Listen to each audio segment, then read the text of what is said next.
Have you noticed how it gets harder to stand up from a chair? Or how your knees start to tremble just from a short walk to the mailbox? You're not alone. In fact, research shows that your legs are often the first to weaken as you age. And that weakness isn't just about muscle. It's about independence, balance, and safety. Here's the truth many doctors won't tell you plainly. Once your legs go, everything else follows quickly. A fall can put you in a hospital. And from there, many seniors never fully recover. But what if I told you there are 3 powerful foods you can eat, starting today, that can help restore leg strength, improve stability, and slow down that muscle loss? Before we dive in, I want to hear from you. Have you ever struggled with weak legs, unsteady walking, or even fallen? Type yes in the comments if this has happened to you or someone close to you. And if you care about staying strong into your 70s, 80s, and beyond, hit that subscribe button. We're building a community of wisdom, strength, and longevity right here. Today's video is not about fads or miracle pills. It's about wisdom backed by science. Simple food choices that can make a profound difference. Let's get into the first food. You might already have it in your kitchen, but the way it helps your legs might surprise you. Number 1. Salmon, the leg-strengthening powerhouse. Let me tell you a story about Harold, a retired mechanic from Ohio. Harold's always been a sturdy guy, hands rough from years of hard work, legs like tree trunks. But around 68, he started noticing something strange. Just walking to the grocery store felt like a chore. His legs burned, his knees shook, and getting up from the couch? That became a calculated effort. He chalked it up to just getting old. But his daughter, a nurse, wasn't having it. She convinced him to visit a specialist. What the doctor said changed Harold's life. You're losing muscle faster than you think, and it's not just age, it's nutrition. The doctor handed him a grocery list. And at the top, salmon. Within weeks of eating salmon just 2 to 3 times a week, Harold began to feel different. Not like a 25-year-old, no, but steadier, stronger, more in control. His balance improved. He could lift his grandkids again. Why? Because salmon is more than just tasty fish. It's loaded with omega-3 fatty acids, high-quality protein, and an essential nutrient most seniors lack, vitamin D. Here's what's happening inside your body. As we age, our muscles go through something called sarcopenia, age-related muscle loss.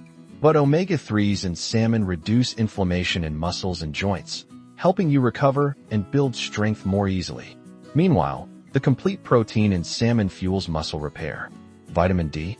It supports calcium absorption for bone strength, reducing your risk of fractures if you ever do stumble. Now let me ask you, how often do you eat fatty fish like salmon? Drop it in the comments. If it's rarely or never, don't worry. This is your wake-up call. If you care about your legs, about walking unassisted, about staying active for your family and yourself, salmon needs to be on your plate. And if you're still with me, hit the like button to let me know you're serious about staying strong. It helps more seniors find this video too. Ready for the second food? You'd never expect it to be this powerful. Let's move on. Number 2. Greek yogurt, the hidden muscle defender. Picture this. You're standing in your kitchen, reaching for the fridge door. As you step back, your foot wobbles slightly. You catch yourself, but your heart skips a beat. What if next time you don't? Now imagine a different version of that moment. Same kitchen, same fridge, but this time, your legs hold you steady, firm, reliable. That's the version we're after. And one of the simplest steps to get there starts with something as humble as a cup of Greek yogurt. Here's a stat that might surprise you. Up to 46% of Americans over 60 don't get enough high-quality protein in their daily diet. And without that protein, your muscles slowly shrink, even if you're eating enough calories. That muscle loss isn't just a number on a scale. It's what makes your legs feel like jelly. It's what causes those near falls, the loss of independence, the fear of stairs. Greek yogurt changes the game. Unlike regular yogurt, Greek yogurt is strained, which makes it richer in protein, almost twice as much. A single cup can contain 17 to 20 grams of protein. But even more importantly, it's casein protein, which digests slowly and helps preserve muscle mass overnight when your body goes the longest without food. And let's not forget the calcium and probiotics. Calcium is vital for strong bones. Probiotics? They support gut health, which is closely linked to nutrient absorption and inflammation control. If your gut is off balance, your whole system suffers, including your legs. Here's something powerful to try.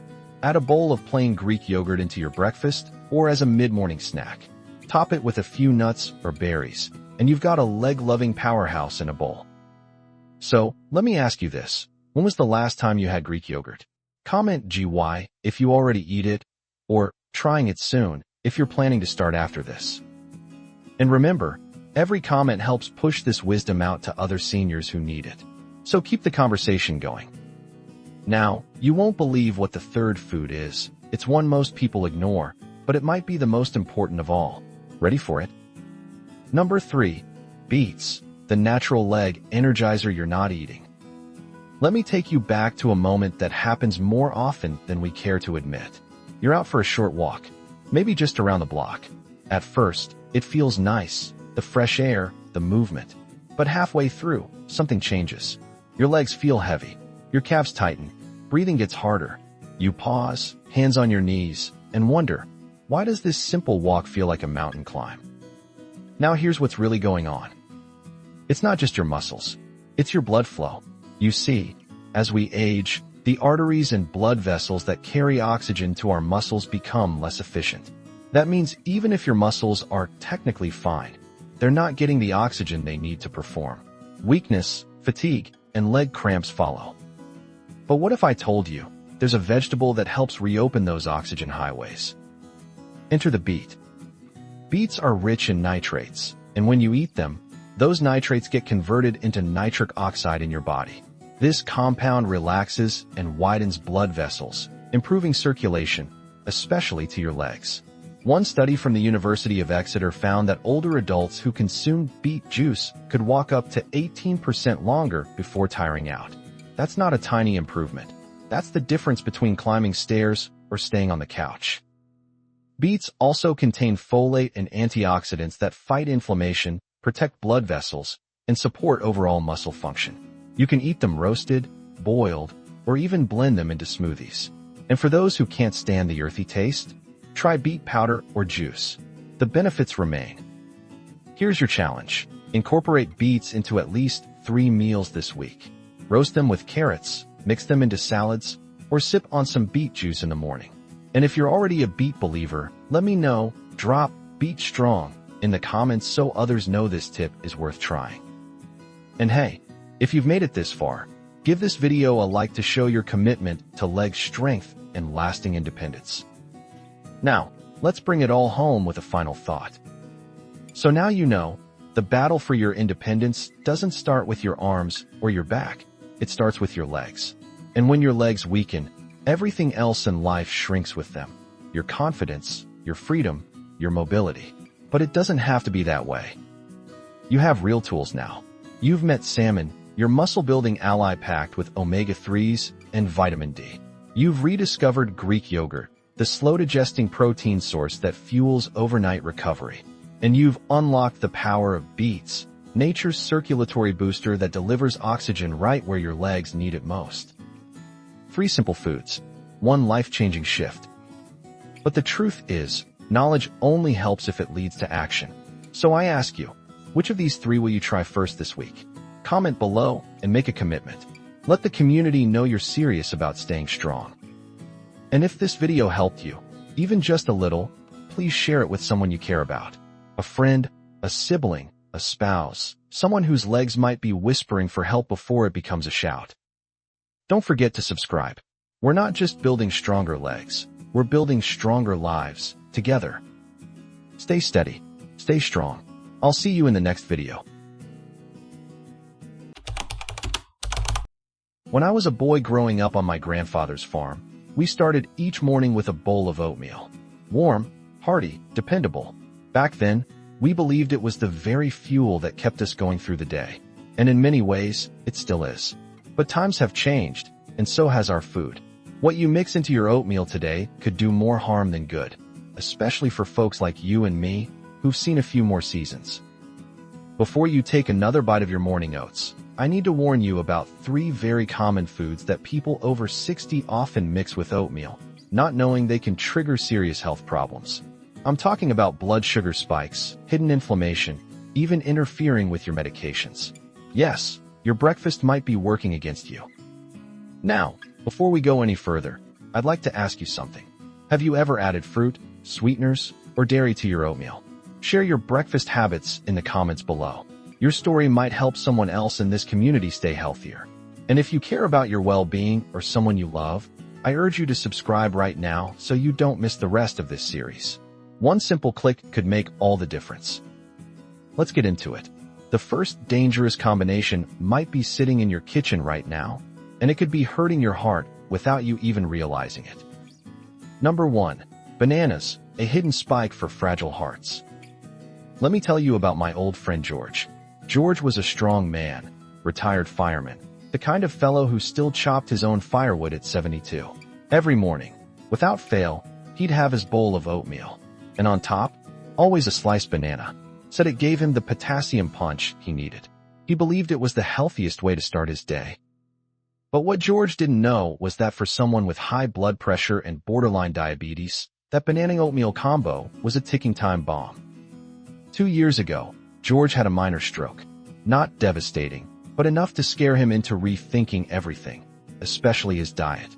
When his doctor reviewed his eating habits, she pointed right to the morning bowl. "You're spiking your blood sugar every single day," she said. You see, while bananas are rich in potassium, which is good for blood pressure, they're also high on the glycemic index, especially ripe bananas. When combined with the slow carbs in oatmeal, the overall blood sugar impact gets magnified. That's a serious concern if you're managing type 2 diabetes, insulin resistance, or even just trying to stay steady throughout the day.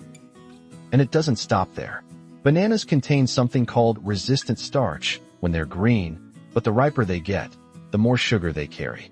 That's why a soft, spotted banana may taste sweeter, but it's also much harsher on your glucose levels. Oatmeal already raises blood sugar slightly. Add banana to the mix, and you could be looking at a sharp rise that leaves you feeling tired, foggy, or worse, at risk for complications down the line.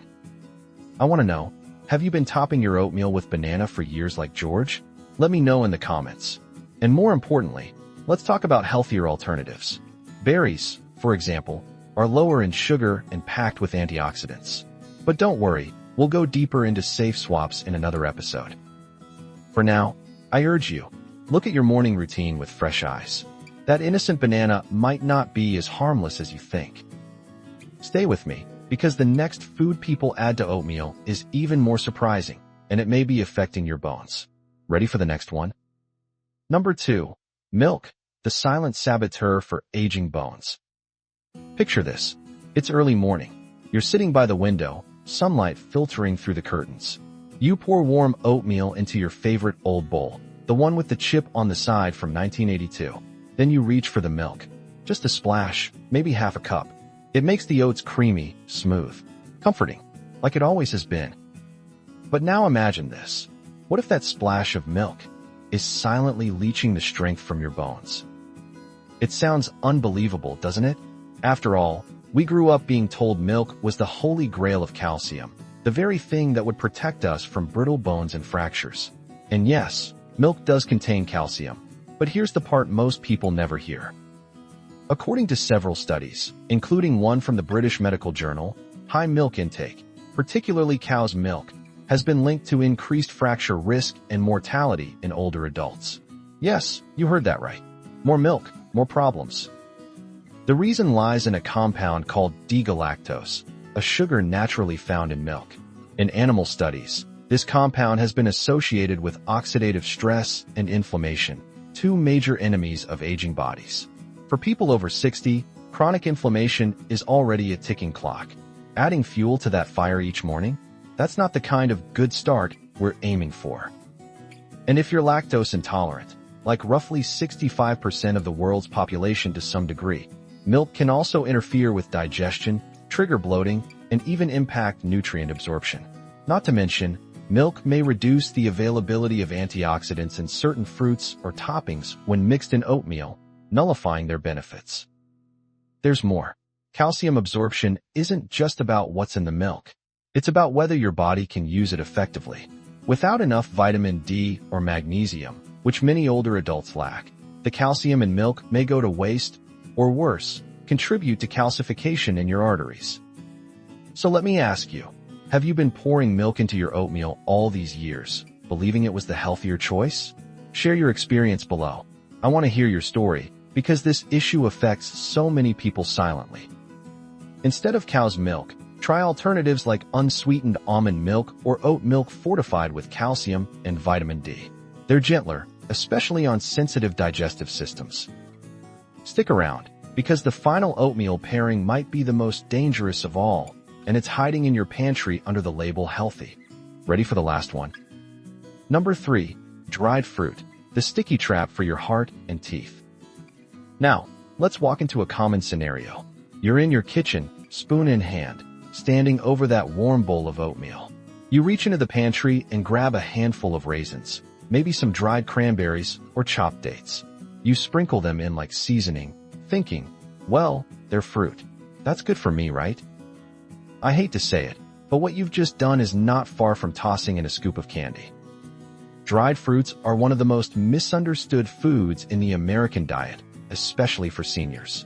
Yes, they start as fruit, but in the drying process, water is removed, and what you're left with is concentrated sugar, with very little fiber left to slow it down. A single tablespoon of raisins can have over 9 grams of sugar. Now imagine what a handful adds up to. Here's something you may not know. According to the CDC, nearly 48% of adults over 65 are dealing with some form of cardiovascular disease. And what's one of the most significant contributors to cardiovascular stress? You guessed it, frequent sugar spikes. And dried fruit, when mixed with a carbohydrate-rich base like oatmeal, is like throwing gasoline on a slow-burning fire. But it's not just about blood sugar. Sticky dried fruit clings to your teeth. And if you're dealing with receding gums, dental bridges, or implants, which many of us are as we age, those sugar-coated bits can sit there all morning, feeding harmful bacteria and accelerating tooth decay. The American Dental Association warns that dried fruit is one of the biggest offenders for hidden dental damage in older adults. One seemingly innocent breakfast can quietly harm 2 of your body's most vital systems, your heart and your mouth. Let me ask you, have you been adding raisins, dried apricots, or cranberries to your oatmeal? How often? Comment below, and let's talk about how to make smarter swaps. You can still have sweetness. Just reach for fresh berries or chopped apple instead. They're lower in sugar, higher in fiber, and much less harmful. Before you take another bite tomorrow morning, remember this: not everything labeled as healthy is harmless. The truth is often in the details, and those small choices, repeated daily, are what shape our long-term health. We're not done yet. In a moment, I'll leave you with one final thought to tie this all together. Stay with me. My dear friends, I know how deeply rooted our habits can be, especially the ones tied to comfort and tradition. A warm bowl of oatmeal has been a part of our lives for decades. But even the most wholesome foods can betray us if we're not careful with what we mix into them. Bananas may seem harmless, but they can quietly spike our blood sugar. Milk, once hailed as the champion of strong bones, may be weakening us from within. And dried fruit, sweet and nostalgic, might be doing more damage to our hearts and teeth than we ever imagined. This isn't about fear. It's about awareness and wisdom, the kind that only comes with age and experience. At this stage in life, every bite counts. Every decision we make, especially at the start of our day, has the power to either build us up or quietly break us down. So here's what I want you to do. First, go down to the comments and tell me, which of these oatmeal habits surprised you the most? Have you been unknowingly adding one, or even all 3, into your breakfast? Let's start a real conversation, right here in our little corner of the internet. And if you found value in this message, don't keep it to yourself. Hit the subscribe button. There are more truths to uncover, more traps to avoid, and more gentle wisdom to share. You're not alone on this journey. We walk it together, one lesson at a time. Take care of yourself. The best days may not be behind you. They might just start with a better breakfast. Have you ever woken up and reached across the bed, only to find the space beside you empty, not just for the night, but forever? If you're watching this, chances are you or someone close to you has faced that deep, aching loss. Losing a spouse after decades of shared memories, routines, and quiet conversations. It's not just the absence of a person, it's the absence of a life lived together. And here's the truth many are afraid to admit. No one truly prepares us for this part of growing old. We prepare for retirement. We prepare for grandkids. But how do we prepare for waking up alone? How do we keep living when half of us is gone? Today's video is not just about grief. It's about surviving it, moving through it, and in time, living again. This isn't a list of platitudes or simple advice. This is wisdom earned through pain and through time. If you've lost someone, or if you're simply afraid of that day to come, this video is for you. Before we begin, I invite you to pause for just a second and do two things. First, hit that subscribe button if you want more honest, heartfelt conversations like this one. And second, share in the comments. Have you lost someone close to you? Or do you fear that loss? Your words may help someone else feel less alone. Now, let's begin this journey together. Let's talk about what truly happens after loss, and how to find your way back to yourself. Shall we start with the first lesson? Number 1. The Silent Mornings, a story of routine lost. Evelyn had been married to Walter for 52 years. Every morning, like clockwork, he brewed the coffee while she sliced the bananas for their oatmeal. They didn't talk much during those first moments of the day, just quiet movements, occasional glances, the occasional, don't forget your pills. But it was theirs, that rhythm, that comfort. Then, one morning, she woke up and there was no coffee brewing. No newspaper unfolded at the table. Just silence, deafening silence. The bananas stayed uncut. It's moments like these that hit the hardest. Not the funeral, not even the condolences. It's the quiet return to daily life. The life that no longer looks anything like it did before. That's when the real grieving begins. Losing a spouse in old age often feels like losing the very structure of your day. You don't just lose the person, you lose the habits, the inside jokes, the TV shows you watch together, even the little arguments that filled the room with life. The loneliness doesn't scream. It whispers. It waits for you in your routine. But here's something Evelyn eventually realized. She didn't need to erase the routine. She needed to reshape it. Slowly, painfully, she began to reclaim her mornings. She learned how to make her own coffee. She still sliced a banana, but now, she did it while talking to Walter in her mind, remembering his laugh. And eventually, she added a new step. She'd walk outside and water the plants he once cared for. Over time, her mornings didn't hurt the same. They held memory, yes, but also a new kind of peace. Have you experienced this kind of silence after loss? How did it show up in your life? Share it in the comments. Your story might be the hand someone else needs to hold today. Stick around, because in the next section, we'll step into a scenario that might feel all too familiar and uncover how grief often wears a mask we don't expect. Shall we move on? Number 2. The empty chair at dinner, an immersive scenario. Imagine this. It's 5:45 p.m. The table is set, just like always. 2 plates, 2 glasses, forks on the left, napkins folded the way they always were. The kitchen still smells like rosemary chicken, your late spouse's favorite. You sit down at the table. Out of habit, your eyes glance at the other chair. It's empty, and for a moment, you forget. You expect them to walk in, smile, maybe complain about the weather. But the chair stays empty, and the silence across the table feels heavier than the meal in front of you. Now imagine doing this night after night. This scenario is one countless people live through every evening, without ever saying a word about it. You don't cry at the table. You just sit there, trying to eat around the lump in your throat. You tell yourself it'll get easier. But some nights, you don't even bother setting the second plate. Some nights, you eat on the couch. Or not at all. Here's the truth. That empty chair is more than just a space. It's a symbol of everything you shared, and everything you're learning to live without. But here's what we often overlook. You have the power to transform that chair. Some people place a flower there. Some keep a photograph. Others light a candle, say a small blessing. These small rituals may seem silly, but they create space to honor, not erase. You don't have to pretend your spouse never sat there. You can acknowledge their presence in your life. even as you continue without them. Eventually, maybe that second plate comes back, not for your spouse, but for a friend, a neighbor, maybe even a grandchild. Healing doesn't mean forgetting. It means making room. Have you ever felt this way during dinner or some other daily moment?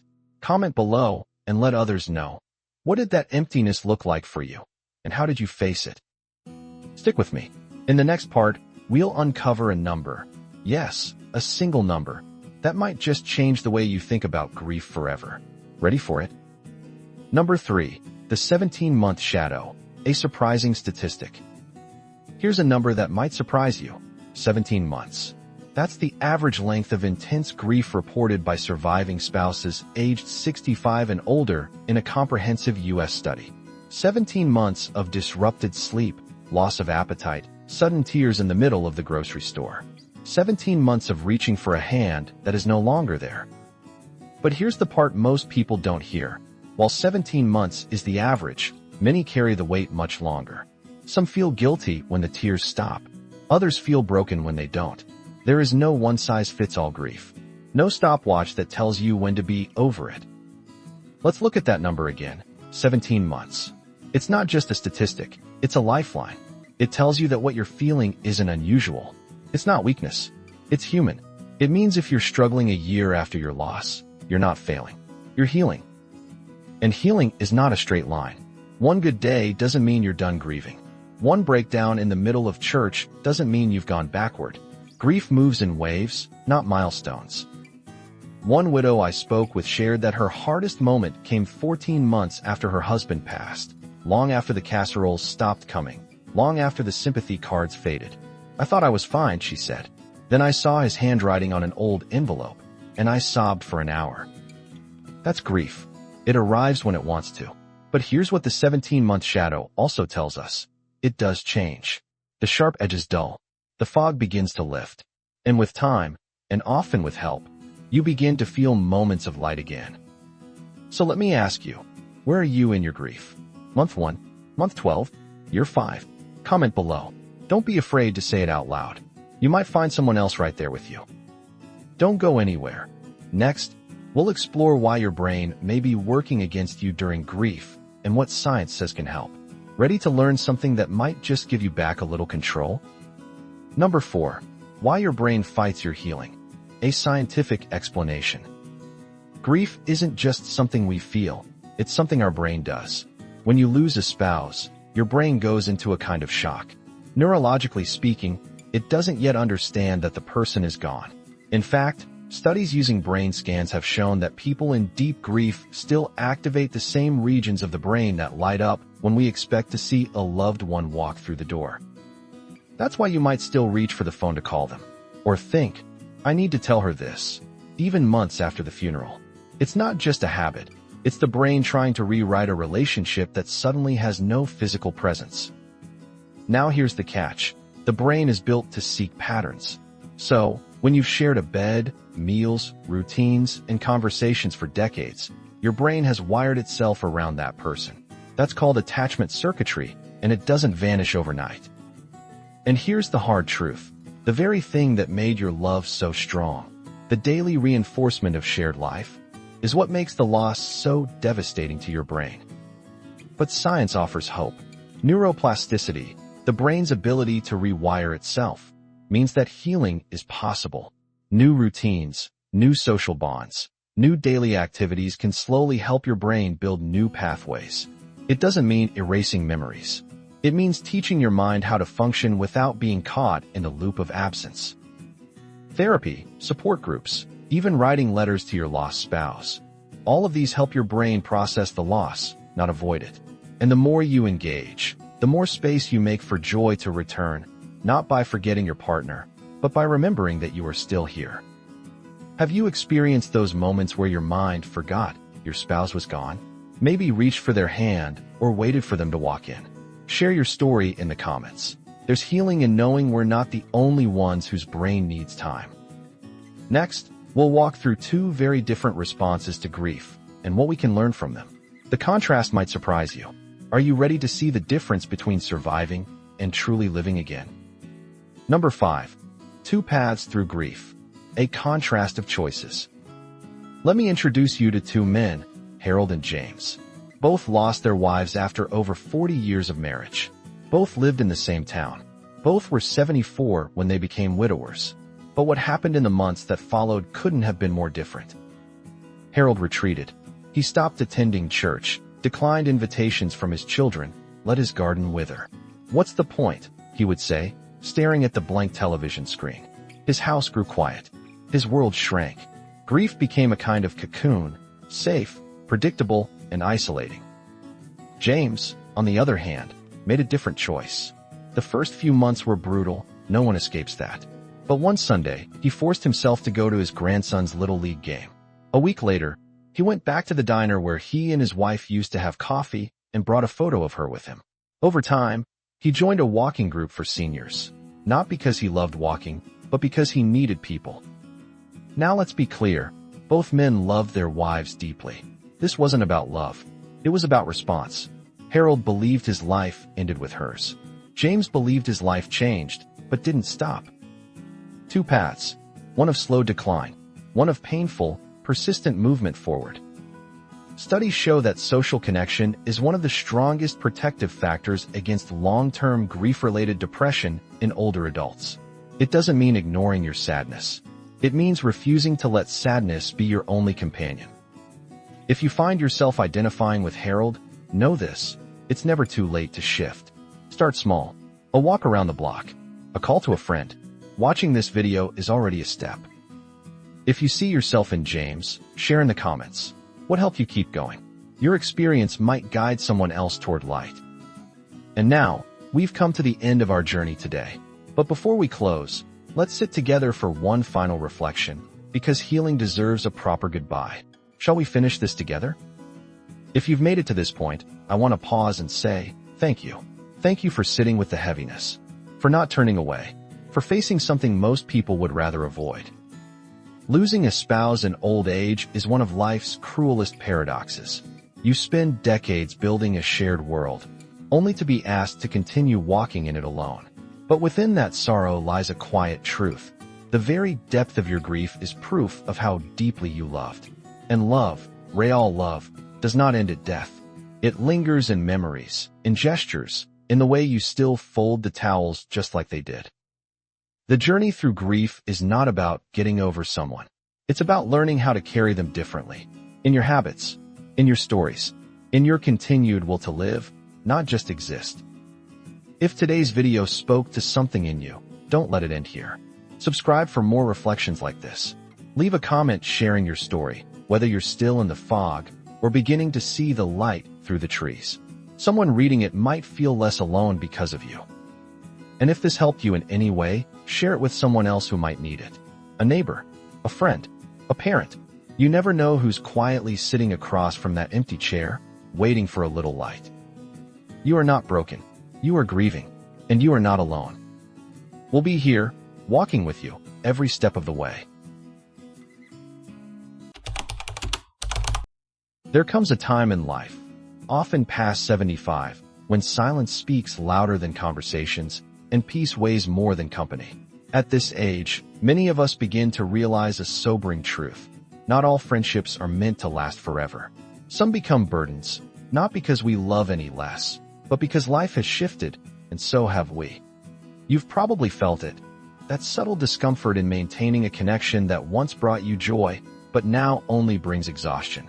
The kind of friendship where every call feels like a duty, and every visit leaves you emotionally drained. This video is not about bitterness. It's about clarity. It's about giving yourself permission to let go of what no longer nurtures your spirit. So if you've ever wondered why you feel lighter after distancing yourself from someone, or why certain friendships have become too heavy to carry, stay with me. You are not alone, and there is strength in this understanding.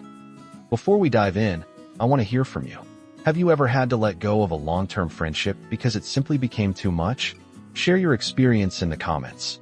And if you find these reflections meaningful, don't forget to subscribe. You never know who else might need to hear this message. Now, let's explore why, after 75, some friendships become too heavy to carry.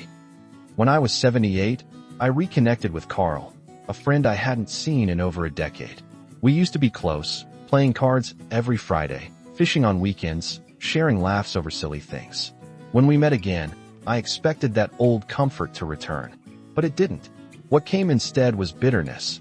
Not mine, but his. He talked for hours about people who had wronged him, about how the world had gone to hell, about how nobody cared anymore. I sat there listening, my tea going cold, my heart growing heavier with each complaint. It wasn't that I didn't care. It's just that, after a certain point in life, you begin to protect your peace. You only have so many sunrises left, and spending them soaked in someone else's anger starts to feel like a betrayal to yourself. I left that day feeling tired, not from the drive, but from the energy it took to hold space for a man who refused to move on. The truth is, some friendships age poorly, not because of betrayal or cruelty, but because one person stays stuck in the past while the other tries to live in the present. And when those paths diverge, holding on becomes harder than letting go. Have you ever had a friend whose negativity began to weigh you down? Someone whose conversations left you feeling more burdened than before? Tell me in the comments. Your story matters, and someone out there needs to hear it. And while you're here, consider subscribing. This channel is a place for voices like yours, wise, seasoned, and honest. Imagine this. You're sitting alone on your porch one peaceful afternoon. The breeze is just right. Birds are chirping, and your tea is warm. Then the phone rings. It's an old friend, someone you've known for decades. You pick up, happy to hear their voice. But within 5 minutes, they're asking for something. A ride to the doctor, help paying a bill, emotional support for the same problem you've listened to for years, with no sign they'll ever change it. You feel it again, that invisible weight pressing on your chest. You say yes, because you're kind, because you've always said yes. But when you hang up, the porch doesn't feel peaceful anymore. The tea is cold. The birds are gone. Too often, we become emotional caregivers in our friendships. We give and give until there's nothing left for ourselves. And at our age, that kind of giving isn't just exhausting, it's dangerous. We've survived enough storms. We've earned our calm. Some friendships become too heavy not because of arguments or betrayal, but because they turn into one-way streets. You become the fixer, the listener, the helper, while your own needs go unnoticed.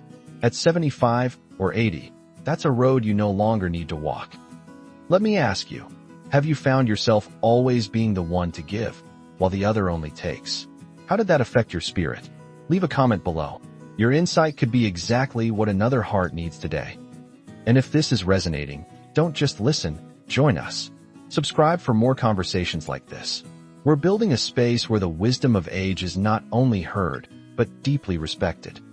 According to a 2023 study from the Stanford Center on Longevity, nearly 1 in 3 adults over the age of 70 reported that at least one of their long-term friendships had become a source of chronic stress. Not just occasional frustration, chronic stress. That's a startling number, especially when you consider how much we value our old friends. We're told that friendship is always good for the heart, but sometimes it isn't. Sometimes it's a slow drain on your emotional energy. It turns out that not all connections improve with time, some corrode. When researchers asked those seniors why those friendships had become stressful, the answers were telling. Repeated guilt trips, lack of appreciation, judgment over life choices, and emotional manipulation. Many admitted they stayed in those friendships simply because they had history, not because they felt good in them. Now think about that. We wouldn't keep a pair of shoes just because we wore them in our youth, not if they gave us blisters every time we put them on. So why do we do that with people? It's time we normalize something powerful, walking away from long friendships when they no longer serve our well-being. Letting go doesn't mean forgetting the good times. It means honoring what was, while protecting what is, your peace, your health, your joy.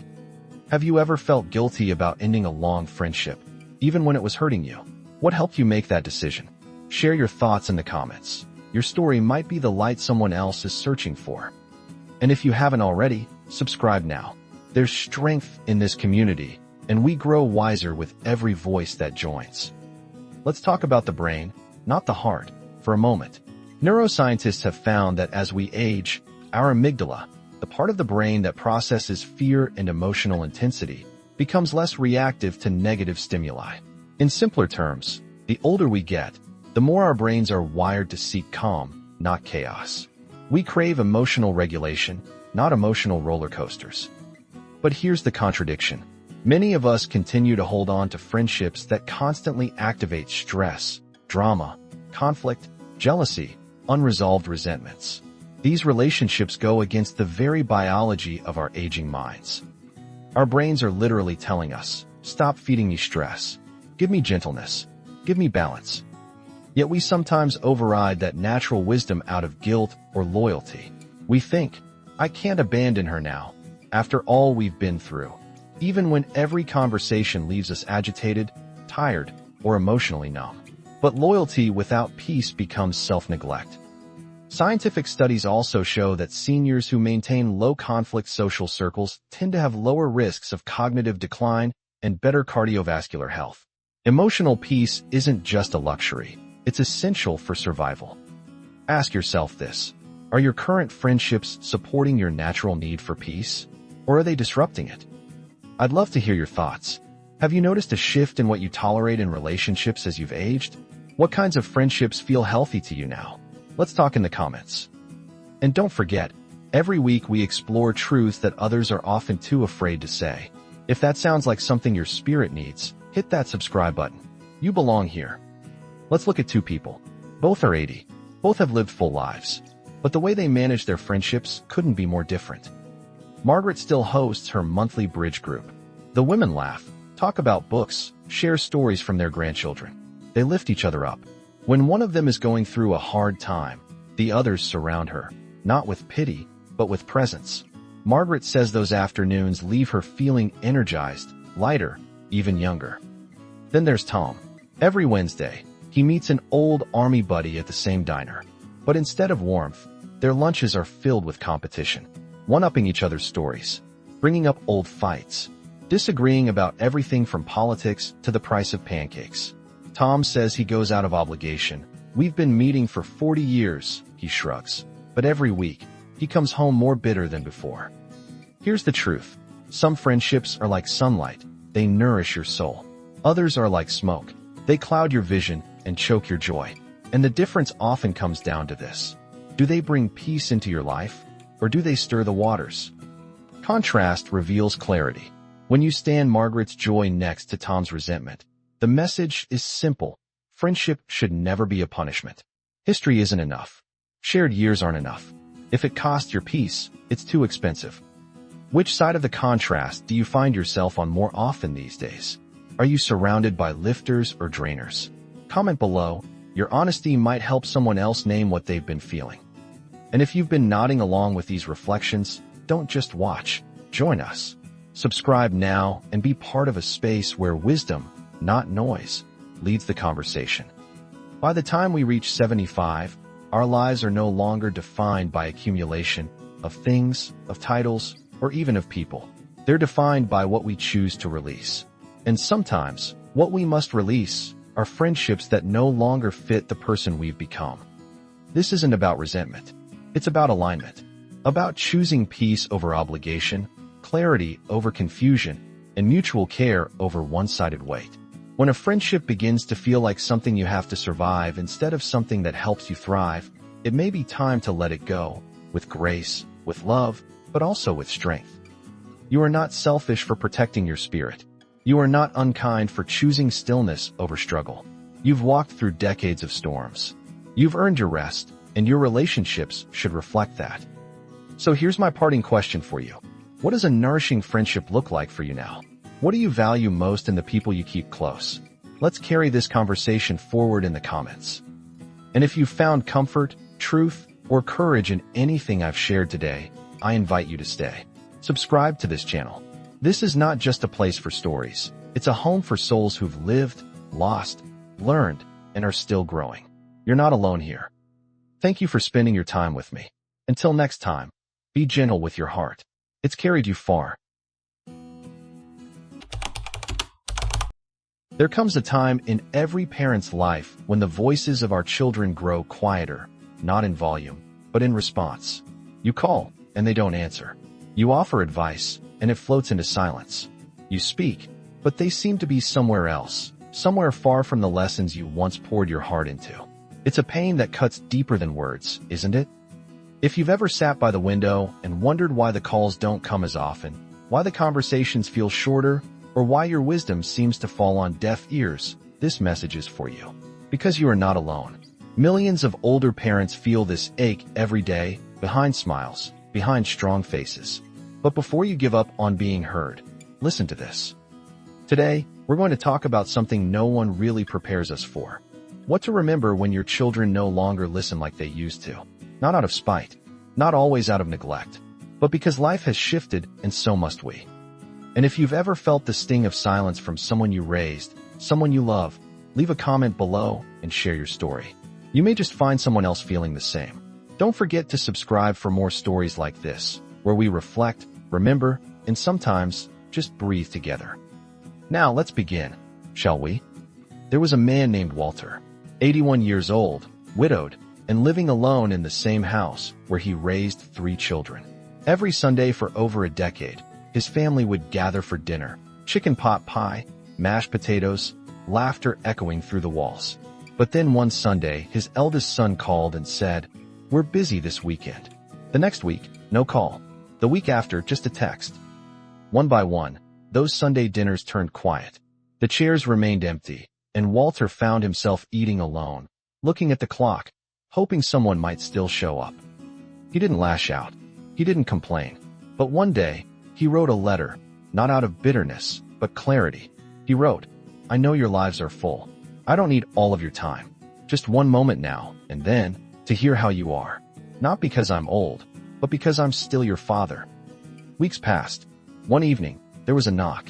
His youngest daughter stood there, tears in her eyes, holding a bag of groceries. "I forgot," she said, "but I remember now." You see, sometimes children forget, not out of cruelty, but because the world pulls them in too many directions. They forget that the people who were once their anchors still need to feel the tide of love return. If you're a parent who knows the pain of empty chairs and unanswered calls, share your own Walter moment in the comments. Have you tried to reach out? What did you say? What happened next? Your story might help someone else feel a little less invisible. And remember to stay with us. What comes next might change how you see the silence. Imagine this.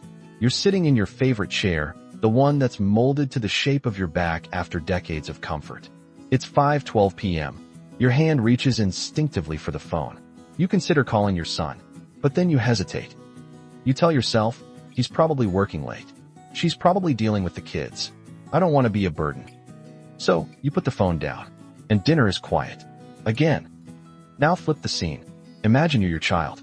38 years old, juggling a job, 2 kids, bills that never stop coming, and a partner who's barely sleeping. Every day is a blur. You glance at your phone and see a missed call from Dad. You think, I'll call him back tonight. But tonight never comes. This is the reality so many families live in, not because of a lack of love, but a lack of pause. Your children may still love you deeply, but life, in all its noisy urgency, has crowded their minds. And here's the hard truth. They may not even realize the silence they're leaving behind. They don't hear the quiet you sit in. They don't know that each missed call is a missed moment they'll one day wish they hadn't skipped. Now think about this. Have you ever stopped yourself from calling your child because you didn't want to interrupt? Share it in the comments. Have you ever waited for them to reach out, only to realize they might be waiting too? You are not alone. If you're finding this video speaking to your heart, stay with me. Because what comes next will help you understand what's really happening in their minds and yours. There's something deeply human about wanting to be heard, especially by those we've sacrificed everything for. But when your child no longer listens like before, it feels like a wall has gone up. A wall built brick by brick with every unanswered call, every dismissed opinion, every time they say, "I know, Mom," or "I've got it, Dad," and walk away. But let's take a step back and ask, why does this happen? Psychologists call it role reversal perception. As adult children grow, their brains naturally shift toward independence and autonomy. It's not just emotional, it's neurological. Studies show that by the age of 30, most people begin to redefine their parents' advice as optional, not essential. Not because they no longer value it, but because their minds are rewiring to feel responsible for themselves. And here's the hardest part. A 2021 study from the University of Michigan found that 71% of adults over 60 feel that their opinions are no longer taken seriously by their children. 71%. That's not a small number. That's a generation of wisdom left unheard. But here's what's even more surprising. When those same adult children were surveyed, nearly half said they actually regret not listening more to their parents. They didn't realize how much they had shut them out until it was too late. This disconnect isn't about disrespect. It's about awareness, or the lack of it. And the good news? Awareness can change. Gently, slowly, but surely. Have you ever tried to give advice and felt dismissed? Leave a comment and tell us how it happened. Did you speak your heart and get silence in return? Or did they just change the subject? Your experience might be what someone else needs to hear to finally understand their own children. And don't go anywhere. The next part will show you a truth that might shift how you carry this pain, and even how you find peace. Let me show you something. Two nearly identical conversations, but with completely different endings. In the first, Harold, a retired carpenter, sits across from his daughter in a diner. He tries to tell her how he managed money during hard times, how he saved every receipt, how he paid off a mortgage on a single income. She interrupts gently. "Dad, things are different now. We use apps. It's not like when you were young." Harold nods, smiles, but inside, something sinks. His story tossed aside, the lesson unopened. Now picture this. In the second version, same diner, same story. But when Harold speaks, his daughter leans in and says, "Really? How did you manage with so little back then? I could learn something." He lights up, not because she's going to follow his every word, but because she listened. The only difference? Receptiveness. Now here's where the contrast gets sharp. In families where children respond with curiosity rather than correction, emotional closeness increases by over 45%, according to a family dynamics study published by Harvard in 2020. 45% just from listening differently. So ask yourself, have your children built a wall of answers before hearing your questions? Have you tried to open up only to be told? That's not how it works anymore. Comment below. What's one piece of wisdom you wish they'd actually take seriously? And if you're still watching, thank you. Because in the next part, we'll talk about something many of us forget. Your voice still matters, even if it's no longer the loudest in the room. There's a moment, one that creeps in quietly, when you start to wonder, what's the point of speaking if no one's listening? But let me tell you something. Silence from others does not silence your worth. Your voice, your experience, your wisdom, they matter. Not because they're always heard, but because they exist. And because someone, somewhere, maybe not today, maybe not even your child, needs them. There's a Japanese term, kataku no ko, the voice of solitude. It describes the things we say into the quiet, believing they vanish. But they don't. Words, like seeds, sometimes fall where we can't see them take root. Maybe your child isn't ready to hear you today. Maybe they're too proud, too busy, too overwhelmed. But that doesn't erase the power of your story. That doesn't mean your lessons vanish. In fact, research in gerontology reveals that older adults who continue to express their life experiences, even without immediate feedback, report a 30% higher sense of life satisfaction than those who suppress their voice. Why? Because storytelling reaffirms identity. It reconnects us with our own journey, regardless of who's listening. So speak, write, share, tell your stories, even if the room is empty. Your legacy isn't measured by the number of ears listening, but by the truth you leave behind. Have you ever told a story, only to be met with silence? Did you still feel it was worth sharing? Leave a comment. Let's remind each other that being heard is important, but being true to yourself is essential. And don't go just yet. In the final part, we'll explore something deeper. How to find peace in this season of life. Not through your children, but within yourself. You've spent a lifetime giving your strength, your time, your sleepless nights. You taught them how to walk, how to speak, how to hold a fork, how to say I'm sorry. And now, in the quiet of your days, you wonder if they even remember who taught them. But here is a truth I hope you carry with you. Your love is not invalidated by their absence. Your wisdom is not erased by their distractions. And your worth is not determined by their replies. There comes a time when peace is no longer found in being needed, but in knowing you were there when it mattered. You showed up. You stood strong. You gave love, even when it wasn't always returned the way you hoped. That is not failure. That is grace. Sometimes, finding peace in this season means turning inward, reconnecting with who you are beyond the role of parent. Because you are still you, still valuable, still vibrant, still full of light. Let your days be filled not with waiting, but with living. Create, walk, write, sing, reach out to those who do listen. Start a journal. Share a memory online. Pick up the phone and call someone you've lost touch with. And when your children do return, because often they will, you'll greet them not from a place of emptiness, but from fullness. You won't just be waiting to be heard. You'll be whole. Now, I ask you, what does peace mean to you in this chapter of life? Share it in the comments. Your answer could be the very words someone else needs to read today. If this video spoke to your heart, please subscribe. Not just for more stories, but to be part of a community that honors your voice, your journey, your truth. Because your story is not over. In fact, some of the most meaningful pages may still be waiting to be written. When we grow old, our hearts naturally long for the warmth of family, the laughter of grandchildren, the Sunday dinners, the feeling of being needed. These are the images we hold on to. It's no surprise then that many seniors dream of moving closer to their children in their later years. But what if I told you that this dream could quietly turn into a nightmare? This video isn't meant to scare you, but it is meant to open your eyes. Because in today's world, the very thing you believe will bring you peace might actually steal it away. Living near your children might seem like a blessing until it isn't. Resentment, emotional burnout, and even financial strain can silently creep into your golden years, turning what should be your time of rest into a constant negotiation for space, respect, and identity. And before you say, "Not my family," let me assure you, you're not alone in thinking that. Yet story after story, study after study, tells us a deeper truth. So before you pack up and move across the country, or just across town, pause with me. Let's look closer at the hidden realities behind this decision. And while you're here, I want to hear from you. Are you currently living near your children, or considering it? Drop a comment below and share your thoughts or concerns. And if you find this topic important, subscribe now, because what we talk about here just might change your life. Ready to take a hard look at something no one wants to talk about? Let's begin. Just promise me one thing. Keep an open mind. Number 1. The story of Edna and the unspoken expectations.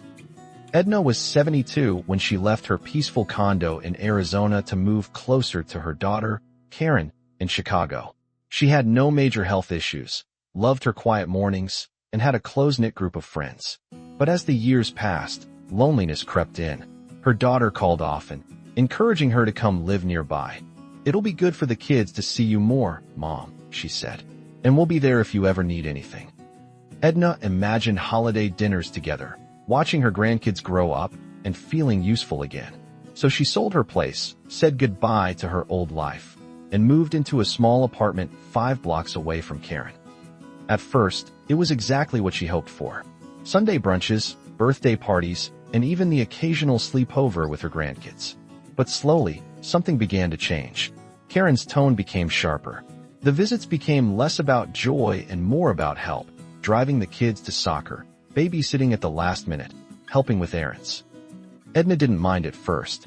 She wanted to be helpful, but she noticed something unsettling. When she declined to help, her daughter grew distant. There were no outright arguments, just a quiet sense of disappointment, guilt, and unspoken obligation that weighed heavier with time. One day, after a week of babysitting through her own flu, Edna sat down and asked herself, "Is this the retirement I imagined?" What Edna experienced isn't rare. Living near adult children often comes with silent expectations. Expectations that aren't malicious but are real. Parents become the go-to backup.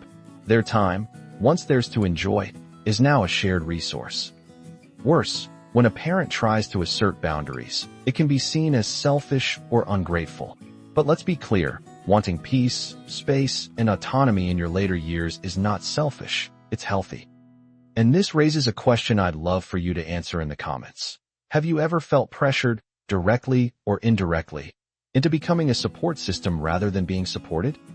Let's talk about it.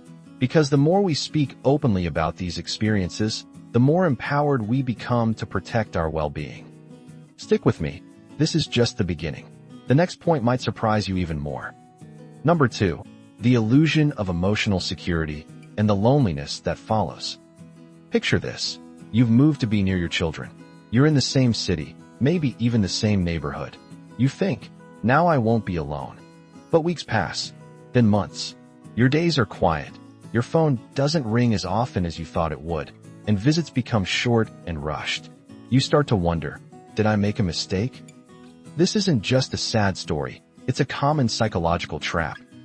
Studies from the Institute on Aging have shown that seniors who move closer to their children often expect increased emotional connection and interaction. Yet, surprisingly, 4 out of 10 end up reporting greater loneliness than before they moved. Why? Because physical proximity does not guarantee emotional closeness. This is what psychologists call a proximity paradox. We assume that being nearby will naturally lead to stronger bonds. But in reality, the modern world moves fast. Your children are juggling work, raising their own kids, dealing with mortgage payments, and battling their own stress. Their availability doesn't magically increase just because you're around the corner. Worse, when you're close, but not emotionally connected, it creates a different kind of loneliness. One that's sharp, one that whispers, "They're so close, why don't they visit?" That kind of pain can be deeper than the solitude of distance.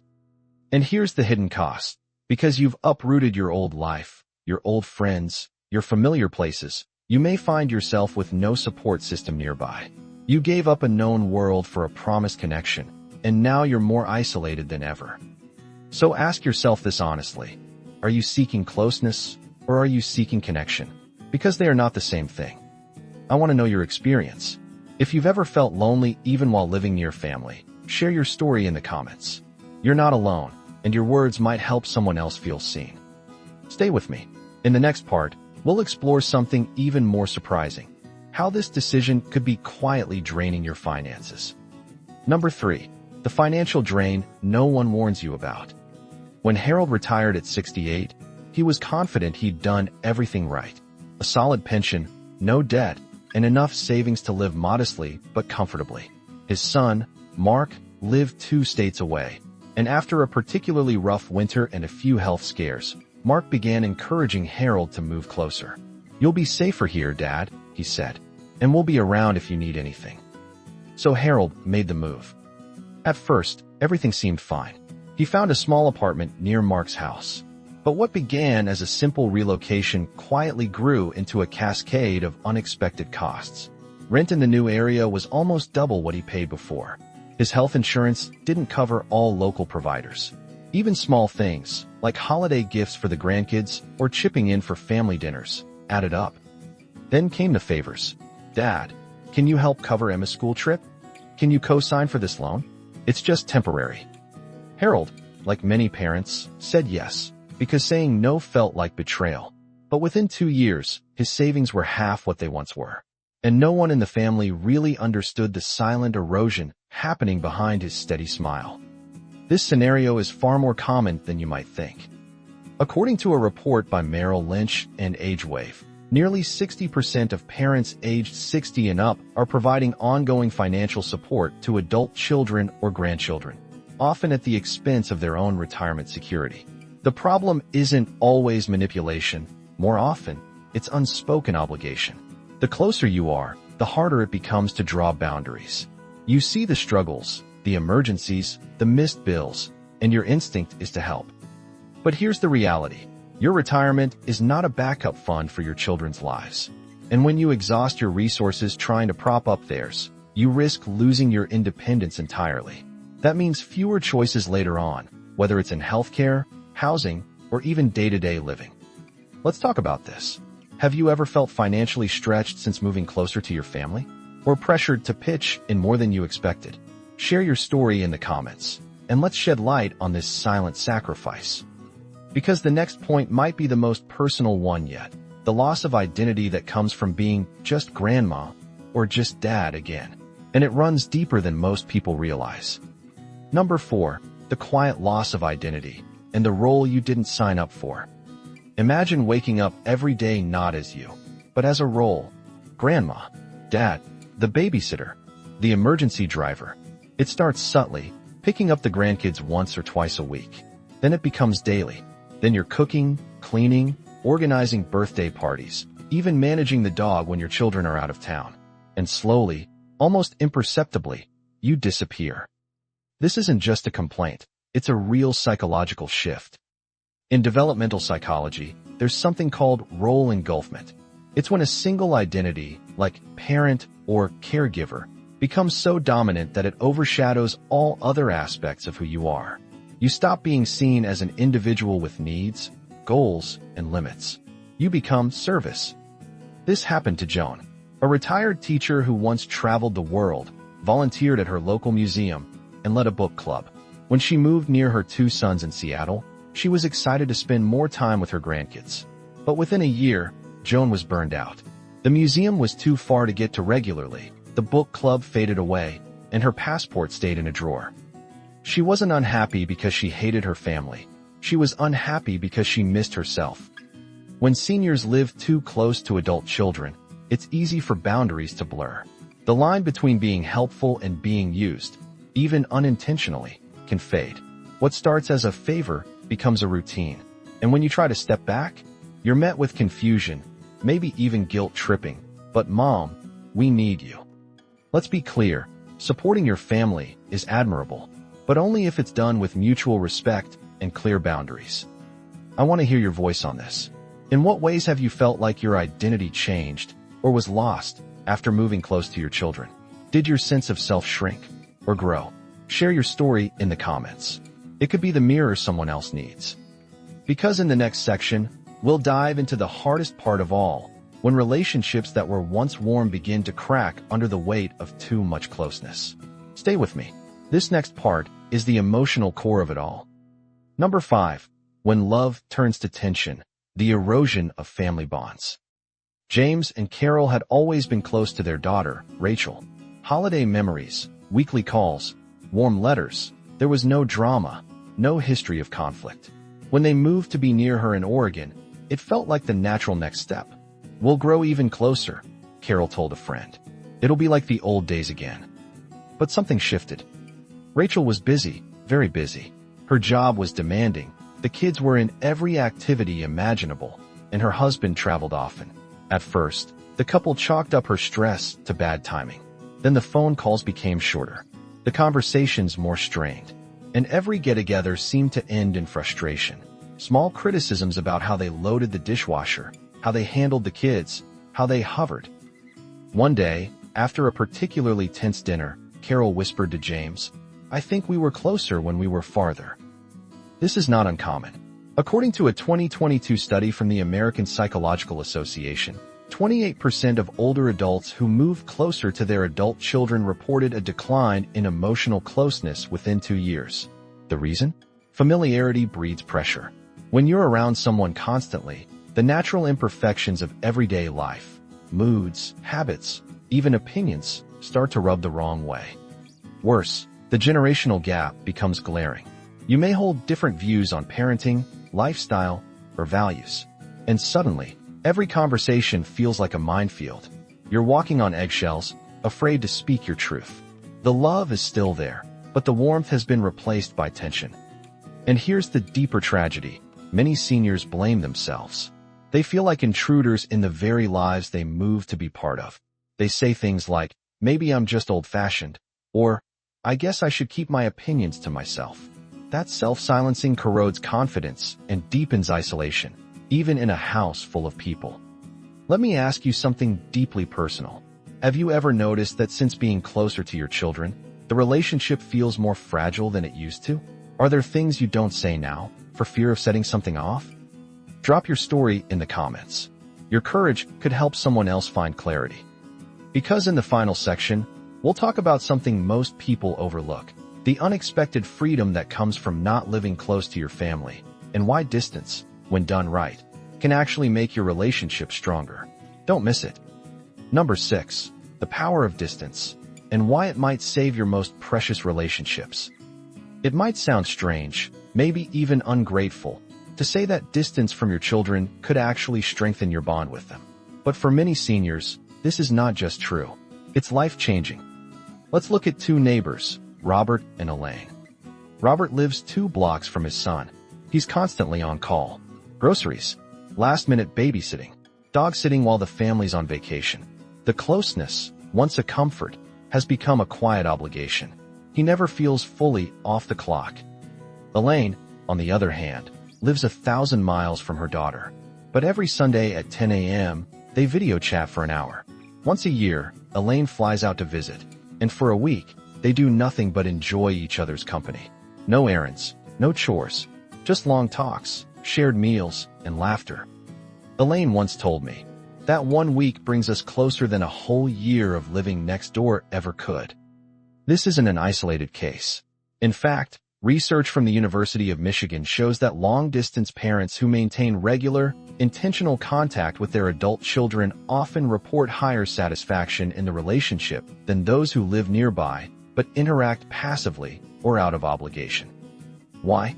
Because distance forces intentionality. When you only have a few days or a weekly call, you make it count. There's less room for conflict over day-to-day routines and more space for appreciation. You stay in the role of parent, not errand runner or substitute nanny. And more importantly, you stay in your own life. You keep your routines, your friends, your independence. You live on your terms, something many older adults underestimate until it's gone. Now, I want to hear from you. If you live far from your children, do you feel that your relationship is stronger for it? Or do you wish you were closer? Share in the comments. We learn best from each other's real stories. Coming up next, the final thoughts that tie all of this together, and a message I hope every senior will take to heart before making one of the biggest decisions of their later years. Stick around. It matters. So now we return to the question we began with. Could living close to your children in old age be the biggest mistake of your life? For some, the answer may still be no. Every family is different, and for a few, proximity brings joy, connection, and a sense of purpose. But for many others, the reality is far more complex, filled with unspoken expectations, emotional distance, financial strain, and a quiet erosion of identity. Here's the truth no one says out loud. Your later years are not a time to prove your usefulness. They are a time to reclaim your freedom. You've spent decades sacrificing for others, raising children, building a career, caring, giving. Now, finally, this chapter belongs to you. And it should be lived on your terms, not dictated by proximity, convenience, or guilt. If your children truly love you, and most do, they'll understand when you say, I need space to be myself. I want to be close emotionally, not necessarily physically. I am here for you, but I'm also still here for me. Distance doesn't mean disconnection. It can mean respect, autonomy, balance, and sometimes it's the very thing that keeps love intact. Before you move across the country or down the street, pause, reflect, ask yourself not just what you're running to, but what you might be giving up. And if this message resonated with you, if it gave you clarity or even just made you think, then please subscribe. Because these are the conversations we need to have, the ones that challenge easy answers and honor the wisdom you've earned over a lifetime. Now, tell me in the comments, what do you believe is the ideal balance between closeness and independence as we age? I want to hear your truth. Thank you for staying until the end. Your story isn't over. It's just entering its most powerful chapter yet. When you reach a certain age, peace of mind becomes more valuable than ever. You've worked hard all your life, and now you deserve to live in comfort, with dignity and safety. For many seniors, that includes bringing someone into the home, a homemaker, to help with daily tasks, companionship, and care. It sounds like a simple solution, right? But here's the thing. Not all homemaker services are created equal. In fact, hiring someone who is unlicensed can quietly open the door to a host of problems, some of which could put your health, finances, and even your independence at serious risk. Before we dive in, I want to hear from you. Have you or someone you know ever hired a homemaker who wasn't officially licensed? What was your experience? Share it in the comments. And if you're passionate about protecting yourself and others, Don't forget to subscribe and turn on notifications. We're just getting started. In this video, we'll uncover 5 hidden risks of hiring unlicensed homemaker services that every senior in America needs to know. Not tomorrow, not next week, today. Let's begin with the first, and perhaps most dangerous, risk. Let me tell you about a woman named Margaret. Number 1. Risk number 1. No background checks equals potential danger. Margaret was 74. She lived alone after her husband passed, and her daughter lived 2 states away. One Sunday after church, a neighbor introduced her to a woman named Carla, a friendly, soft-spoken lady who said she offered homemaking help for seniors. Margaret liked her right away. No agency, no paperwork, just cash payments once a week. At first, Carla seemed like a blessing. She cooked, cleaned, and even drove Margaret to the store. But after a few months, Margaret's daughter noticed strange charges on her mother's debit card, small at first, then hundreds of dollars. When confronted, Carla disappeared overnight. Later, they learned she had a history of theft and even a previous conviction for elder exploitation. Here's the hard truth. Unlicensed homemakers are not subject to mandatory background checks. That means there's no system in place to flag criminal records, financial abuse, or even violent behavior. You might be inviting someone into your home who shouldn't be near vulnerable individuals at all. Think about that. Your home, your sanctuary, could become a place of risk, all because proper screening was skipped. Let me ask you this. If you've ever considered hiring help, did you check their background thoroughly? Would you know how? Leave a comment below. I'd love to hear how you or your family navigated this. And if you're finding this eye-opening, take a second right now to hit that subscribe button. It's a small action that helps protect more seniors like you. Up next, we'll talk about a risk that's not about danger, but about silence. Silence when something goes wrong. Stay with me. Number 2. Risk number 2. No legal accountability when things go wrong. Imagine this. You're 78 years old. You've recently had hip surgery, and you're still regaining your strength. You hire someone named Linda to help out around the house. She's not part of an agency, but she came recommended by a friend's niece. Seems trustworthy enough. One rainy afternoon, while helping you out of the bath, Linda loses her balance, and so do you. You fall hard. A fractured wrist. Pain. Hospital bills. Rehab. When your son asks about insurance coverage, there's none. No liability policy. No workers' compensation. No recourse. Linda wasn't licensed, wasn't bonded, and wasn't insured. And because there was no contract, no agency oversight, there's no one to hold responsible. Just you, left with mounting medical expenses from an accident that wasn't even your fault. When homemaker services are unlicensed, there's no safety net for you or them. No formal grievance process. No legal protections. You're left to navigate a mess on your own. Ask yourself, if someone working in your home made a serious mistake, would you be legally protected? Most people assume yes, until it's too late. Let me know in the comments. Have you or someone you know ever had a problem with an in-home worker and didn't know who to turn to? Your story might just help someone else.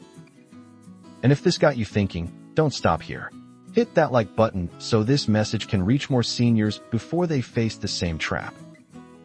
Coming up, we're going to look at a shocking statistic that might make you rethink everything about saving money with unlicensed help. Number 3. Risk number 3. Unlicensed doesn't mean cheaper in the long run. Let's talk about numbers, because sometimes they speak louder than words. According to a 2023 report by the National Council on Aging, seniors who hire unlicensed in-home help are 42% more likely to experience unexpected financial loss related to property damage, medical emergencies, or fraud within the first year of service. 42%. That's nearly 1 in every 2 seniors who thought they were saving money, only to lose more in the end. It makes sense when you think about it.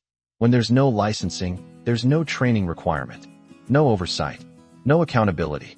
So when mistakes happen, whether it's a shattered heirloom, a burned meal that causes a fire, or a simple slip on a wet floor, guess who's responsible? You are. You might not be paying an agency fee up front, but you'll be paying later in repairs, in medical bills, or worse, in legal battles. And that's not even counting the emotional toll.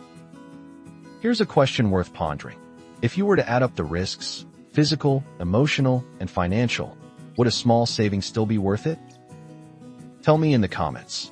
Have you ever tried to save money on a service, only for it to cost you much more later? These stories are more common than we think, and sharing yours might prevent someone else from learning the hard way. And if this video has helped open your eyes, don't forget to click subscribe. These are the kinds of truths that too often go unspoken until it's too late. Now, let's shift gears and explore how science reveals a hidden cost of trusting unlicensed help, especially when it comes to our mental health. Number 4. Risk number 4. The psychological cost of distrust and stress. Have you ever had that nagging feeling in your gut? That quiet, unsettling doubt that someone in your home, someone supposed to help, isn't quite who they say they are? Science tells us that this feeling isn't just uncomfortable, it's harmful. According to a study published by the American Psychological Association, older adults who experience sustained anxiety or uncertainty in their home environment show a 30% higher rate of cognitive decline over 5 years compared to those living in stable, trusted surroundings. That's not a small number. That's your peace of mind slowly eroding. When you hire a licensed homemaker, there's a structure, a level of training, a standard of care. But when that person is unlicensed, that foundation disappears. Suddenly, you find yourself second-guessing their intentions. You feel uneasy leaving your wallet on the counter. You hesitate to ask for help because you're unsure of their capability. And worst of all, your home, your sanctuary, no longer feels like a safe space. This kind of chronic low-level stress affects more than your mood. It impacts your memory, your blood pressure, your sleep. It chips away at your dignity day by day. So I ask you, is it worth it? Is the convenience of an unlicensed service worth sacrificing your peace of mind? Let's open up the conversation. Have you ever had someone in your home who made you feel unsettled, even if nothing technically went wrong? Share your experience in the comments. You're not alone. And while you're here, take a moment to like this video. It helps this message reach others who might be silently struggling with the same concerns. Next, we'll paint a picture. 2 seniors, 2 very different outcomes. One choice that made all the difference. Stay with me. Number 5. Risk number 5. Different choices, different futures. Let's imagine 2 people, George and Harold. Both are 82. Both live alone in similar homes, in similar neighborhoods. Both begin to feel the need for help with cooking, cleaning, and errands. George chooses an unlicensed homemaker recommended by a friend's cousin. No paperwork, no formal process. Harold, on the other hand, contacts a licensed agency that specializes in elder care. He checks credentials, signs a service agreement, and ensures the agency is bonded and insured. Fast forward 1 year. George's helper was friendly at first, but she began showing up late, leaving early, and sometimes not at all. George didn't want to make a fuss, but things escalated. Important mail went missing. His checkbook had unexplained gaps. When he finally brought it up, she vanished. No accountability, no resolution. George was left feeling embarrassed, angry, and vulnerable. His daughter now visits every other day just to make sure everything is okay. Harold, meanwhile, developed a consistent relationship with his assigned homemaker. When she took a week off, the agency sent a vetted substitute. His daughter has peace of mind. Harold feels supported, not suspicious. Safe, not anxious. Both men made a choice, but only one ended up with the outcome we all deserve: trust, safety, and dignity. Now I want to hear from you. If you had to choose today, would you go with the unlicensed quick fix or the structured path of licensed care? Comment below with your thoughts. Let's talk about what peace of mind really means. And if you haven't already, subscribe, because these conversations matter. They protect not only you, but countless others who might one day face the same crossroads. Up next, we'll bring it all together. A final word on why your safety and dignity should never be compromised. Let's wrap this up. So here we are. 5 risks. 5 reasons why hiring unlicensed homemaker services might cost you more than you ever imagined. Not just in dollars, but in dignity, safety, and peace of mind. As we grow older, we don't ask for much. A clean home, a warm meal, a bit of help, a kind presence. But those simple needs deserve protection. They deserve standards. They deserve people who are trained, trusted, and accountable. Let's be clear, not everyone who is unlicensed is dangerous. But when there's no license, there's no safety net. And when it comes to your well-being, hoping for the best is not a strategy. You deserve better than a gamble. If this video made you think, even for a moment, please take a second to share it with a friend or loved one. These conversations could prevent heartache for someone you care about. And now I want to hear from you one last time. What is your biggest concern when it comes to in-home care? Drop it in the comments. You never know who you might help just by speaking up. Before you go, don't forget to subscribe. This channel is a space for truth, for protection, and for honoring the lives we've built over decades. Your story matters. Your safety matters. Take care, stay wise, and never stop demanding the care you truly deserve.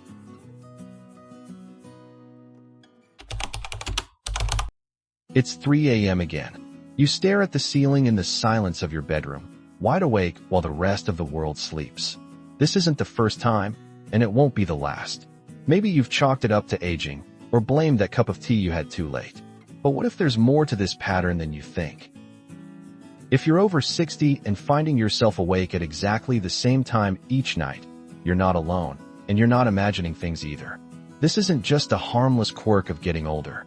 Waking up at 3 a.m. could be your body and your mind sending you a signal, a warning, a whisper that something deeper is going on, the kind of whisper you shouldn't ignore.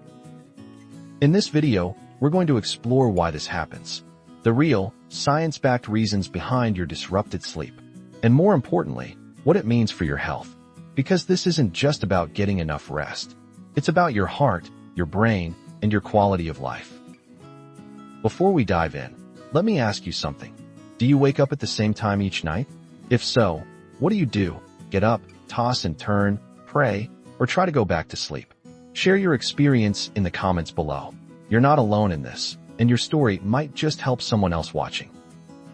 And while you're here, hit the subscribe button, especially if you're looking for thoughtful, serious conversations about the things that truly matter as we age. We're building a community that listens, learns, and supports each other. Let's dive in. Let me tell you a story. Edna, 74, lives alone in a quiet neighborhood in Oregon. Every night, like clockwork, she wakes up at 3:07 a.m. She's not anxious. She's not in pain. But her eyes pop open, and she lies in the dark wondering why. She tried cutting down caffeine, stopped napping, even changed mattresses. Nothing worked. One morning, after another restless night, she mentioned it to her doctor. What he said surprised her, and it might surprise you too. He told her, "This could be your circadian rhythm shifting with age, but it could also be something more serious, a signal from your body that your blood sugar is dipping too low in the early hours." Turns out, Edna had developed early-stage type 2 diabetes, and those nightly wake-ups were her body's early cry for help. Her glucose levels were crashing while she slept, jolting her awake without obvious symptoms. If she hadn't mentioned it, she might never have known until it became something worse. Now, this won't be the case for everyone, but stories like Edna's remind us. Waking up at 3 a.m. isn't always just an old age thing. It can be your body's way of asking for attention. So, let me ask you, have you talked to your doctor about your sleep patterns? If you keep waking up at the same time, don't just shrug it off. Leave a comment below if you've ever discovered a hidden health issue because of your sleep. Your story might make someone else take that first step. And if you haven't subscribed yet, now's the time. This is exactly the kind of story we talk about here. Real people, real warnings, real wisdom. Imagine this. It's the middle of the night. You're lying in bed, eyes wide open. Not because of a bad dream, not because of noise, just awake. You try to turn over, close your eyes, count sheep. But sleep doesn't come.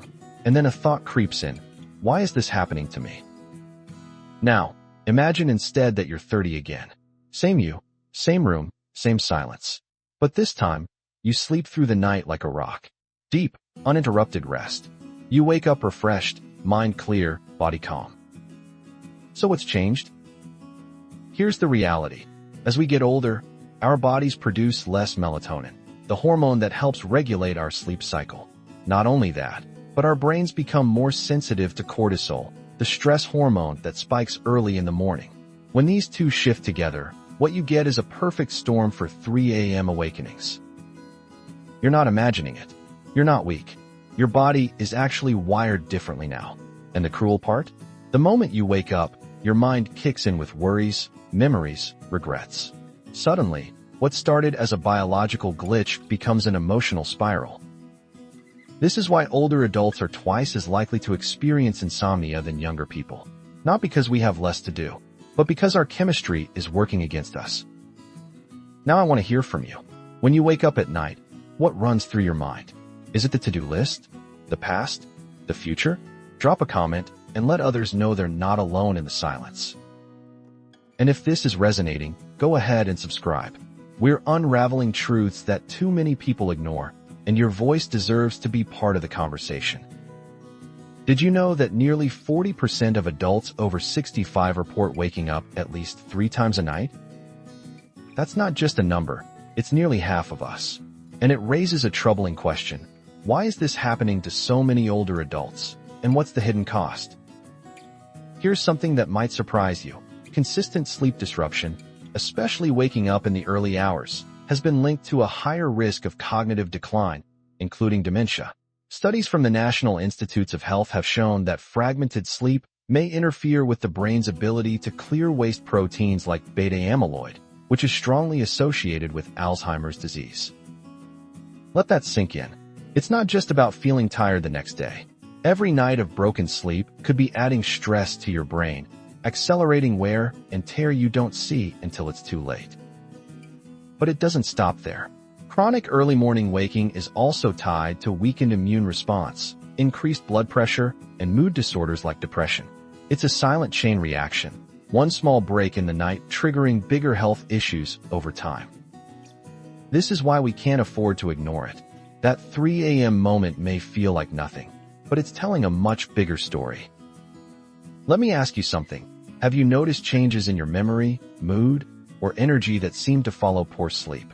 If so, talk to us in the comments. What started with you might reflect what many others are silently going through too. And if you haven't yet, hit that subscribe button. We're not just talking about problems, we're shining a light on them, together. Let's talk science. Real, hard biology. Because understanding what's happening inside your body at 3 a.m. might be the key to finally finding peace in your sleep. Here's what happens. As we sleep, our body moves through several cycles: light sleep, deep sleep, and REM. In healthy sleep, these stages flow in a steady rhythm. But for older adults, especially over 60, this rhythm starts to falter. One major reason?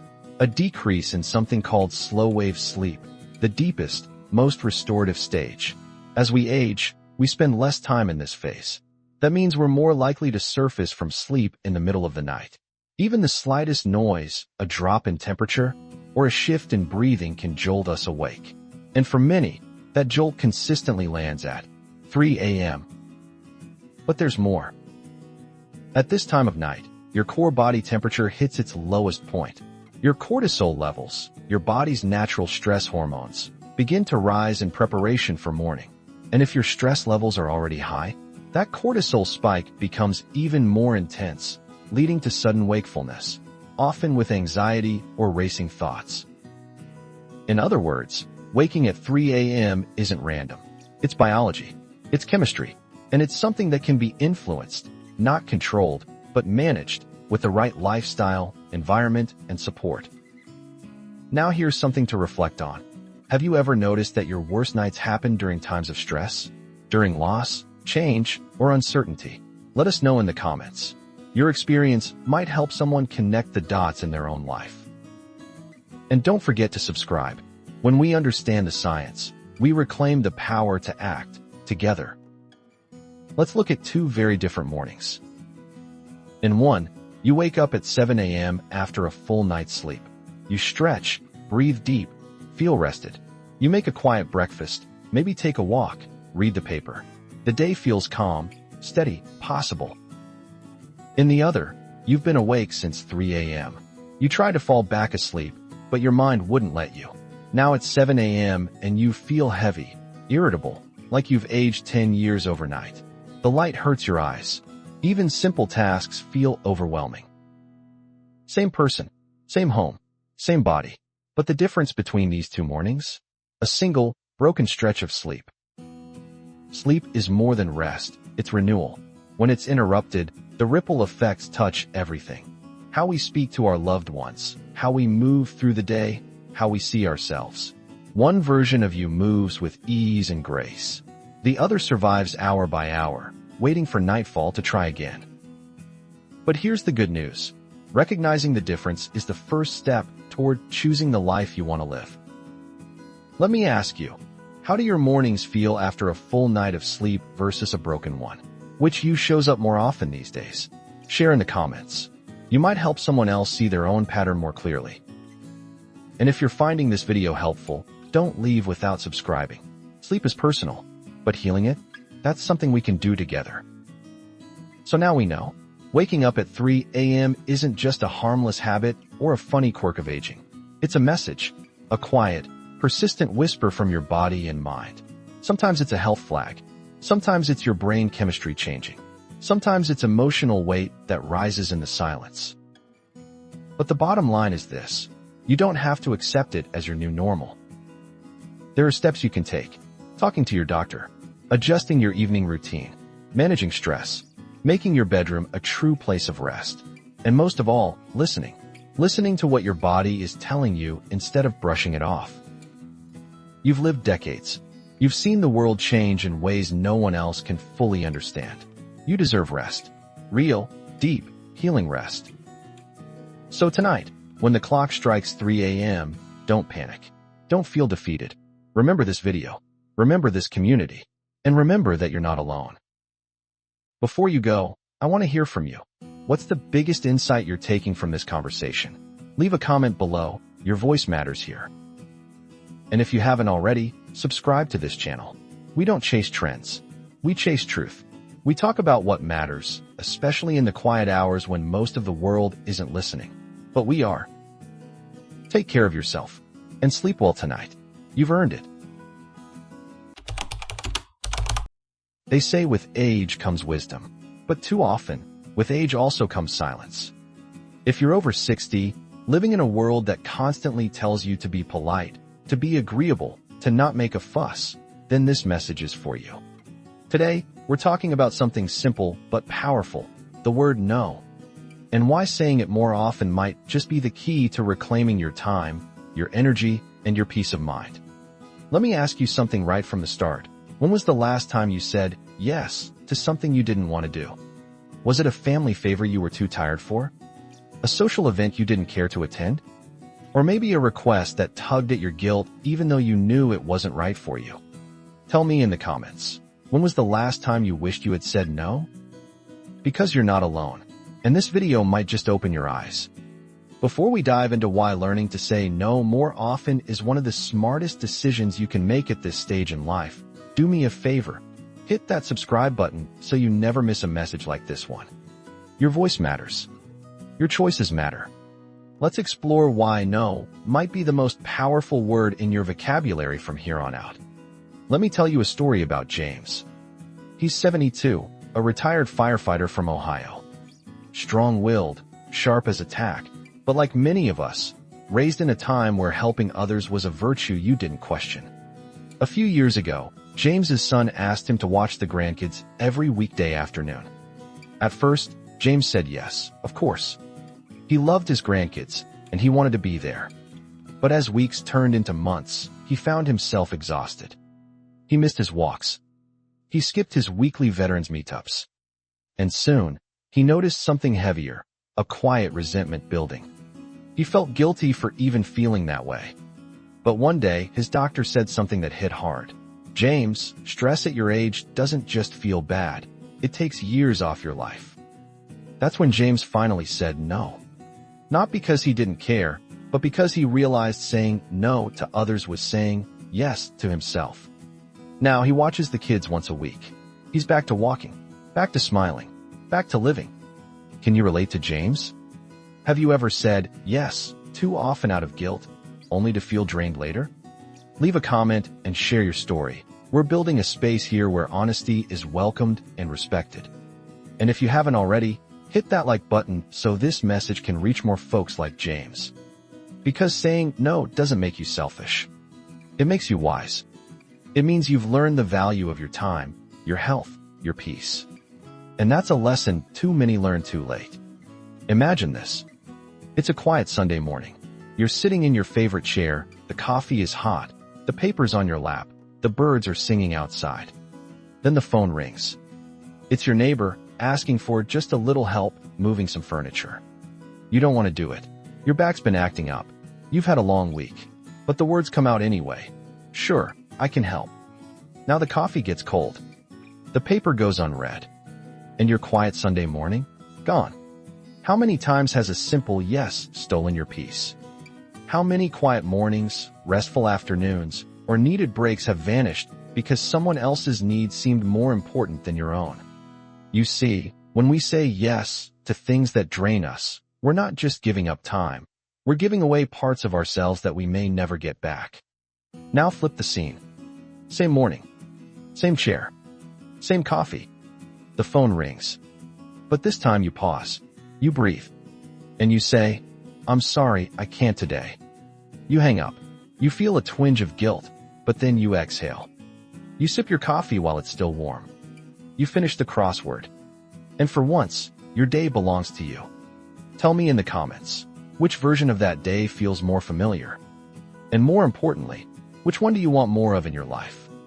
Don't forget to subscribe if this is striking a chord. We're just getting started, and these conversations matter more than ever. Because every time you say no to something that doesn't serve you, you're saying yes to a life with fewer regrets. Let's talk numbers, because sometimes the truth hits hardest when it's measured. A study by the American Psychological Association found that over 60% of seniors reported feeling overwhelmed by obligations they didn't actually want to accept. Even more striking, 1 in 3 said they often agreed to requests purely out of guilt or fear of disappointing others. Now think about that. We're talking about millions of older adults, people who have earned their rest, their time, their voice, still saying yes when every fiber of their being wants to say no. It's not just inconvenient. It's dangerous. Chronic stress caused by people-pleasing has been directly linked to higher rates of high blood pressure, weakened immune systems, and even faster cognitive decline in older adults. That's not an exaggeration, it's science. Your body pays the price for your silence. And no, this doesn't mean becoming cold or selfish. It means becoming honest. With yourself, with your loved ones, with your limits. So here's what I want to ask you. When was the last time you said yes and your health paid the price? Drop it in the comments. We need to talk about these things openly. Because if this video helps even one person say no to what's hurting them and yes to their well-being, then we've done something good today. And if you haven't already, go ahead and like this video. It helps push these hard truths into more people's lives. The numbers don't lie, but neither does your gut. Listen to both. Have you ever wondered why it feels so hard to say no, even when we know we should? There's a reason, and it's not weakness. It's wiring. Psychologists call it the social approval instinct. From a young age, we're conditioned to please others, especially those closest to us. We associate no with rejection, conflict, or being seen as unkind. And that conditioning doesn't just disappear as we age. In fact, for many older adults, it gets stronger. Why? Because we start to feel like we owe the world something. Owe our kids support. Owe our friends our time. Owe society our patience. But here's the truth. You don't owe anyone your peace. The brain's fear of saying no activates the same stress centers as physical danger. That's why your heart races, your stomach turns, and you feel guilty, even when you know you're right to refuse. But there's good news. that same brain is capable of unlearning. It starts with tiny changes. Practicing short refusals in low-stakes situations. Learning to pause before you answer. Replacing guilt with truth. I'm not up for that right now, and that's okay. Because every time you say no and survive it, your brain learns that it's safe. And soon, it gets easier. Let's talk. What's the hardest kind of request for you to turn down? A family ask? A friend in need? A community favor? Share it in the comments. Your experience might help someone else find their voice too. And if this part of the video opened your eyes, hit that subscribe button. You're not weak for struggling to say no. You're human. And with a little practice, you can retrain that instinct into something far more powerful, self-respect. Let's look at two different lives. Same person, same age, two completely different outcomes. In the first version, Evelyn is 68, a warm-hearted woman, known in her neighborhood as someone who always says yes. Need help organizing the church bake sale? Evelyn's there. Last-minute babysitting? She'll cancel her dentist appointment. Hosting the family reunion again this year? She won't even question it. At first, people admire her.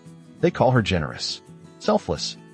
But year after year, Evelyn begins to fade. She skips checkups. She loses touch with her old friends. She starts resenting the very people she once loved to help. By 75, she's burnt out. Not because she wasn't strong, but because she never protected herself. Now, the second version. Same Evelyn, same heart. But this time, she's learned to set boundaries. She helps when she can, but she also says, I'm not available this week, without guilt. She rests when she needs to. She travels. She reads. She has space to breathe. And the people around her? They respect her more, not less. Because she's not giving from an empty well. She's giving from overflow. Now I ask you, which Evelyn are you right now? More importantly, which one do you want to become? Leave a comment and let's reflect together. You see, the power of no isn't in the rejection, it's in the protection. And every time you say no to something that doesn't align with your values, your health, or your happiness, you're choosing a better version of your life. If this spoke to you, give the video a like, and don't forget to subscribe. Because this message isn't just for Evelyn. It's for every single one of us. You've lived long enough to know that time is precious. You've earned your wisdom the hard way, through joy, through pain, through years of showing up for others. But now, maybe it's time to start showing up for yourself. Saying no doesn't mean you're unkind. It means you know your worth. It means you've stopped measuring your value by how much you can give and started protecting what you still have left to live. The truth is, every no makes space for a better yes. Yes to health. Yes to peace. Yes to moments that matter. So here's my challenge to you. This week, say no, just once, to something that doesn't serve you. See how it feels.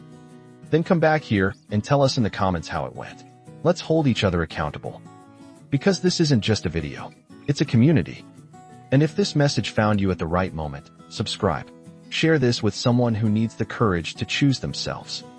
You've said yes your whole life. Now it's time to say no. And mean it. At the age of 70, you've lived through more than most will ever understand. Wars, heartbreaks, victories, quiet mornings, and restless nights. You've laughed with friends who are no longer here, and held hands with children who now have children of their own. But there's a question that still lingers in the back of the mind, especially when the house falls quiet and the world feels a bit too fast. How much time do I have left? Today, we aren't talking about fortune-telling. We're talking science, hard facts that predict longevity after 70. 7 signs, each backed by research, each with the power to illuminate the road ahead. Some might surprise you, some might comfort you, and some might urge you to make a change today. Before we begin, I want to hear from you. How old are you right now? Drop your age in the comments. Let's remind everyone here that we are not alone. We're a community walking this path together. And if you find meaning and wisdom like this, take a moment to subscribe. Your life story deserves to be honored, and here, we do just that. Now let's begin. The first sign, It might be hidden in the way you walk. Number 1. Gait speed. Walking speed is a predictor of longevity. In 2011, researchers from the University of Pittsburgh reviewed data from over 34,000 adults aged 65 and older. What they discovered stunned the scientific community. Gait speed, how fast a person walks, could predict survival better than age, gender, or even chronic illnesses. Imagine two men, both 75 years old. One strolls down the street at a relaxed pace, enjoying the sun on his shoulders.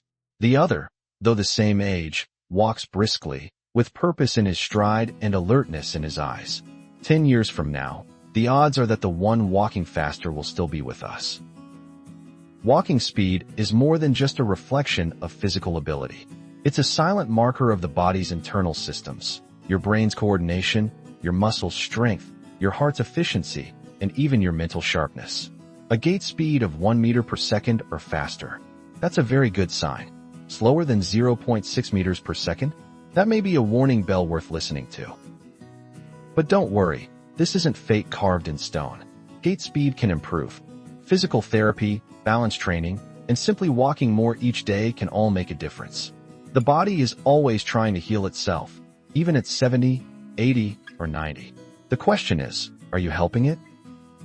Now I want to ask you, how would you describe your walking speed these days? Slow, average, or quick? Be honest and share your answer in the comments. You might be surprised to find how many others are in the same shoes. And if you're still watching, remember to subscribe. This isn't just a video, it's a conversation, and we're just getting started. Next, let's talk about something that might seem small, but could be more powerful than medicine. Number 2, grip strength. A small force that speaks volumes. In a quiet village in Japan, an 83-year-old farmer rises with the sun. His back is slightly curved, but his hands, weathered and strong, still grip the wooden handle of his hoe with steady confidence. He's not rushing. He moves with care. But when he extends his hand to greet you, his grip tells a story. This is a man still full of life. Now here's the surprising part. Science agrees. A global study published in The Lancet followed over 140,000 adults in 17 countries. What did they find? Grip strength was a stronger predictor of early death than even blood pressure. That's right. How hard you can squeeze someone's hand can signal how long you're likely to live. Grip strength reflects more than hand muscles. It tells us about your overall muscle mass, your nervous system's function, and even your cardiovascular health. Weak grip? It's often linked to frailty, poor nutrition, and increased risk of falls or hospitalizations. Strong grip? It's a quiet guardian, defending you day after day. And here's something personal. I remember my grandfather. At 89, he couldn't run or climb, but his handshake remained firm. He passed away peacefully, just months before his 95th birthday. The doctors once told me, he's got the grip of someone 20 years younger. I never forgot that. So, I ask you, when was the last time you tested your grip strength? Try squeezing a tennis ball for 30 seconds. Harder than it sounds, isn't it? Share your results in the comments. Was it easy, moderate, or difficult? And if you find value in what you're hearing, don't forget to like this video. It helps spread wisdom to others who may need it more than you know. Next, we'll move from muscles to the mind. Number 3, cognitive sharpness. The mind's hidden clock. Picture this. You're sitting at the kitchen table with a cup of tea. The clock ticks softly. You try to remember the name of that neighbor. You know, the one who always wore the red hat and walked her dog every morning. It's on the tip of your tongue, but it slips away. We all forget things now and then. But when small memory lapses start becoming more frequent, it could mean more than just senior moments. A study from Rush University Medical Center followed nearly 1,200 older adults over several years. Those who scored lower on simple cognitive tests, like recalling words or following instructions, had a significantly higher risk of death, even after adjusting for physical health. Why? Because cognitive sharpness is often the first system to falter when something deeper is wrong. Nutrient deficiencies, poor blood circulation, early stages of neurological decline. And here's the truth most won't say aloud. Cognitive decline doesn't just affect your memory. It affects your independence, your safety, and even your relationships. But there's also hope. The brain, even at 70 or 80, can still form new connections. Puzzles, learning a new language, or even playing a musical instrument. These aren't just hobbies. They're survival strategies. My old friend Harold, he took up painting at 76, said it kept his mind sharper than attack. He lived to 94 and painted right up to the end. Not masterpieces, no, but each canvas was a message to time. I'm still here. I'm still thinking. Now let me ask you, how often do you challenge your brain? Share in the comments. What's your favorite way to stay mentally sharp? Crossword puzzles? Chess? Reading history? If this video is sparking something in your mind, hit that subscribe button, because keeping your brain strong starts with feeding it the right kind of wisdom. Next, we'll leave the mind and step into something even more subtle: how you sleep. Number 4, sleep quality, the nightly report card of your body. It's 2:13 a.m. The house is quiet. The hallway is dark. You've been lying there for hours, eyes open, mind racing, waiting for sleep that just won't come. You shift, sigh, and glance at the clock again. If this sounds familiar, you're not alone. But here's the uncomfortable truth. Poor sleep in older adults isn't just a nuisance, it's a red flag. According to a study published in JAMA Internal Medicine, older adults who consistently slept less than 5 hours per night had a 25% higher risk of early death compared to those who got between 7 and 8 hours. And those with fragmented, restless sleep, even worse outcomes. Sleep is when your body restores itself. It's when your brain files memories, your heart rate slows, your immune system repairs, and your cells regenerate. Without good sleep, you're running a machine without ever stopping to service it. And don't be fooled. Getting older does not mean you're supposed to sleep poorly. That's a myth. In fact, the body craves routine and rest more than ever in our later years. Insomnia, sleep apnea, restless legs, these aren't harmless annoyances. They're signals that something's out of balance. Let me tell you about Mrs. Alvarez, a neighbor from my hometown. At 81, she started waking up multiple times a night, always tired during the day. Her doctor brushed it off as just old age. But her granddaughter pushed for a sleep study, and it turned out she had undiagnosed sleep apnea. With treatment, she started sleeping deeply again. I feel 10 years younger, she told me one Sunday after church. So I ask you, how are you sleeping these days? Restful? Restless? Interrupted? Share honestly in the comments. You may not realize how many others are tossing and turning just like you. And if you're still with me, consider liking this video. These signs we're talking about, they're quiet, often overlooked. But together, we can shine a light on them. Next, we'll explore something many people ignore until it's too late: your sense of purpose. Number 5, sense of purpose. Why having a why can add years to your life. When George lost his wife after 52 years of marriage, he stopped going to the community center. He didn't garden anymore. Meals became microwave dinners eaten alone at the edge of the kitchen counter. One evening, he told his son, "I don't know why I'm still here." But something changed a few months later. George began volunteering at the local elementary school, reading stories to second graders. His posture improved. He laughed again. And one day, he said something I'll never forget. "Those kids gave me a reason to wake up in the morning." Science supports George's story. A landmark study from the University of Michigan found that older adults with a strong sense of purpose had a 15% lower risk of death, even after accounting for health conditions, income, and education. This wasn't about religion or productivity or wealth. It was about meaning, feeling that your life still matters to someone or something. Purpose can be simple: tending a garden, writing letters, cooking for your grandchildren, helping a neighbor, even caring for a pet. But without purpose, the days can blur together. And when that happens, the body and mind begin to fade. I once met a 92-year-old piano teacher who still taught 2 students a week. When I asked her why she kept doing it, she smiled and said, "Because they still need me." That was her medicine. That was her secret. So I want to hear from you. What gives you purpose these days? Is it family? faith? A creative passion? Or are you still searching for it? Leave your answer in the comments. You never know who you might inspire. If this message hits home, subscribe. Because around here, we believe life doesn't end at 70, it evolves. And purpose is the compass that guides it forward.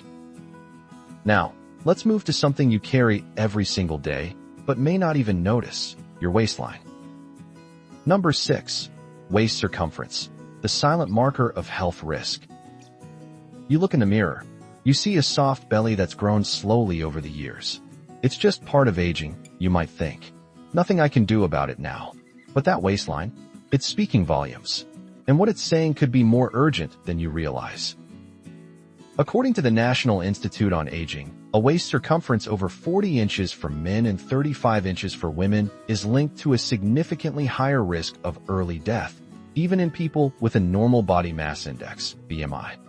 That means you could be normal weight on the scale, but still carry dangerous visceral fat around your organs.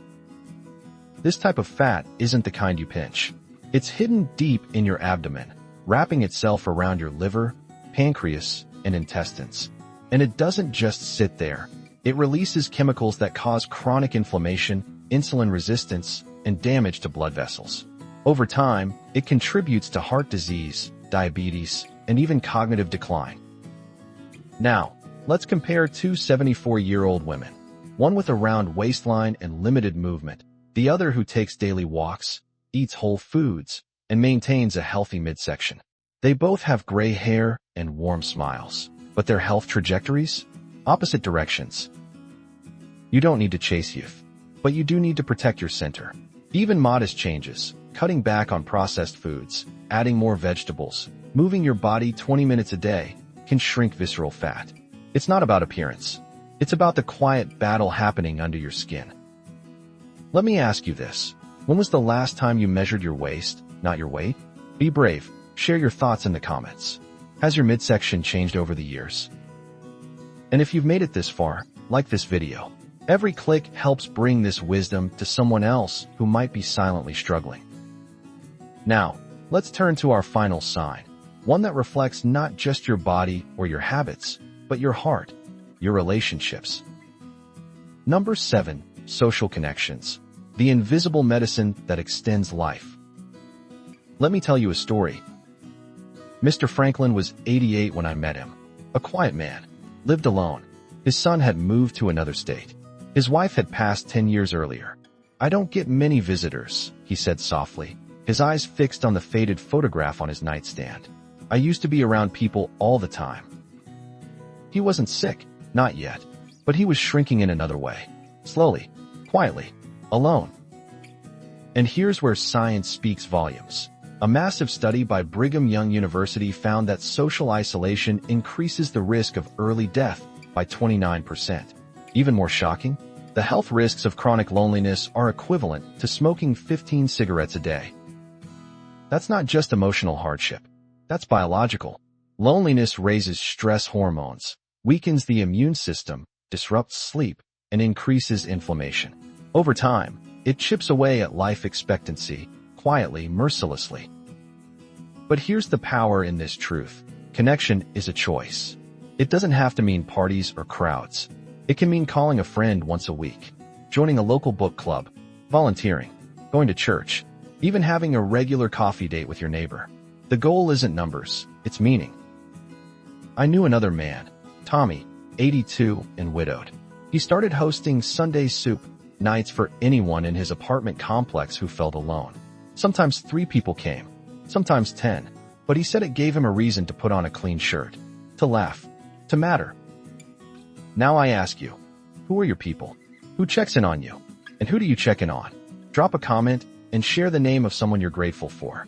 Let's turn this video into a web of connections. And if this message speaks to your heart, hit subscribe. Because here, you're never truly alone. We've now explored the 7 signs. But before we part, let's take a moment to reflect on all of it. The body, the mind, the soul. Let's close with one final thought. You've walked with me through 7 signs, each one a window into the quiet forces that shape your life beyond 70. Not myths, not guesses, but truths. grounded in science and steeped in the wisdom of lived experience. And if you saw yourself in any of these signs, whether it's your walking speed, your grip, your sleep, or your loneliness, know this: it is not too late. Aging is not a surrender, it is a season. And like every season, it holds both challenge and renewal. I want you to take a moment right now and breathe. Think about your body, how it's carried you all these years. Think about your mind, how it still seeks, still questions, still hopes. Think about your heart, how it still longs to love and be loved. Longevity is not about escaping death. It's about embracing life, fully, deliberately, with a sense of dignity and purpose. Whether you live to 75 or 105, what matters most is how you live. Now, I turn it to you. Which of these signs do you relate to the most? What changes are you ready to make? Let your voice be heard in the comments. You never know whose life you might touch with your honesty. And if this video stirred something in you, if it reminded you that your life still holds meaning, then I ask one last time: subscribe. Not because I need it, but because you deserve to keep walking in wisdom, surrounded by others who understand. I'll be here when you need me. Until then, take care of yourself. You've come this far, and the road ahead is still yours to walk. There comes a time when the house is quieter than it used to be. The phone rings less often. The days stretch a little longer. And in those still hours, a question sometimes whispers to the heart: is this it now? Growing older can bring with it a kind of solitude that's hard to explain, especially when you've spent your life surrounded by people, responsibilities, and routine. But here's something I want you to remember. Being alone doesn't have to mean being lonely. In fact, there are people in their 70s, 80s, even 90s who feel more peace, more joy, and more meaning now than ever before. How? Because they've quietly learned certain truths, not from books, but from living, from losing, from learning, from letting go. Today, I want to share with you 7 deeply human secrets that can help you find happiness every single day, even if you find yourself growing old and growing alone. If you've ever had moments of silence that felt too heavy, if you've wondered how to keep your spirit alive when life slows down, this video is for you. And before we begin, I'd love to hear from you. What has helped you find peace in your later years? Leave a comment below. Your words might be the exact encouragement someone else needs today. And if you're new here, consider subscribing.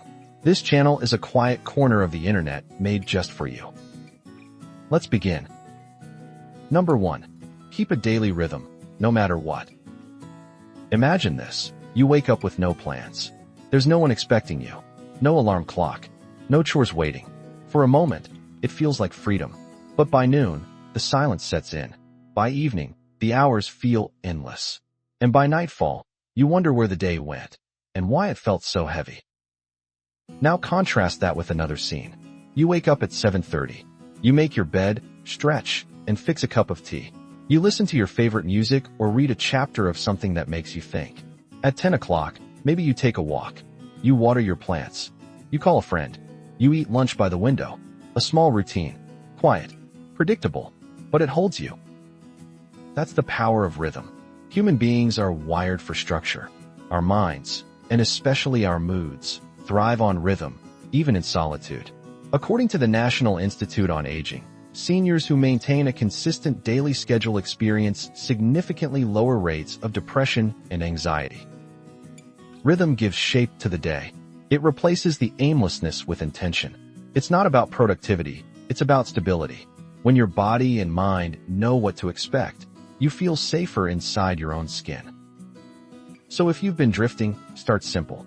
Choose 3 things you'll do every day, no matter what. A morning ritual, a midday activity, an evening wind down. Write them down. Stick to them for a week. You'll be surprised how much lighter your days begin to feel. And now I'd love to ask you, what's one daily habit that brings you a sense of calm or purpose? Share it in the comments. Someone out there is looking for ideas to build their own rhythm. Ready for the next secret? Let's keep going. Number 2, revisit an old passion, even if you're out of practice. Let me tell you a story. There was a man named Walter. 82 years old, widowed, and retired from a career in accounting.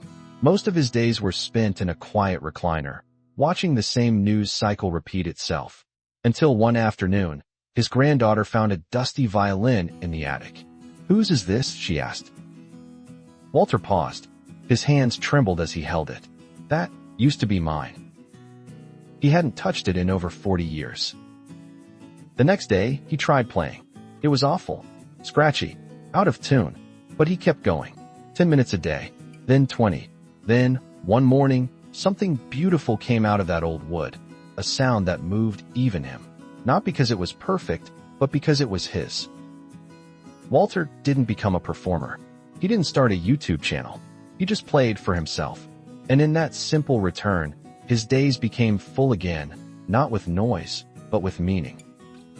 You see, passion doesn't expire. It doesn't care how old you are, or how rusty your hands feel. Whether it's painting, gardening, woodworking, poetry, photography, or puzzles, the things you once loved still live inside you. They're just waiting for you to knock on the door again.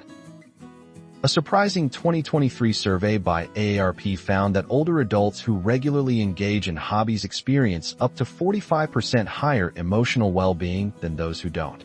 That's not small. That's life-changing. So I ask you now, what's something you once loved doing, but let go of as life got busy?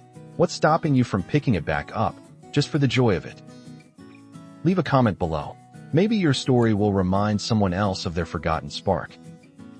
And when you're ready, I'll share the next secret, one that's often overlooked but deeply powerful.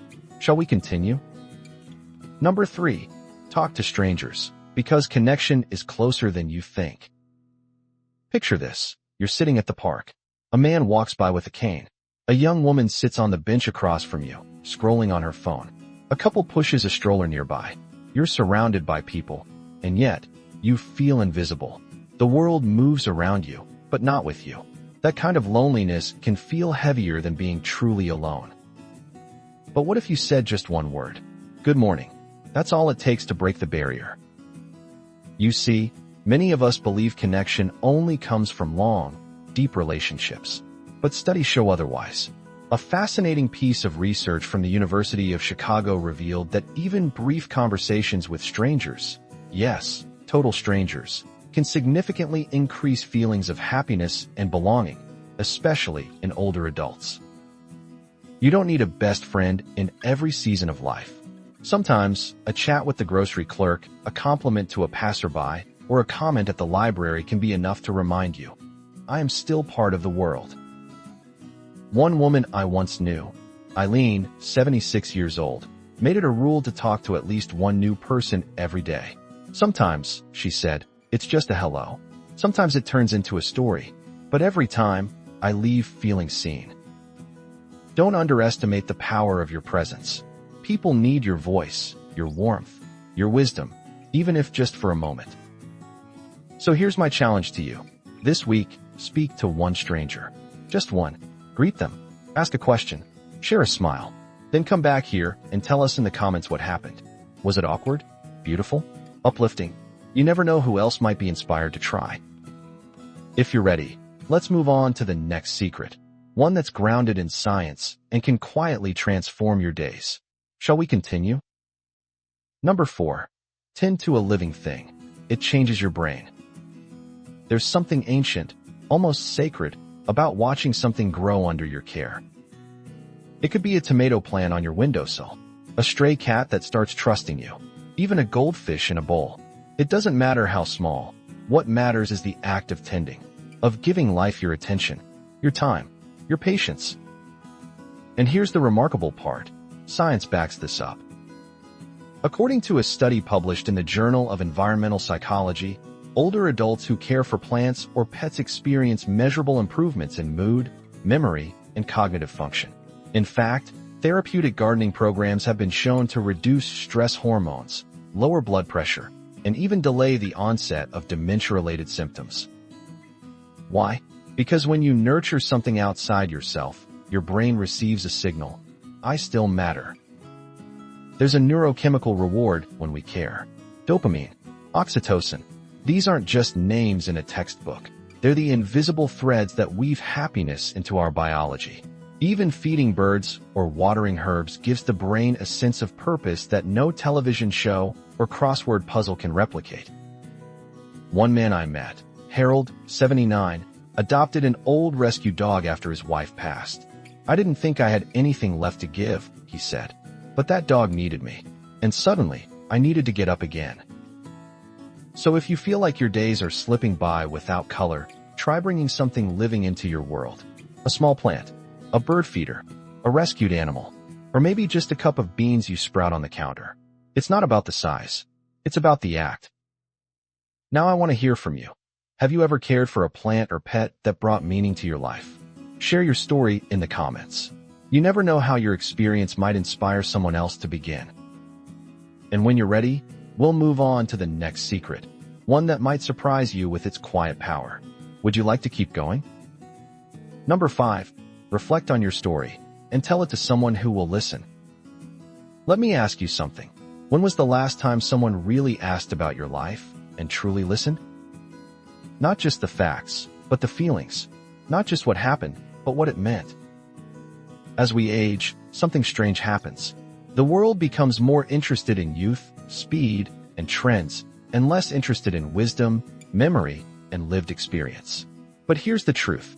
You carry a lifetime of stories that no one else can tell. And telling them isn't just a pleasure, it's a healing. Psychologists call it life review. It's not nostalgia. It's a process of making sense of your journey, the joys, regrets, the detours and triumphs, and sharing it with others. Research from the American Psychological Association shows that older adults who regularly reflect on and share their life experiences report greater life satisfaction, lower depression, and even improved physical health. Why? Because your story matters. And saying it out loud helps your heart remember that it mattered. One woman, Miriam, 84 years old and living alone, began recording voice messages of her childhood memories and sending them to her granddaughter. At first, it felt awkward.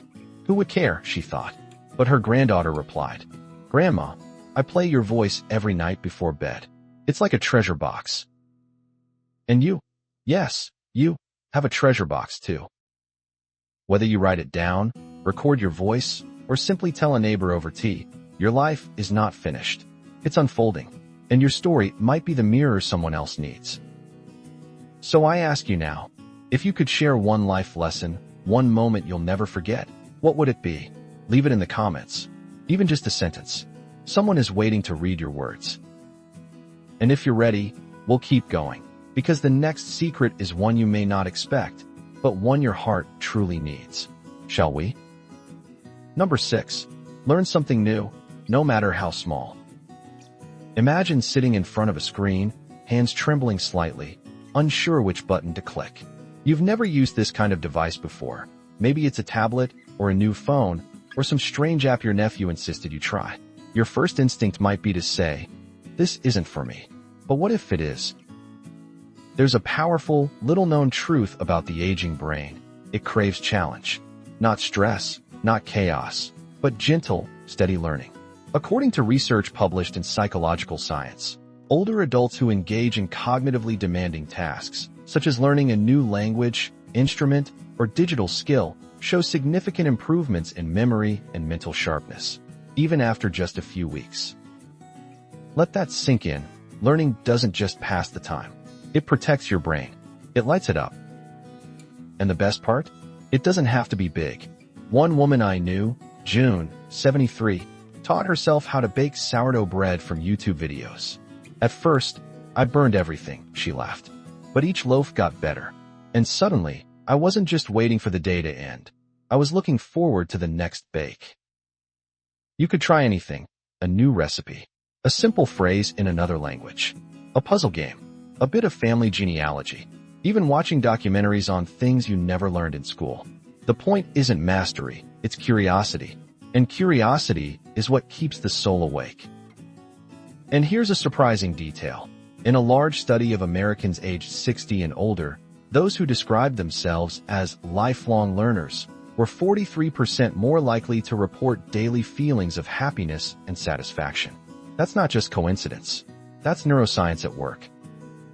So tell me, what's something new you've always wanted to learn, but never got around to?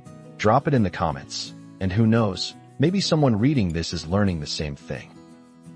Are you ready for the final secret? It's the most tender, and maybe the most important, of them all. Shall we finish this together? Number 7. Allow yourself to be needed, even in small, quiet ways. There's a quiet ache that settles in when the roles you once held begin to slip away. You were a provider, a caregiver, a mentor, a partner. People needed you, for advice, for strength, for guidance. And then, one day, they don't call as often. The house is emptier. The responsibilities that once filled your time now belong to someone else. And it's easy, heartbreakingly easy, to believe that you're no longer needed. But let me tell you something you may have forgotten. You still are. Not in the way you once were. Maybe not in ways that shout, but in ways that matter. You can still be a presence, a listening ear, a gentle voice in someone's storm. Sometimes, just sitting beside someone who is hurting, without fixing, without advising, is the greatest gift of all. One man, Richard, 81, volunteered once a week at a children's hospital. He didn't have medical experience. He just sat with kids who were scared and waiting for treatment. They called me Grandpa Richard, he said. All I did was listen. But those little ones, they made me feel alive again. Being needed doesn't always mean grand gestures. It can mean calling a neighbor who lives alone, writing a birthday card to someone younger in your family, passing along a recipe, giving someone the space to feel seen.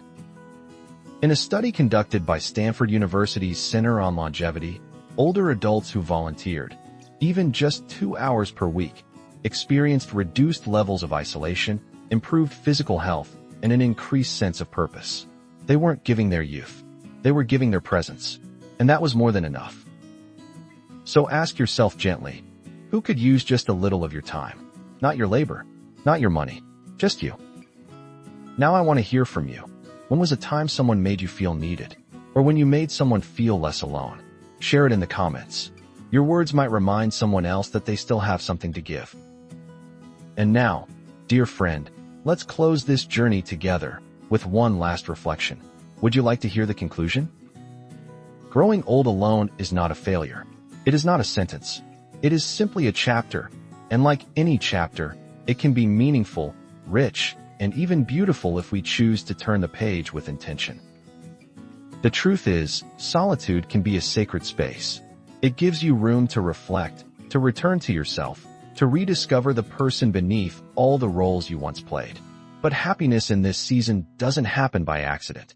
It requires quiet courage, gentle curiosity, and the willingness to keep showing up for life, even when no one's knocking at the door. Let's remember what we've uncovered today. That rhythm gives your day structure, that your passions still live within you, that strangers can become soft threads of connection, that caring for something living rewires your heart, that your story still matters and must be told, that learning keeps your mind awake, and that, above all, you are still needed, maybe now more than ever. If even one of these truths spoke to you today, hold on to it. Try it. Let it breathe inside your daily life. And then come back and share what you noticed, because your journey, your voice, could become someone else's turning point. And if this video touched something in you, if it made you feel seen, heard, or even just understood, I invite you to subscribe. This channel exists for moments like this, for hearts like yours, for souls still growing, no matter the age.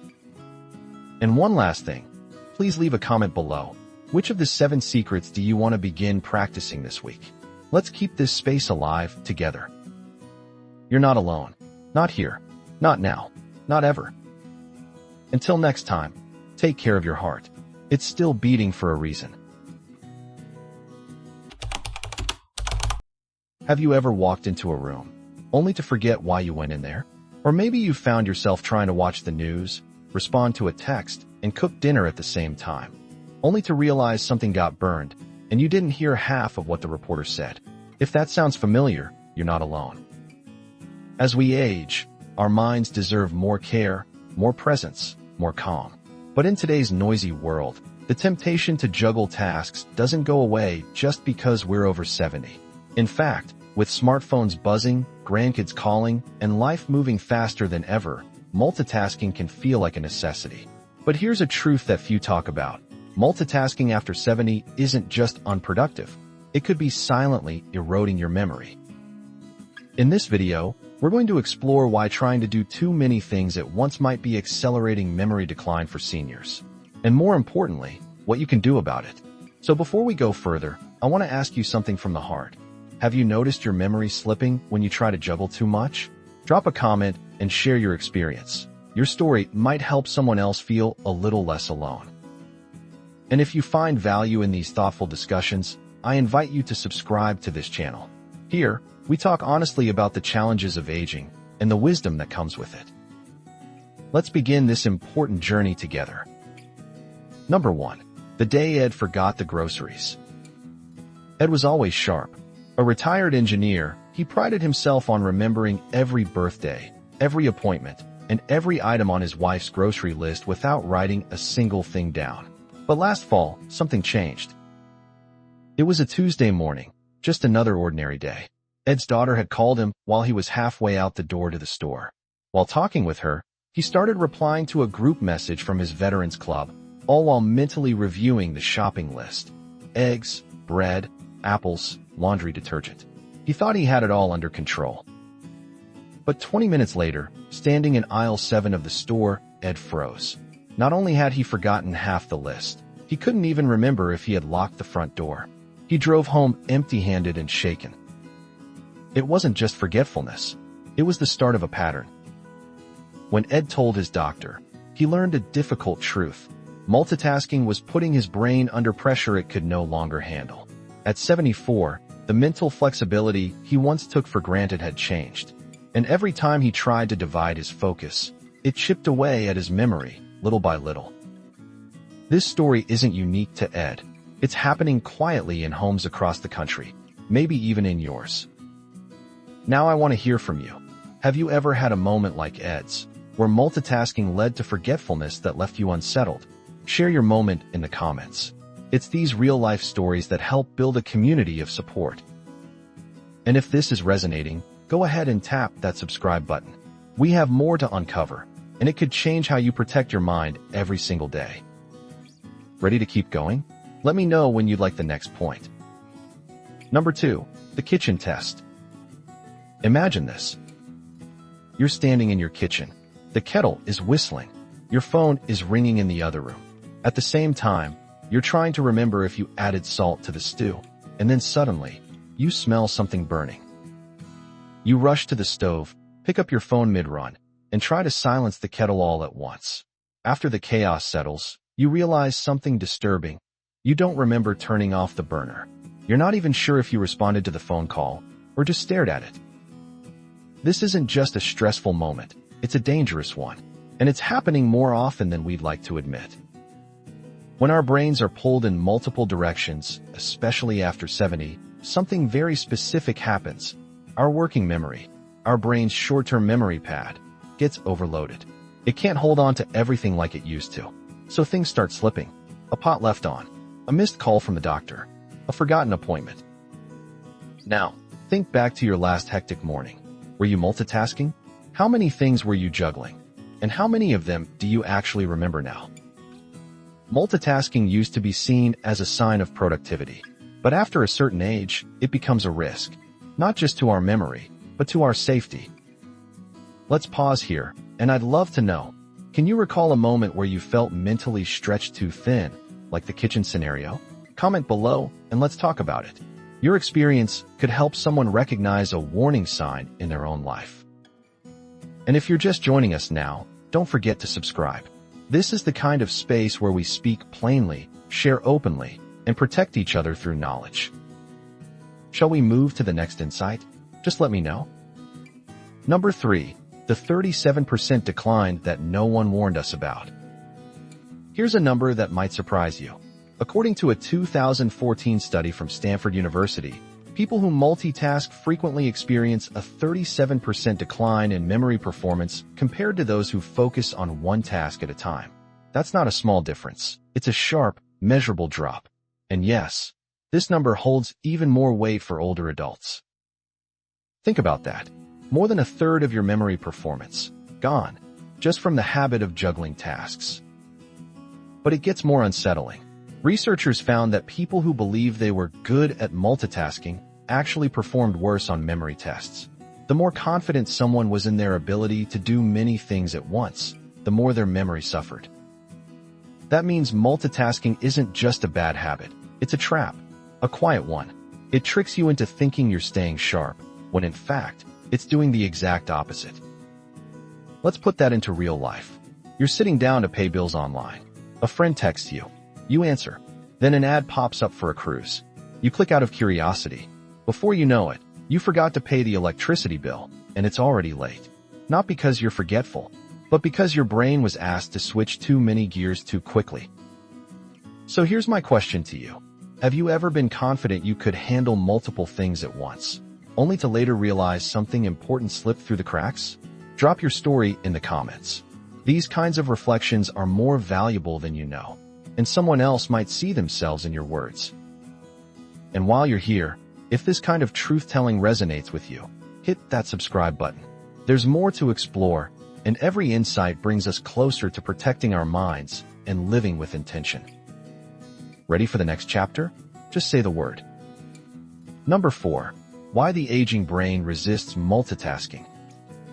Let's talk science, not in complicated terms, but in a way that reveals what's really happening inside your brain when you multitask past the age of 70. Your brain has a part called the prefrontal cortex, the command center that handles attention, decision-making, and working memory. In younger years, this part of the brain is agile. It can jump from task to task more efficiently. But as we age, the prefrontal cortex naturally shrinks in volume and slows in processing speed. That's not failure, it's biology. Now here's where it gets critical. Multitasking forces the brain to constantly switch contexts. Every time you go from reading an email to answering the phone, your brain doesn't do both at once. It rapidly toggles between them. This constant switching burns mental energy, reduces retention, and increases the likelihood of errors. It's called cognitive switching cost, and for seniors, that cost is much higher. In fact, neuroscientists have shown that older adults activate more brain regions than younger ones just to perform simple multitasking. That means your brain is working harder than ever just to keep up. Over time, that overexertion can lead to mental fatigue, decision-making errors, and yes, faster memory decline. Here's a metaphor. Imagine your brain is a classic car. Still elegant, still powerful, but it needs smoother roads, not a frantic racetrack. When you demand constant gear shifting, the engine wears out faster. But give it a clear path, and it hums beautifully. So now, I ask you, have you felt that mental drain after trying to juggle too much? Maybe your thoughts felt foggy, or you couldn't recall details hours later. If you have, drop a comment below and tell me how you recognize the signs. Your awareness might help someone else catch their own warning signal. If you're finding these insights eye-opening, consider subscribing. This channel is here to honor your experience and strengthen your clarity, one truth at a time. Shall we continue with the next point? Just say when. Number 5. The peace of focus versus the fog of frenzy. Let me show you something, not in words, but in 2 lives. First, meet Helen. She's 72. Every morning, she makes tea, then sits by the window with her journal. One task at a time. When she reads the news, she doesn't glance at her phone. When she calls her daughter, she gives her full attention.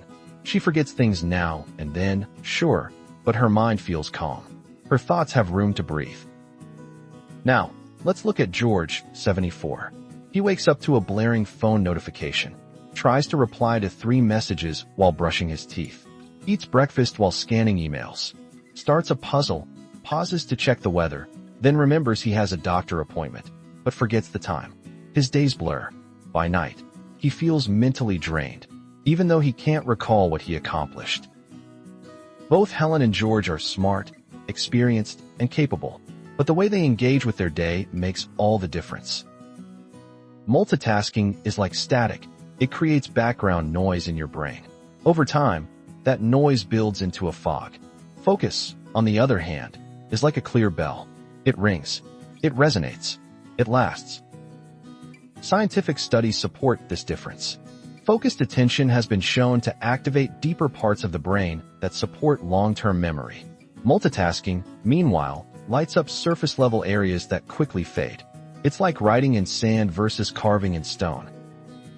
So I ask you, between Helen and George, who do you relate to more? Or maybe you've been both at different points in your life. Share in the comments. There's no judgment here, only learning, only reflection. And if something in this contrast struck a chord with you, go ahead and subscribe. You deserve to age with clarity, not confusion. Ready for the final piece? Just let me know. Aging doesn't mean weakness. It means wisdom, perspective, and the power to choose differently. But even the wisest among us can be caught off guard by habits that once felt harmless, like multitasking. You've seen it now, how multitasking at our age isn't just inefficient, it's a quiet thief. It steals moments, blurs memory, and burdens a brain that's already doing its best. The stories, the science, the contrast, they all point to one truth. The more we try to do at once, the less we hold on to what matters. But here's the good news, it's not too late. Your brain still craves calm. It still strengthens with focused attention. Every time you choose to do one thing, fully and slowly, you reclaim something vital. A name, a memory, a piece of peace. So here's what I invite you to do today. Just try. Try reading without distraction, calling a loved one without checking your phone, making a cup of tea and doing nothing else while you sip it. You might be surprised how clearly you think when your mind stops racing. And before we part ways, I'd love to hear from you. What's one change you're willing to make this week to reduce mental clutter? Leave your commitment in the comments. Let's encourage each other. If this video helped you pause and reflect, don't forget to subscribe. There are more conversations ahead, ones that honor where you are in life and help you move forward with intention. Take care of your mind. It's carried you this far, and it still has so much more to give. Let me ask you something difficult, but necessary. What if you went to bed tonight and never woke up? That's exactly what happened to Thomas Miller, a 67-year-old retired teacher in Ohio. No pain, no warning, just a quiet end in his sleep. Some might call it peaceful, but what if I told you it was preventable? Today, we're talking about 4 bedtime habits you must avoid after turning 70. Habits that might seem harmless, but could silently put your heart, brain, and overall health at serious risk. We're not here to scare you. We're here to protect you. Because these are the kind of changes that can mean the difference between waking up to another beautiful morning or not waking up at all. If you're over 60 or love someone who is, this video could be one of the most important you watch this year. Before we dive in, I want to hear from you. Have you ever worried about your bedtime habits or noticed your sleep changing as you've aged? Let me know in the comments below. I read every single one. And while you're at it, go ahead and subscribe. Because staying informed about your health shouldn't stop at the doctor's office. Let's talk about the bedtime mistakes Thomas and many others didn't know they were making. Ready for the first one? Number 1. Eating a heavy meal late at night. Thomas had a routine. At around 8:30 every evening, he'd settle into his recliner, turn on the news, and warm up his late dinner. It was usually something comforting, a big bowl of pasta, maybe some meatloaf with mashed potatoes. Nothing fancy, just good old-fashioned food. He'd finish eating around 9:15, watch a little more TV, then head to bed by 10. On the night he passed, that's exactly what he did. No signs of distress, no complaints, just never woke up. You see, eating a large, heavy meal before bed may seem harmless. But for seniors, especially over the age of 70, it can quietly stress the heart, spike blood sugar, and even disrupt nighttime breathing. When your digestive system is still hard at work while you sleep, your body can't fully rest. For some, especially those with underlying conditions, this can trigger heart arrhythmias or even silent strokes during sleep. According to the Journal of the American Geriatric Society, seniors who eat within 2 hours of bedtime are 40% more likely to experience nocturnal hypertension, high blood pressure spikes during sleep. That alone can double the risk of a cardiac event overnight. And yet, no one talks about it. I want to hear from you. Do you usually eat dinner late? Or maybe have a bedtime snack out of habit? Drop a comment and tell me how your evening routine looks. You might be surprised how many others do the same. And if you haven't already, now's a good time to subscribe. Because in the next section, we're going to talk about a bedtime habit that might feel like it's helping your sleep, but is actually one of the most dangerous things you can do after 70. Number 2. Taking sleep medication without supervision. Imagine this. You've been tossing and turning for over an hour. You check the clock, 12:47 a.m. Again, you sigh frustrated. The house is silent, your mind is racing, and your eyes refuse to stay shut. So, like many others, you reach for that little bottle in your nightstand drawer. Maybe it's over the counter. Maybe it's something your doctor prescribed years ago. Either way, you pop a pill, hoping for rest. Now imagine doing this 3, 4, 5 times a week. Sounds familiar? For many seniors, sleep medication becomes a crutch, but what feels like a quick fix might actually be digging a deeper hole. Here's why. As we age, our bodies process medication differently. What your liver could break down at 50 takes much longer at 70. That means sleep meds, especially benzodiazepines or even strong antihistamines, can linger in your system, leading to grogginess, confusion, and slowed breathing during the night. And in some cases, especially when mixed with other prescriptions or alcohol, they can cause breathing to stop altogether. A study published in JAMA Internal Medicine found that adults over 65 who regularly used sleep medications had a 4 times higher risk of nighttime falls, memory loss, and even death during sleep. Not because of the medicine itself, but because of how it's misused or overused without close supervision. And here's the kicker. These pills don't even lead to better sleep quality. They may knock you out, but they don't let your brain reach the deep, restorative sleep stages it desperately needs. So ask yourself, do you rely on sleep aids more than you'd like to admit? If you're comfortable sharing, leave a comment below. I promise, there's no shame, only support here. And don't go anywhere, because next, we'll look at a bedtime behavior that millions of seniors do every night, without realizing it's quietly damaging their brain health. You won't want to miss this.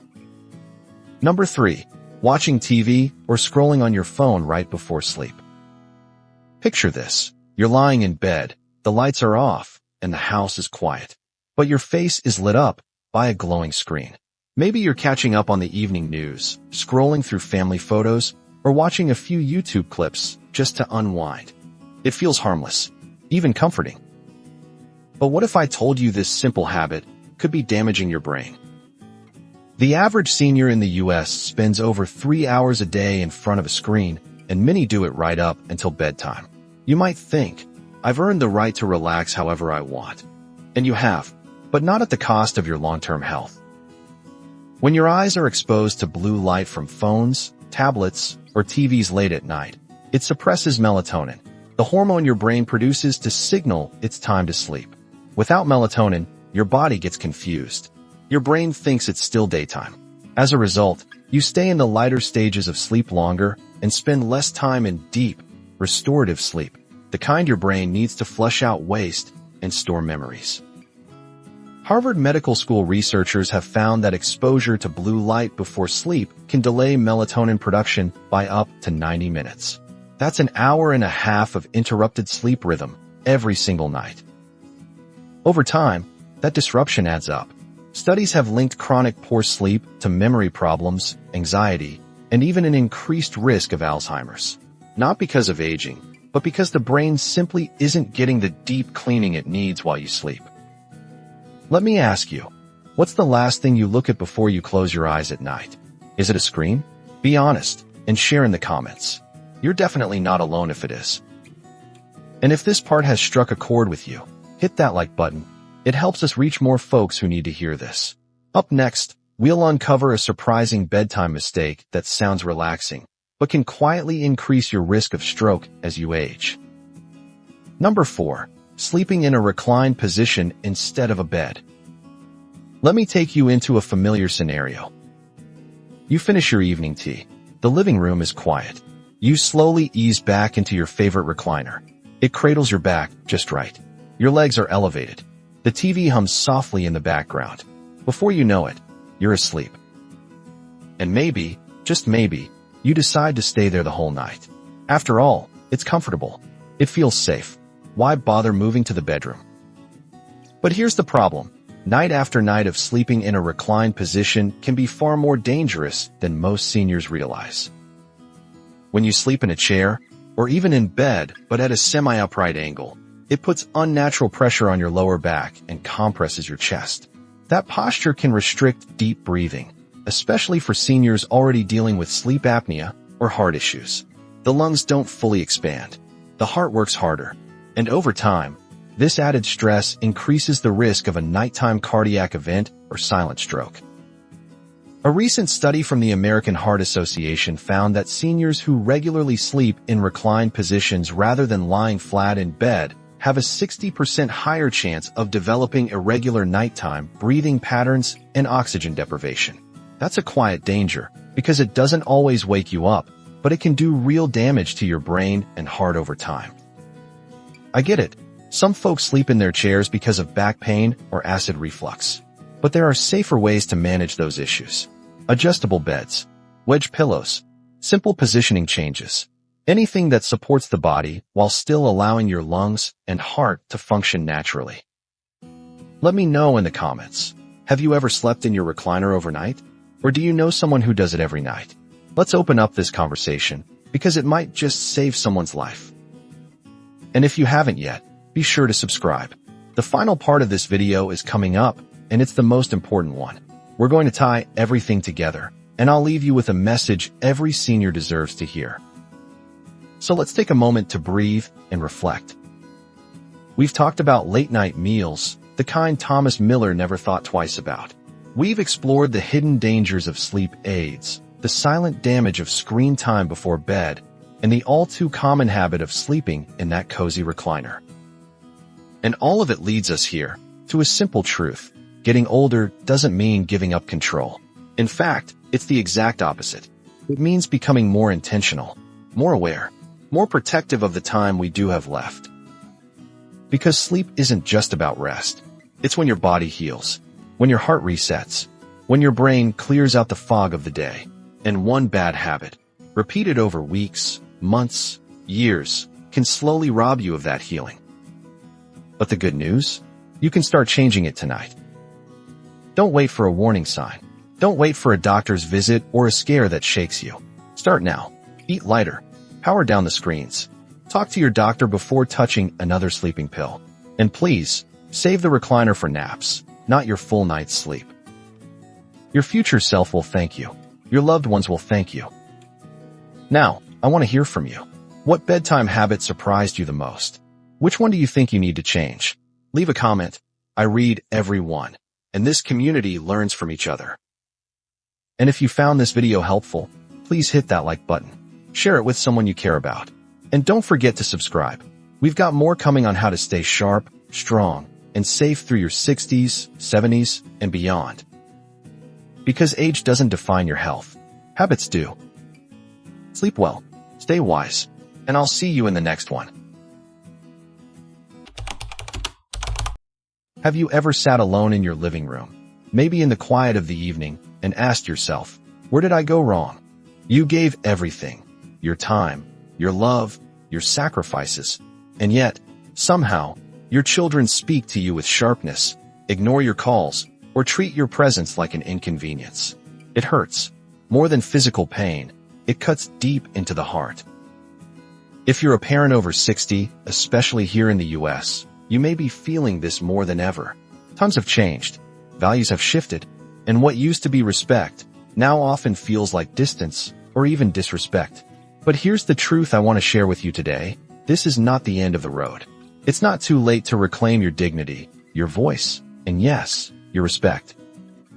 In this video, we'll walk through 6 powerful, time-tested ways to rebuild that respect. Not by yelling, not by begging, but by quietly, firmly, and wisely standing in your worth. And before we dive in, I want to hear from you. Have you experienced this kind of disrespect from your children?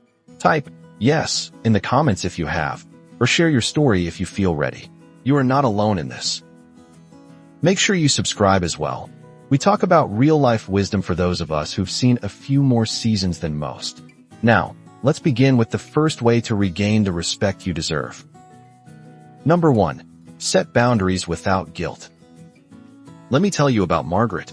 She's 72, lives in Arizona, and spent her entire life doing everything for her 3 kids. Babysitting at the drop of a hat, giving loans that were never paid back, cleaning up messes, literal and emotional. But the more she gave, the less they seemed to appreciate her. One day, her youngest yelled at her for not answering the phone quickly enough. That was her breaking point. Instead of lashing out or shutting down, Margaret did something different, something bold. She wrote each of her children a letter. Calm, clear, honest. She told them she loved them deeply, but that she would no longer tolerate being treated like a servant or a punching bag. She started saying no when she needed to. She stopped picking up calls during dinner. She reclaimed her time, her energy, and slowly, something shifted. Her kids didn't like it at first, but over time, they began to respect her again. Here's the truth. People don't respect what they can take for granted, children included. Setting boundaries isn't a punishment. It's a lesson in self-respect. When you model it, you teach it.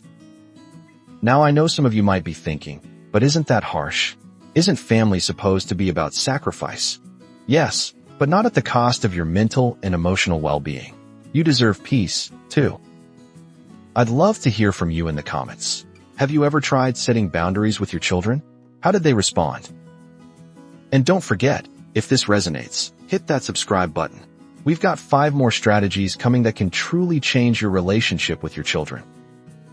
Number 2. Stop trying to be liked. Focus on being respected. Imagine this scenario. You're at your daughter's house for a family dinner. The grandkids are glued to their phones. Your son-in-law barely acknowledges you, and your own child interrupts you mid-sentence to correct you over something trivial. You laugh it off. You stay quiet. You don't want to ruin the mood. Now, let me flip this for you.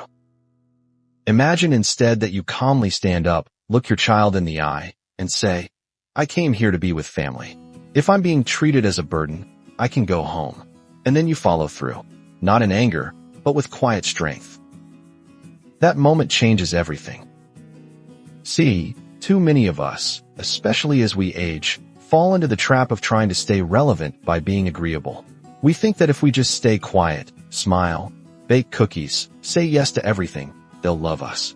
But love without respect feels hollow, and chasing their approval often leads to losing your own self-worth. Respect is not about being feared. It's about being consistent, grounded, and unapologetically yourself. When you stop trying to please and start holding your head high, people, yes, even your children, start seeing you differently. Psychologists have studied this. The pleaser parent often loses authority over time, but the parent who holds a firm, loving presence, that's the one who gets called for advice. That's the one whose words still carry weight. Ask yourself this. Are you more afraid of being disliked or being disrespected? Comment below. Have you ever found yourself biting your tongue just to avoid conflict with your kids? And what would it feel like to stop doing that? If you're finding this helpful, take a second and hit that like button. It tells me we're walking this road together. Ready for the third way to regain your respect? Number 3. Understand the psychology behind disrespect. It's not always about you. Let's look at something surprising for a moment. According to a study published in the Journal of Family Psychology, adult children who exhibit disrespectful behavior toward their parents often do so not out of hatred or lack of love, but out of unresolved personal stress, anxiety, or even guilt. In fact, nearly 68% of adult children who reported having a strained relationship with a parent also admitted to feeling ashamed of how they treated them. That's right, ashamed. Now, why is this important? Because it tells us that sometimes the disrespect you feel isn't actually about you. It's a reflection of what's going on inside them. When your son snaps at you for asking a simple question, when your daughter rolls her eyes at your opinion, it may not be personal at all. It might be stress from work, guilt about not visiting more often, or frustration about their own lives. But if you take it personally every time, it will eat you alive. Understanding this doesn't mean you excuse bad behavior, but it does mean you don't carry the full emotional weight of it on your shoulders. So instead of reacting with hurt or anger, try this. Pause, breathe, and gently say, "That sounded sharp. Are you okay?" It puts the responsibility back on them, without escalating the situation. This shift in perspective can give you emotional power, because when you stop internalizing every insult, you reclaim peace. You stop making their behavior a mirror of your worth, and that, my friend, is powerful. Let me ask you, has there ever been a time your child lashed out and later apologized, saying they were just stressed? Tell me in the comments. I want to hear your experiences. And if this insight helped you breathe just a little easier, hit that subscribe button. We're not done yet. There's still more wisdom to uncover. Number 4. Reignite your sense of purpose beyond parenting. Close your eyes for a moment and picture this. It's a quiet morning. You're sitting by the window with a cup of tea, staring at the same yard, the same sky, the same silence. The phone hasn't rung in days. The house is tidy but empty. You start to wonder, is this it now? Just waiting to be called, waiting to feel needed again. This feeling is more common than you think. Many parents, especially after 60, unconsciously tie their identity and their value to being needed by their children. So when that need disappears, when your children build their own lives and forget to look back, it can feel like you've been left behind. And that's when disrespect hits the hardest, because you're already feeling invisible. But here's a powerful truth. You are more than a parent. You always have been. When you begin to rediscover your sense of purpose, whether it's mentoring others, volunteering, learning something new, or simply investing in friendships, you radiate a different kind of energy, and that energy commands respect. Think of it this way. When your life revolves solely around your children, you're orbiting them. But when you build your own center of gravity, they begin to orbit you again. They notice. They pay attention. I've seen it happen. A retired teacher I knew named Harold started writing poetry at 75. He published a small collection online. His kids, who once brushed off his calls, suddenly began calling him to talk about his poems. Not because he chased their attention, but because he had rekindled something within himself that made them see him differently. So ask yourself, what's something you used to love that you've let go of? Or something new you've always wanted to try? Share it in the comments. Let's spark that fire again. If this part is striking a chord with you, hit that like button, and don't stop now. The next step we're going to talk about might surprise you, but it's one of the most powerful yet. Number 5. Reclaim the power of your silence. Let's do a little thought experiment. Imagine 2 different scenes. In the first, your adult son raises his voice at you during a conversation. You immediately respond, hurt, defensive, trying to explain yourself, trying to fix it. The words fly back and forth, faster and louder. And when it's all over, you're exhausted, maybe even ashamed of how it went.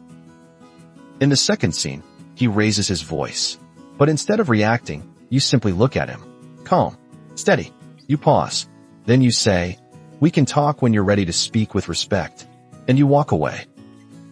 In the first scene, you gave him your energy. In the second, you took back your power. There is something deeply powerful about silence, not as a weapon, but as a boundary. When you stop engaging in emotional tug-of-war, you signal that your dignity is not up for debate, that your presence is not something to be handled carelessly. And this isn't just poetic, it's scientific. Psychologists refer to this as disengaging from reactive behavior.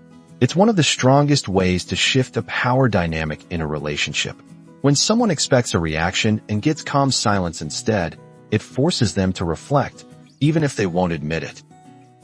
Now let me be clear. This doesn't mean giving the silent treatment to punish.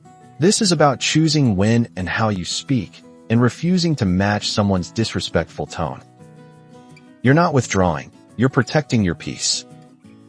So next time your child speaks harshly, ask yourself, does this need a response? Or is my silence the loudest message I can send? Have you ever tried staying silent instead of arguing? How did it play out? Tell me your story in the comments. I read every single one. If this is resonating with you, hit that subscribe button. We're almost there. one final, powerful step remains, and it might be the most healing of them all. Number 6. Forgive, not for them, but for you. There's a story I once heard about a man named Walter. He was 80, living alone in Oregon. His 2 children hadn't visited in nearly a year. One day, after another missed holiday, he told his neighbor, "I don't think they care about me anymore." The neighbor asked, "Have you forgiven them?" Walter scoffed, "Why should I? They haven't even said sorry." But over time, Walter realized something. The bitterness he held was poisoning his peace. His children may never change, but he could. So he wrote a letter, not to send, but just to say everything he needed to say. The hurt, the anger, the disappointments. Then, he wrote one final sentence. "I choose to let this go, not because you deserve it, but because I do." That day, Walter didn't get his kids back, but he got himself back. Forgiveness is often misunderstood. It's not about pretending the pain didn't happen. It's not about letting someone off the hook. It's about cutting the rope that's tying you to resentment. Because here's the truth. Carrying bitterness doesn't punish them. It punishes you. It ages you. It isolates you. It steals your joy. But when you forgive, truly forgive, something powerful happens. You begin to glow again. Your heart softens. Your smile returns. And from that place of peace, respect naturally begins to grow again, even if slowly. In many cases, forgiveness is the bridge back to connection. Not always. But even when it's not, it's the path to freedom. Have you been holding on to something for too long? Is there something you're ready to release? Share it in the comments, even anonymously. Sometimes, naming the pain is the first step toward healing. And if you've made it this far, consider liking this video, because this journey we're on, it matters. There's just one final message I want to leave you with. You've made it to the end of this conversation, but maybe, just maybe, it's the beginning of something more important. Reclaiming your place, your strength, and your peace as an elder, a parent, and a person of deep value. Let's be honest, raising children is one of the hardest things we ever do. And watching them grow into adults who forget the sacrifices, who speak without kindness, who distance themselves, that's a different kind of heartbreak. One you don't prepare for. One no book ever warns you about. But you're not powerless. You're not forgotten.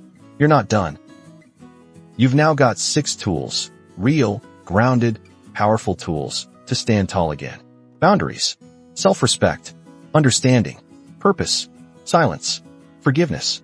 These are not just strategies. They are forms of quiet rebellion against invisibility. And don't think for a second that it's too late. Respect can be lost, but it can also be earned back. Not through force, not through guilt, but through a quiet strength that says, "I still matter." Before you go, leave me a comment. Which of these 6 steps spoke to you the most? Which one do you feel ready to try first? And if this video gave you even a moment of clarity, comfort, or courage, please subscribe.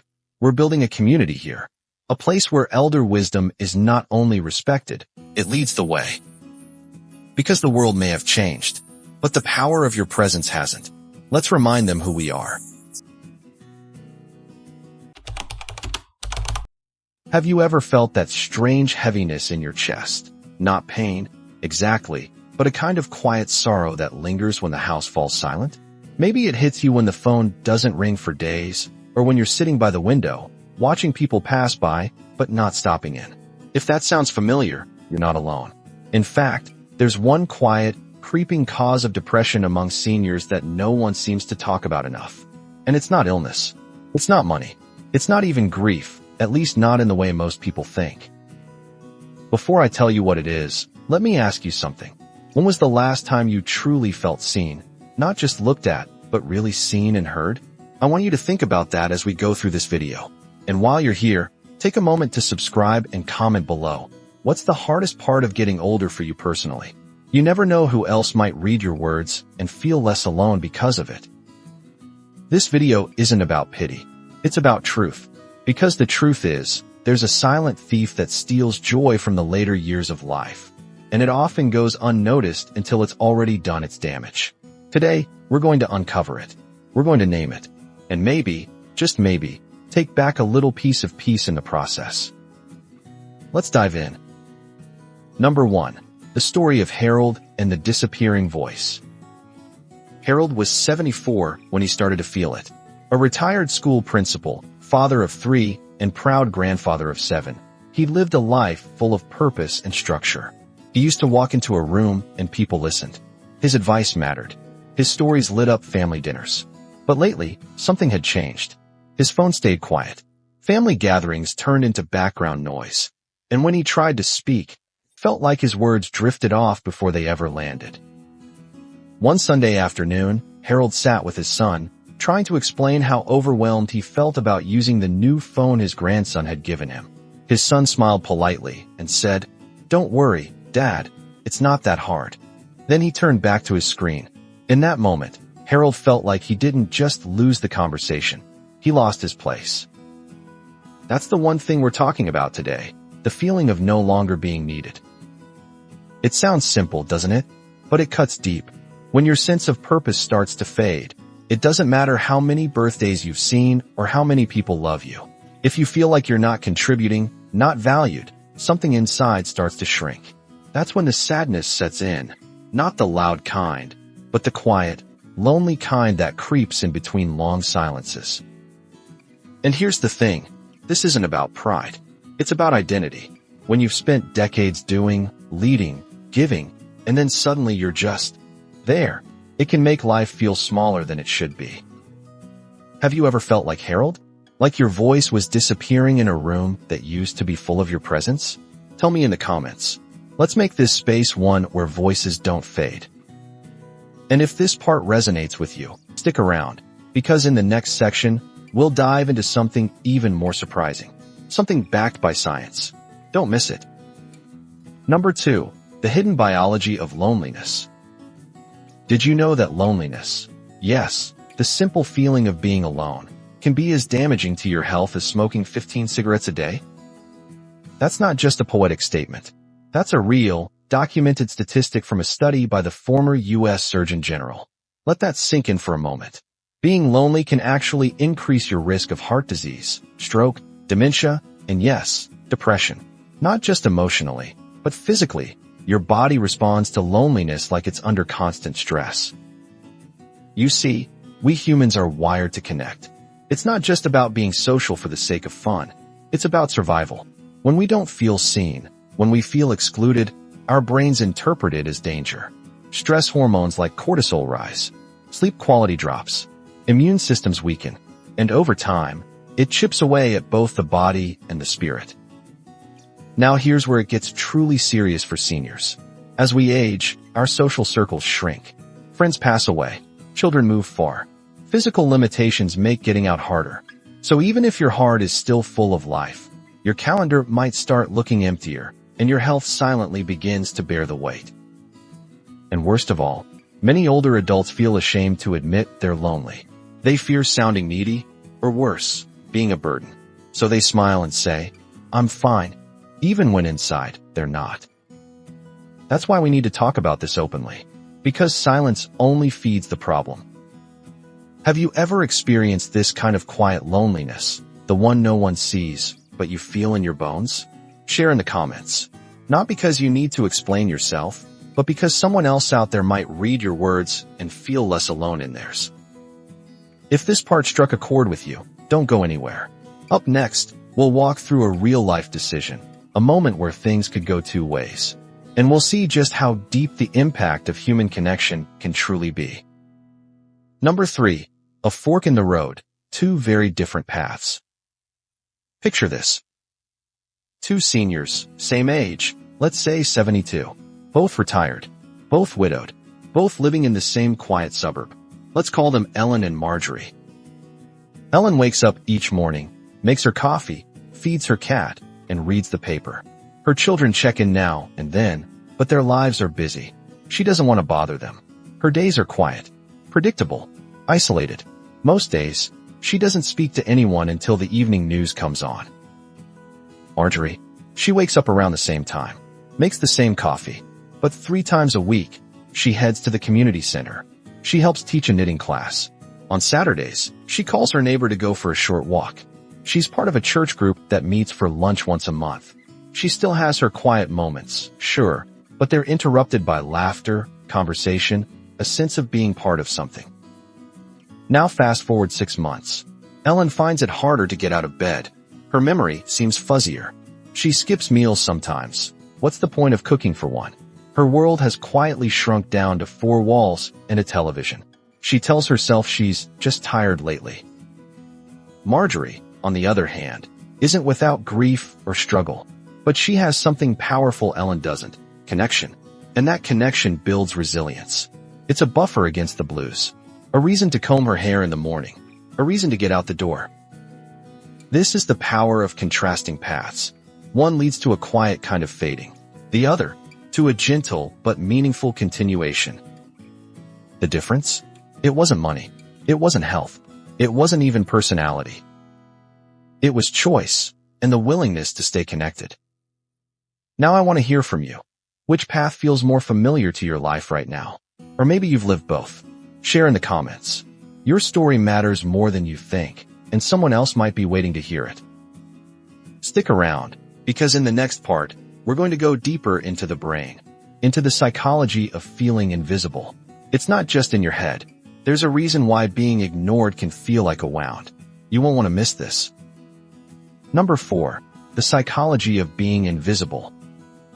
Imagine walking into a room and no one looks up.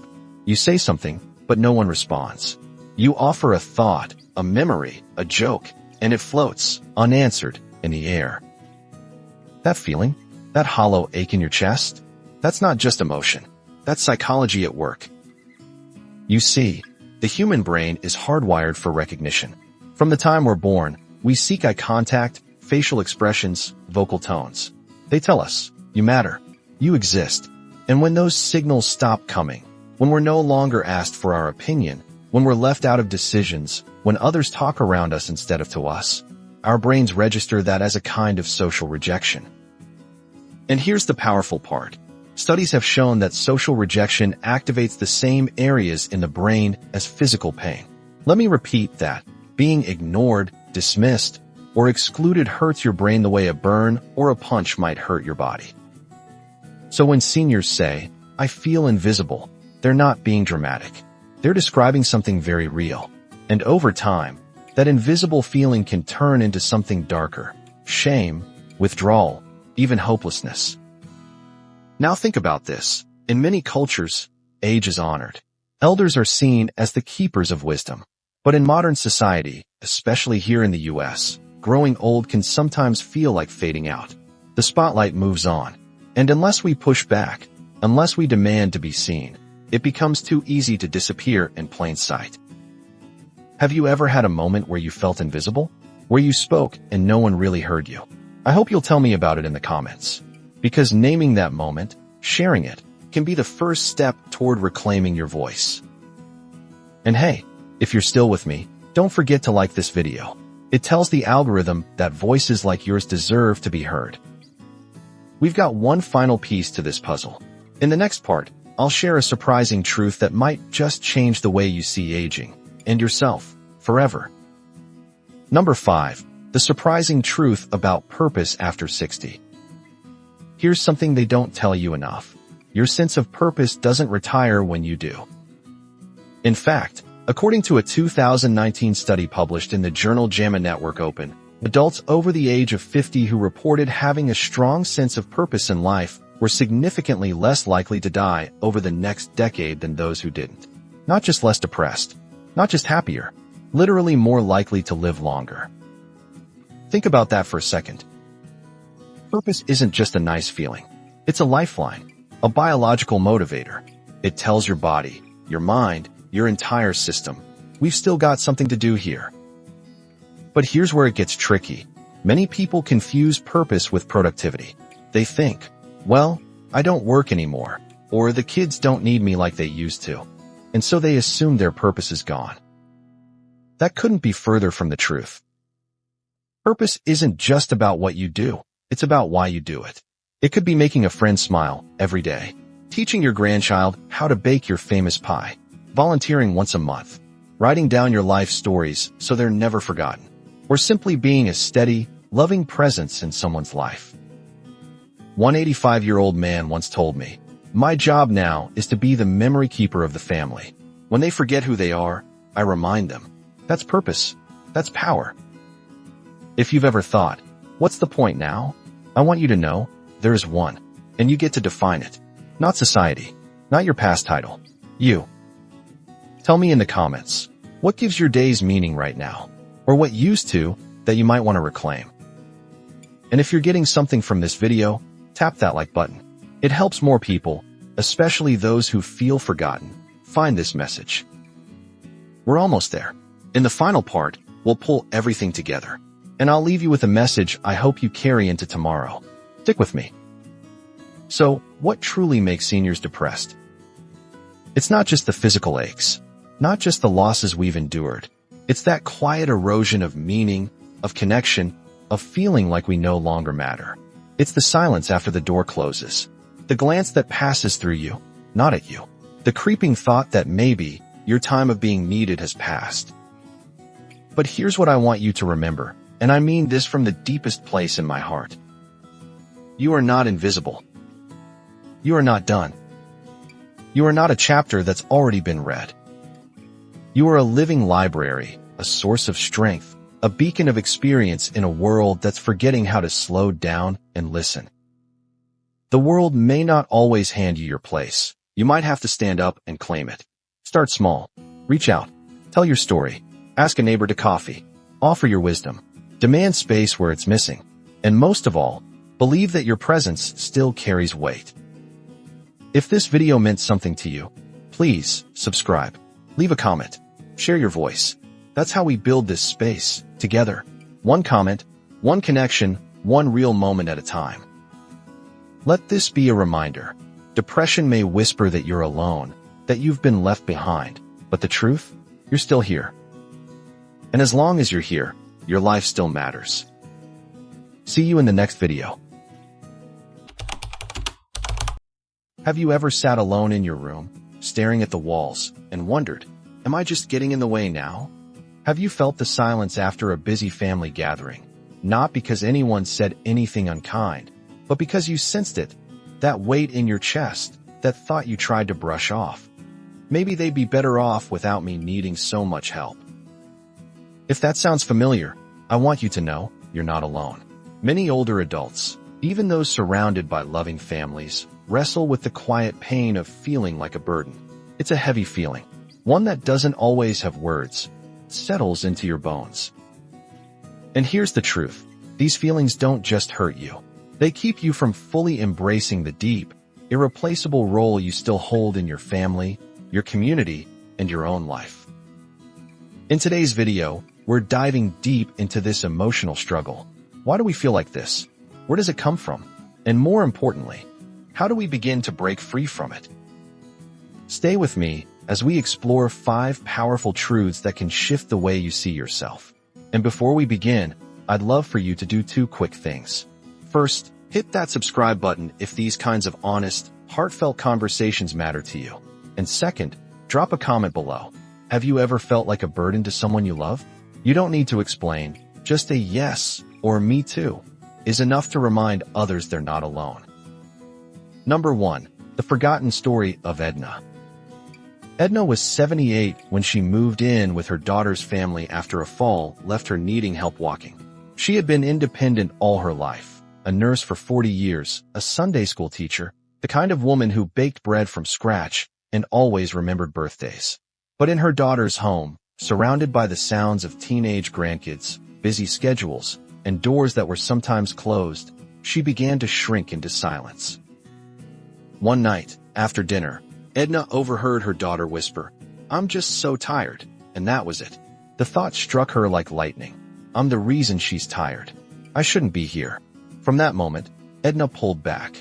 She stopped asking for help, stopped joining conversations. She thought she was making things easier. But here's what her family saw. Her quiet retreat wasn't relief, it was loss. Her grandson stopped hearing her laugh. Her daughter missed their morning chats. Her absence was felt more deeply than any of them had words for. Weeks later, her granddaughter finally said, "Grandma, we miss you." You see, Edna forgot something we all forget when we feel like a burden. We are not just a list of needs. We are history. We are presence.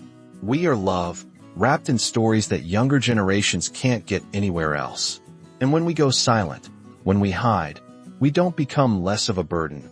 We become more of a ghost. If you've ever felt like pulling away to make life easier for your family, ask yourself, are you really lightening the load, or are you robbing them of the person they love?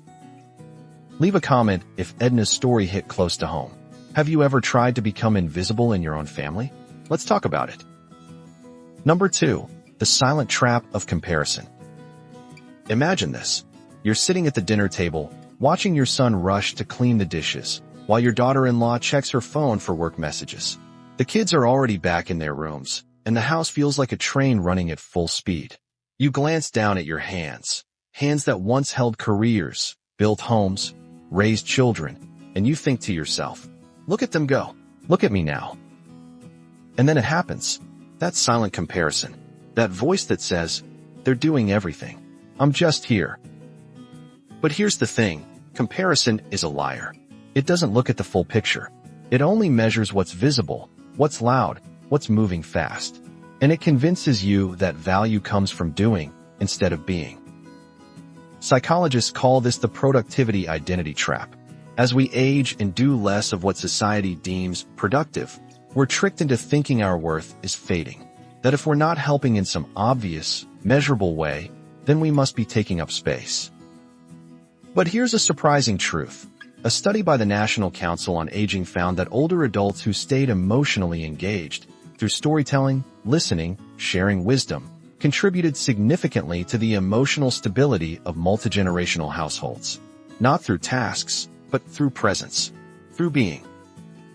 It's not your legs, or your speed, or your paycheck that your family needs most. It's your voice, your calm, your life experience in a storm of uncertainty. So the next time you feel that urge to compare, I want you to pause and ask, what do I offer that no one else in this house can? And now, I'd love to hear from you in the comments. Do you catch yourself comparing your value to the younger people in your family? How do you stop that voice in your head? Number 3, the science of feeling like a burden. Let's talk about what's happening inside. Not the family dynamics, not the daily routine, but the internal world where these painful thoughts begin. Because feeling like a burden isn't just an emotional issue. It's a psychological pattern, and it has a name. Psychologists call it perceived burdensomeness. It's part of a well-researched model called the interpersonal theory of suicide, which shows that when someone believes they are a burden to others and feels disconnected from them, their mental health can quickly decline. This isn't just theory, it's science. In a study of older adults living with chronic illnesses, those who reported high levels of perceived burdensomeness were 3 times more likely to experience symptoms of depression. And here's the twist.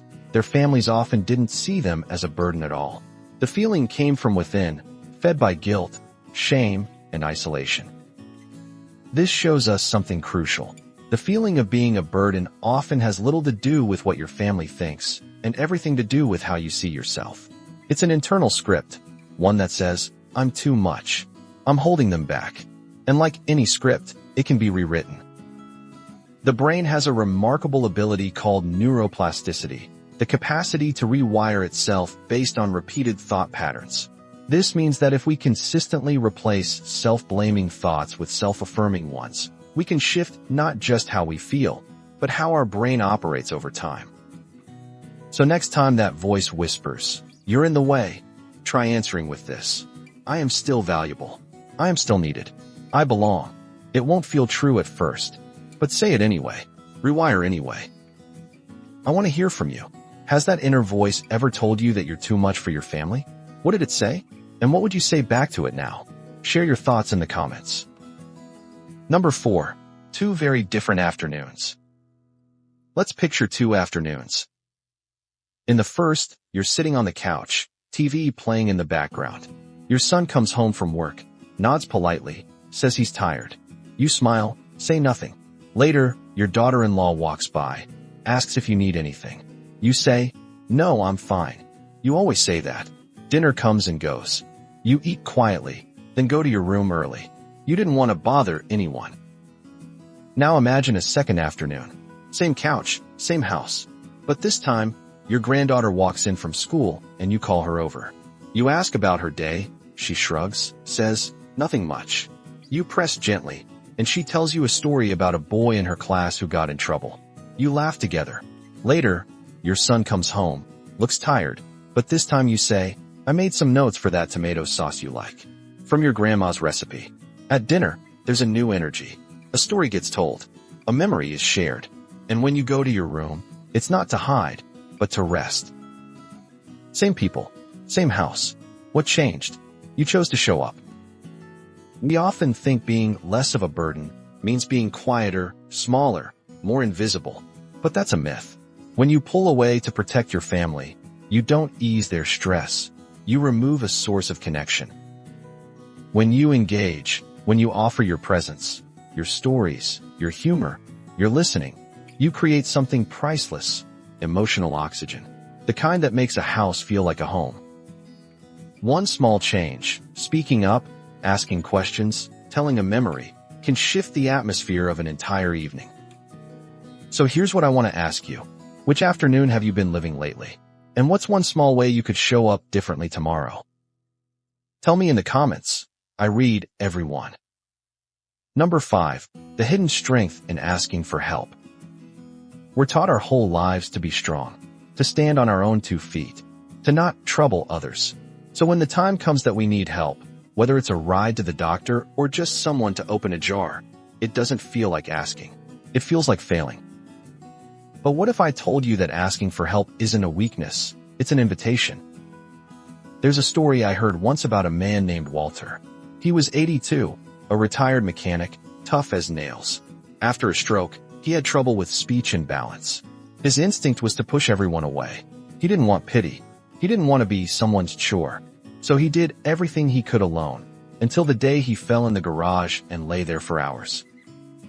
That moment broke something open in him. Not just fear, but realization. He didn't need to prove anything. He'd already proven who he was, through years of hard work, through raising a family, through showing up for people. Now, it was their turn to show up for him. And by letting them, he wasn't being a burden. He was building trust. You see, research backs this up. Studies in caregiving relationships show that when older adults ask for help in clear, respectful ways, their family members report feeling more connected, not less. It gives loved ones a chance to give back, to feel useful, to share love in action. When you say, "Can you help me with this?" you're not just asking for a task. You're offering a moment of closeness. You're saying, "I trust you." And trust is not a burden. It's a bond. So here's a gentle challenge. What's one thing you've been avoiding asking for? One little request that could make life easier, but pride has held it back?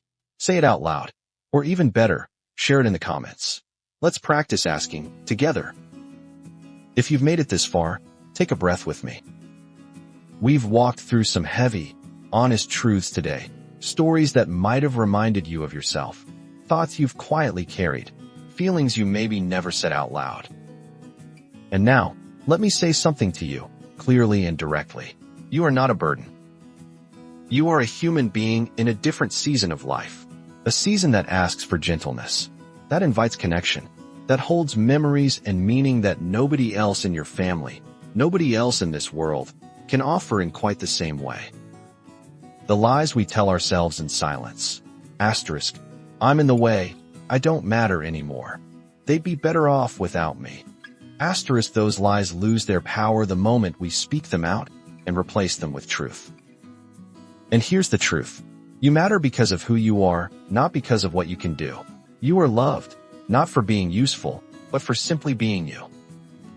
So, if something in this video stirred something in your heart, don't let it end here. Leave a comment, even just a few words. Let others know they're not alone. Let yourself know you're not alone. And if this video helped you, if it gave voice to something you've been feeling, please subscribe. Not just for more videos, but to be part of a space where your life still counts, where your story is seen. Because around here, we believe in the power of elder wisdom, and we believe in you. I'm honored you spent this time with me. Take care of your heart, and I'll see you in the next one.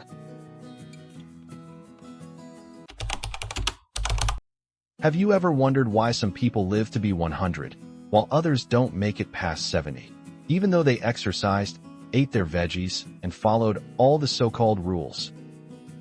Well, let me tell you something that might surprise you. It's not just about jogging 5 miles a day or hitting the gym until your knees give out. In fact, there's a quiet, often overlooked truth about longevity that most doctors don't talk about. But those who've lived a full century, they know. They lived it. In this video, we're going to explore a few powerful reasons why some people reach 100 with a clear mind and a strong heart, without needing to lift weights or run marathons. These aren't gimmicks. They come from wisdom, science, and stories you won't forget. Now, before we dive in, let me ask you something. Do you believe living longer is more about the mind or the body? Drop your answer in the comments. I read them all, and I want to know what you think. And if you're someone who still believes life after 60 is full of growth, purpose, and new beginnings, go ahead and hit that subscribe button. You belong here. Alright, let's begin. Number 1. Strong social ties are stronger than dumbbells. Let me take you back to 1976, a quiet little town in Pennsylvania called Roseto. Now, Roseto wasn't special on the surface. People there ate meat, they smoked cigars, they drank wine. Heck, their diet wasn't what any doctor today would call heart healthy. But here's the kicker. For over 30 years, almost no one under the age of 55 died of heart disease in Roseto. That was unheard of in America. So what was going on? Researchers from the University of Oklahoma came in, scratching their heads. They tested cholesterol levels. They looked at exercise habits. They checked for clean air, good water, you name it. Nothing stood out, except one thing. The people of Roseto lived together. I mean really together. Multi-generational homes. Neighbors who dropped by unannounced. Daily chats on the porch. Sunday dinners that never missed a beat. There was always someone to lean on. They had community. They had connection. And that, my friend, was their secret medicine. Modern science has now caught up with what Roseto proved decades ago. According to a Harvard study that followed people for over 75 years, the #1 predictor of long life wasn't cholesterol, diet, or even genes. It was the quality of their relationships. Not the quantity, the quality. People who felt truly connected lived longer, happier, with fewer health problems. Let me ask you something. Who do you call when you're feeling low? Who checks in on you just because? Take a moment, reflect, and if someone came to mind, why not give them a call after this video? And while you're here, leave a comment below and tell me, what's one relationship in your life that keeps you grounded? Because if we're going to live long, we sure as heck shouldn't live alone. Number 2. Purpose adds years to your life, literally. Picture this. A retired man in his early 70s wakes up at 6:30 a.m. every day. Not because he has to, not because of habit, but because he wants to.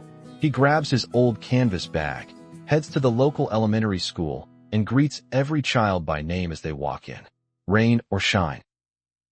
His name is Sam. No family nearby. Widower. Limited income. But you wouldn't know it by the light in his eyes. You'd think he had everything.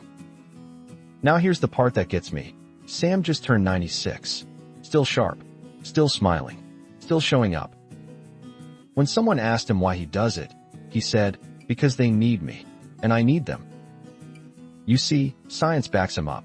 A study from the University of Michigan found that people over 50 who had a strong sense of purpose were more than twice as likely to avoid death over the next 5 years. Let that sink in, twice as likely. And it's not about some grand mission, either. Purpose doesn't have to be curing cancer or writing a novel. Sometimes it's about walking your neighbor's dog, teaching your granddaughter to cook, showing up for someone, even if it's just once a week. When you feel needed, you give your body a reason to stay. Your heart beats with direction. Your brain stays active. And your spirit? It lights up. So, let me ask you, what gives your days meaning? Is it your garden? Your faith? A friend you check on every morning?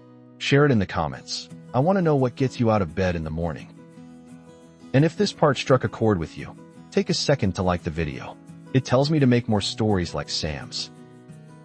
Now, what if I told you the next secret has nothing to do with what you do, but how you see the world?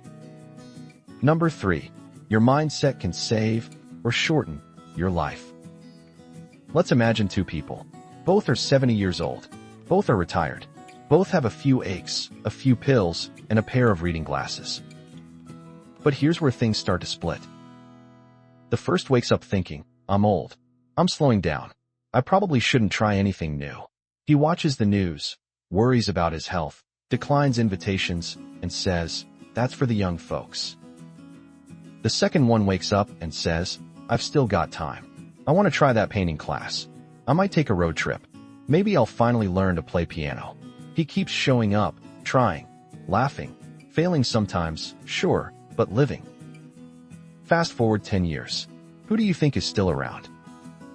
It might seem like a silly question, but researchers at Yale found that people over 50 who hold a positive view of aging live on average 7.5 years longer than those who see aging as decline and decay. 7.5 years. That's more than quitting smoking, more than exercising daily, more than losing weight. Your thoughts, your quiet little beliefs about getting older, are shaping your biology. A positive mindset reduces stress hormones. It improves immune response. It even slows down memory decline. Your cells, your heart, your brain, they're all listening to what you think about your own aging. Now I know some of you might be thinking, easy for you to say, but I've been through a lot. And I hear you. Life can be cruel, but the point isn't to ignore pain. It's to remember that aging isn't the end. It's another chapter, and you get to choose how that story unfolds. So, here's what I'd love for you to share in the comments.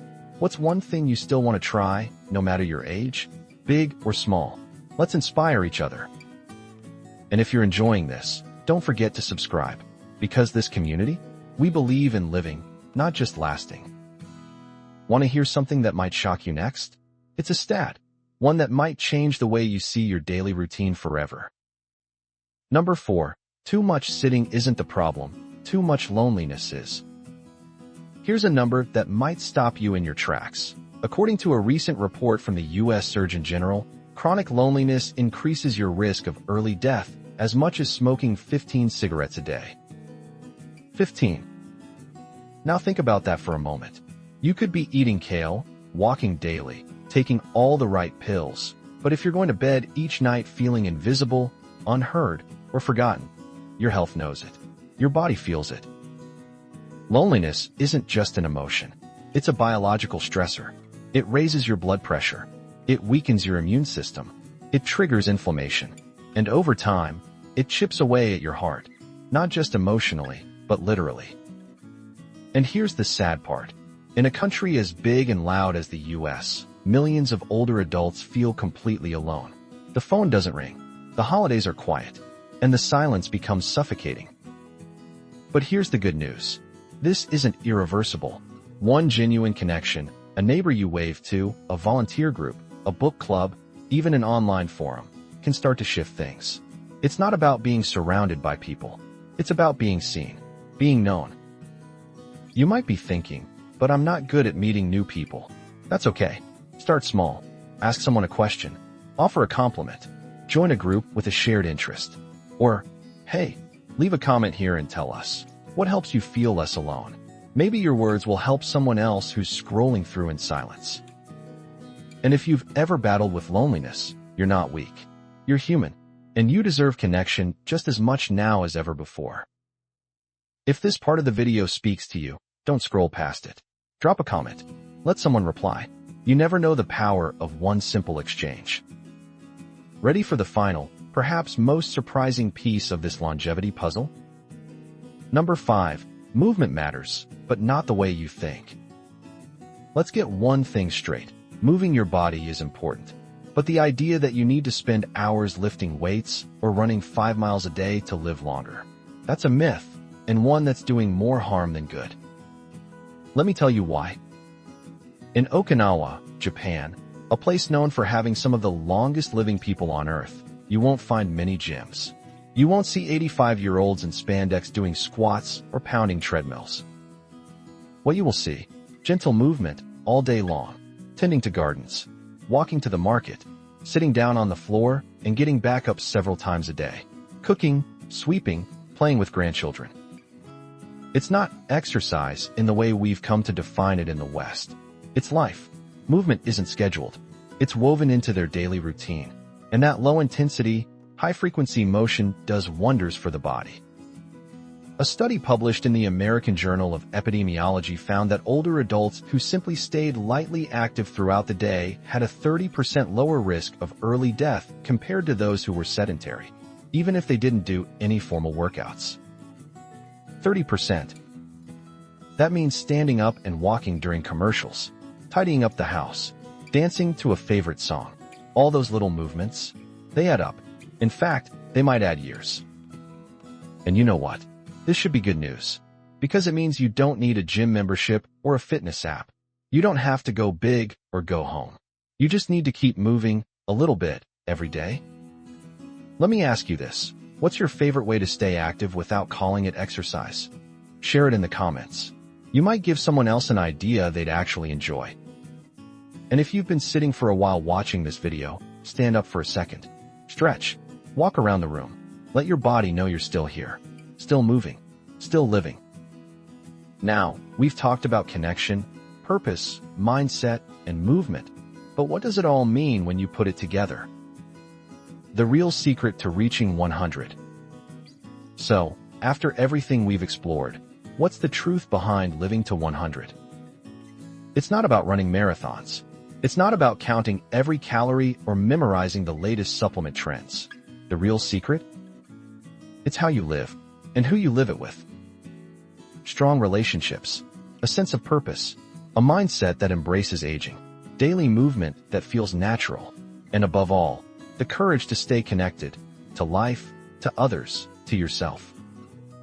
Longevity isn't found in a pill bottle or a strict routine. It's found in the ordinary, sacred rhythms of daily living. Now, I want to speak directly to you. If you're watching this, you're still in the game. You've still got something to offer. Whether you're 60, 75, or 90, you're not done yet. Your story is still unfolding, and how it ends is up to you. So, let me ask one final question. If you knew you had 20 more years ahead of you, what would you do differently starting today? Leave a comment. I mean it. I want to hear from you. And if this video spoke to you, even just one part of it, hit that like button. It helps more people find this message. People who need to hear that their life still matters. And don't forget to subscribe, because here, we don't chase youth. We honor age. We don't fear the years, we earn them. Until next time, keep moving, stay connected, and never stop becoming who you were meant to be. You've still got time. And I'll be right here with you. Is retirement boring? Some might say yes. The quiet mornings, the empty afternoons, the long evenings with not much to do. But here's a better question. Does it have to be? Before we go any further, I want you to pause for a moment and think. What has surprised you most about retirement? Is it the freedom? Or maybe the loneliness? Leave a comment below, and while you're at it, don't forget to subscribe. This channel is all about you, your wisdom, your well-being, and your new chapter of life. Now, let's be honest. For decades, we were told that retirement would be the golden years. Time to rest. Time to finally relax. And while that's true in part, what no one warned us about was this. Rest without purpose quickly turns into restlessness. When the structure of a job disappears, when children grow up and move away, and when health starts becoming a daily topic of concern, it's not uncommon to feel a little adrift. But here's the good news. Retirement isn't the end of something. It's the beginning of something else. You now have the chance to build a life on your terms, with wisdom on your side. You just need a roadmap. So today, I want to show you 5 powerful ways to turn retirement from boring to deeply meaningful. Each one of these isn't just a tip. It's a shift in perspective, a door to a richer life. So stay with me, and make sure to drop your thoughts in the comments as we go through each one. I want to hear what speaks to you. Ready? Let's begin. Number 1. Reignite an old passion. Let me tell you about George. George spent 42 years working as an accountant. Sharp mind, disciplined schedule, proud provider. But numbers were never his true love. What really lit him up was woodworking, the smell of pine, the rhythm of sanding, the joy of creating something with his hands. But life got busy. Kids came. Mortgages needed paying. And the tools were packed away in the attic. Then came retirement. At first, it was peaceful. No deadlines, no alarms, just morning coffee and crossword puzzles. But within 6 months, George started feeling off. Not depressed, not sick, just empty. One day, his daughter brought her son over and asked George to help build a small birdhouse for a school project. That's all it took. The smell of sawdust brought something back to life. Today, George is 71, and he runs a small workshop from his garage. He teaches neighborhood kids how to use a lathe. He sells handmade cutting boards online. And more importantly, he wakes up with purpose again. I want you to think back. What's your birdhouse moment? What did you use to love before life told you to be practical? Music, painting, gardening, fixing engines? Retirement gives you the rare gift of time. And passion, even quiet, personal passion, is what turns time into meaning. If something came to your mind just now, write it in the comments. Let's bring those forgotten loves back into the light. And if you're already doing it, tell us how it's changed your life.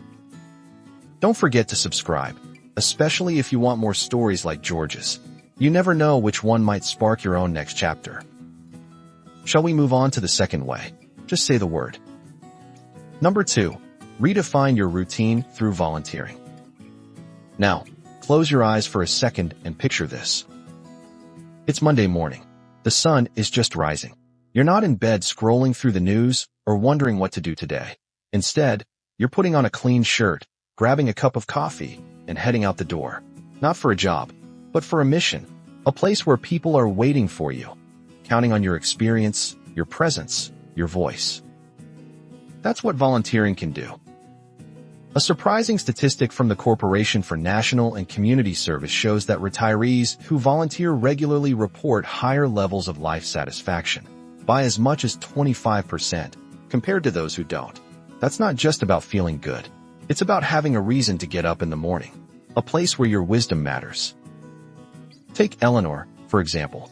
She's 68, retired from a career in education, and once struggled with feelings of invisibility after retirement.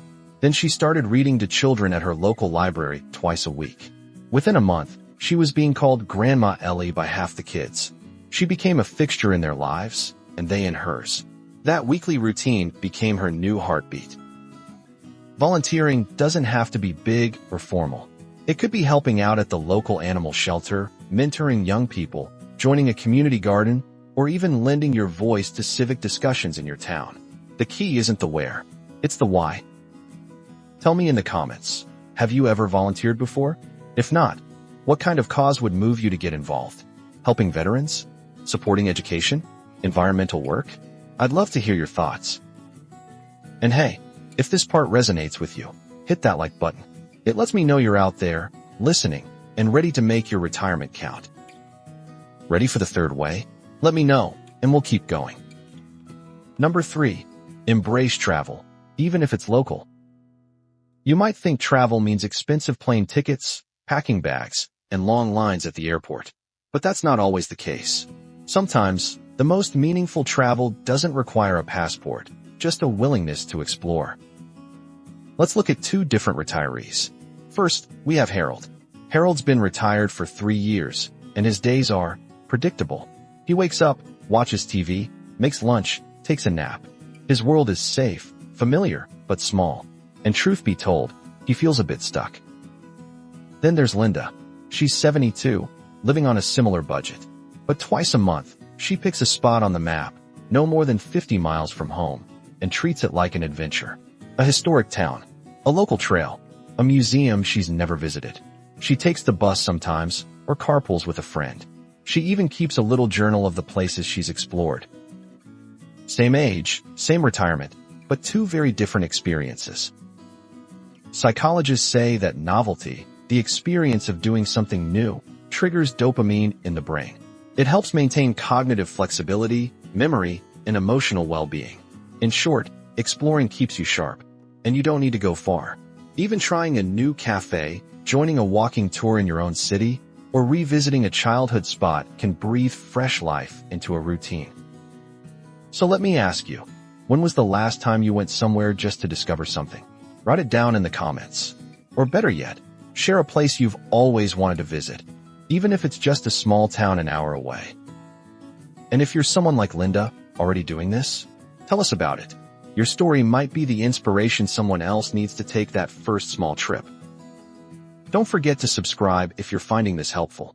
There are still more ways to make retirement exciting, and the next one might surprise you. Shall we keep going? Let me know, and I'll share the fourth one. Number 4. Keep your brain busy, the scientific way. Let's talk science. Did you know that the human brain can continue to grow new connections well into your 80s if you keep challenging it? The idea that cognitive decline is just a natural part of aging isn't the full story. In fact, a study published in Neurology found that seniors who engage in regular mentally stimulating activities had 30% slower rates of memory decline. Let me say that again, 30% slower. That's not minor. That's the difference between forgetting your neighbor's name and confidently leading a trivia night at your local senior center. Now, this doesn't mean doing crossword puzzles every morning, although that's a great start. It means learning, really learning, picking up new skills, exploring unfamiliar topics, and letting your brain wrestle with new ideas. A friend of mine, Jack, retired at 65 after working in logistics his whole life. He was great with numbers, systems, schedules, but he'd never touched music. Then, during the pandemic, his granddaughter showed him how to use an iPad app to learn piano. At first, it was frustrating. His fingers didn't move like they used to. But 2 years later, Jack can play entire songs by ear. And better yet, he feels sharper, more focused, and more alive than he has in decades. You don't have to play piano. You could learn a language, take an online history course, start writing your memoirs, or join a local book club where people debate ideas. Your brain craves challenge. And when you give it something meaningful to chew on, it thanks you with clarity, confidence, and even happiness. What's one thing you've always wanted to learn but never made time for? Write it down in the comments. Better yet, commit to starting it this month, even just for 10 minutes a day. And remember to subscribe if you haven't yet. We still have one more powerful idea to explore, and this last one might just change the way you see yourself completely. Say the word, and I'll continue. Number 5. Rebuild your social circle with intention. Let me take you back to a moment that's more common than people care to admit. Barbara, 70, sat at her kitchen table one afternoon, a fresh cup of tea in her hand. Outside, the sun was shining, birds were chirping, but inside, silence. No one to call, no one stopping by. Her children were grown, living states away. Her husband had passed 5 years earlier, and her once busy calendar was now mostly blank. It wasn't depression exactly. It was disconnection. Here's the truth. Studies have shown that loneliness is as harmful to your health as smoking 15 cigarettes a day. And yet, it creeps in quietly during retirement, especially if your job used to be your main social outlet. But here's the even bigger truth. Rebuilding a social life is possible, and more than that, it's powerful. Barbara didn't magically get better, but she took one step. She signed up for a pottery class at her community center. She wasn't good at it, and she didn't care. What mattered was the group. The laughter, the shared learning, the cup of coffee after class. That one class led to 2, then a small walking group, then monthly dinners with new friends. Building community in your later years isn't just about passing time. It's about being seen, heard, and valued. It means creating space to share stories, swap recipes, play cards, or even just sit in comfortable silence with someone who understands your journey. You might think, I'm too old to make new friends. But I promise you, there's someone out there right now, at another kitchen table, feeling the same way you do. So tell me, where do you find connection? A group? A class? A friend you've been meaning to call? Share it in the comments. Or even better, tag someone you'd love to reconnect with. And if you've made a new friend recently, tell us how that happened. Your story could be someone else's first step out of loneliness. Now, before we wrap up, let me share one final thought in our conclusion. Ready for it? Just say the word. So, is retirement boring? It can be, if we let it. If we see it only as the end of work, instead of the beginning of freedom. If we let our days slip by without meaning, without connection, without challenge. But the good news is, you don't have to live that way. You've lived too much life, gathered too much wisdom, and come too far to let these years fade quietly. You've now seen 5 powerful ways to reignite your retirement, revisit your passion, give your time through volunteering, explore through travel, even if it's just a few miles from home, challenge your brain with new knowledge, and most importantly, rebuild your social circle with intention. But here's the thing, you don't have to do all 5.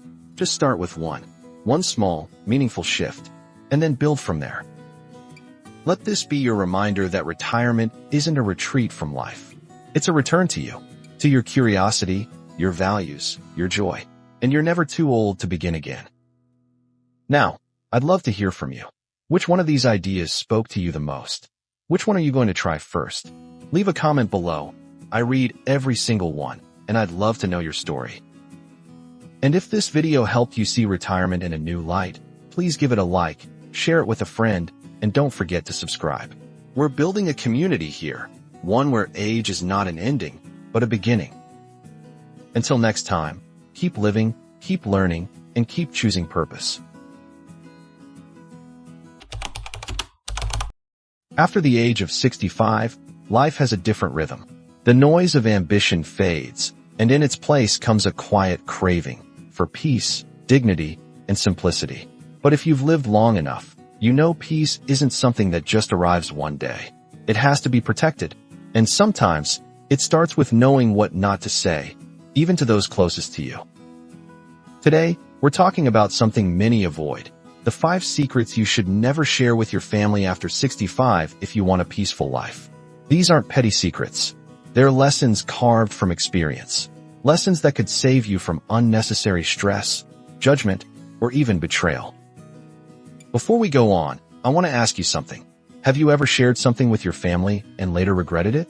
Leave a comment and tell us what it was. No need to name names. Your story might just help someone else avoid the same mistake. And if you find wisdom in what we're sharing today, make sure to subscribe. There's a lot more where this came from. And every week, we talk about the things most people are too afraid to say out loud. Now, let's dive into the first secret. You might be surprised, it's not what you think. Number 1, your full financial picture. Let me tell you a story. A man named Richard, 72 years old, retired from a government job with a healthy pension, a paid-off home, and some savings tucked away. He felt proud, and he should have. So when his daughter asked how much he had saved for retirement, Richard answered honestly. Around $600,000, he said. He didn't think much of it. But things started changing. Suddenly, he was getting more frequent calls, not for conversation, but for a little help with bills. One of his grandkids wanted help with college tuition. His nephew asked for a small loan that was never paid back. Slowly, his peaceful retirement turned into quiet resentment. He felt guilty when he said no, and used when he said yes. The truth is, once your family knows your full financial picture, some may begin to view you less as a person and more as a resource. It's not always intentional, and it doesn't mean they don't love you. But pressures pile up. People assume you have more than enough, even if you don't feel that way. It's not about secrecy. It's about boundaries. You don't owe anyone a detailed report of your retirement accounts, your will, or your monthly expenses. If you do share, do it with a trusted advisor present, or better yet, through proper legal documents. What do you think? Should elderly parents share their financial details with their kids, or is it better kept private? Drop your thoughts in the comments. I'd love to hear how you've handled this. And if this hit a little close to home, make sure you subscribe. The next one might speak even louder to your heart. Number 2, resentments from the past. Imagine this. You're sitting at a family dinner.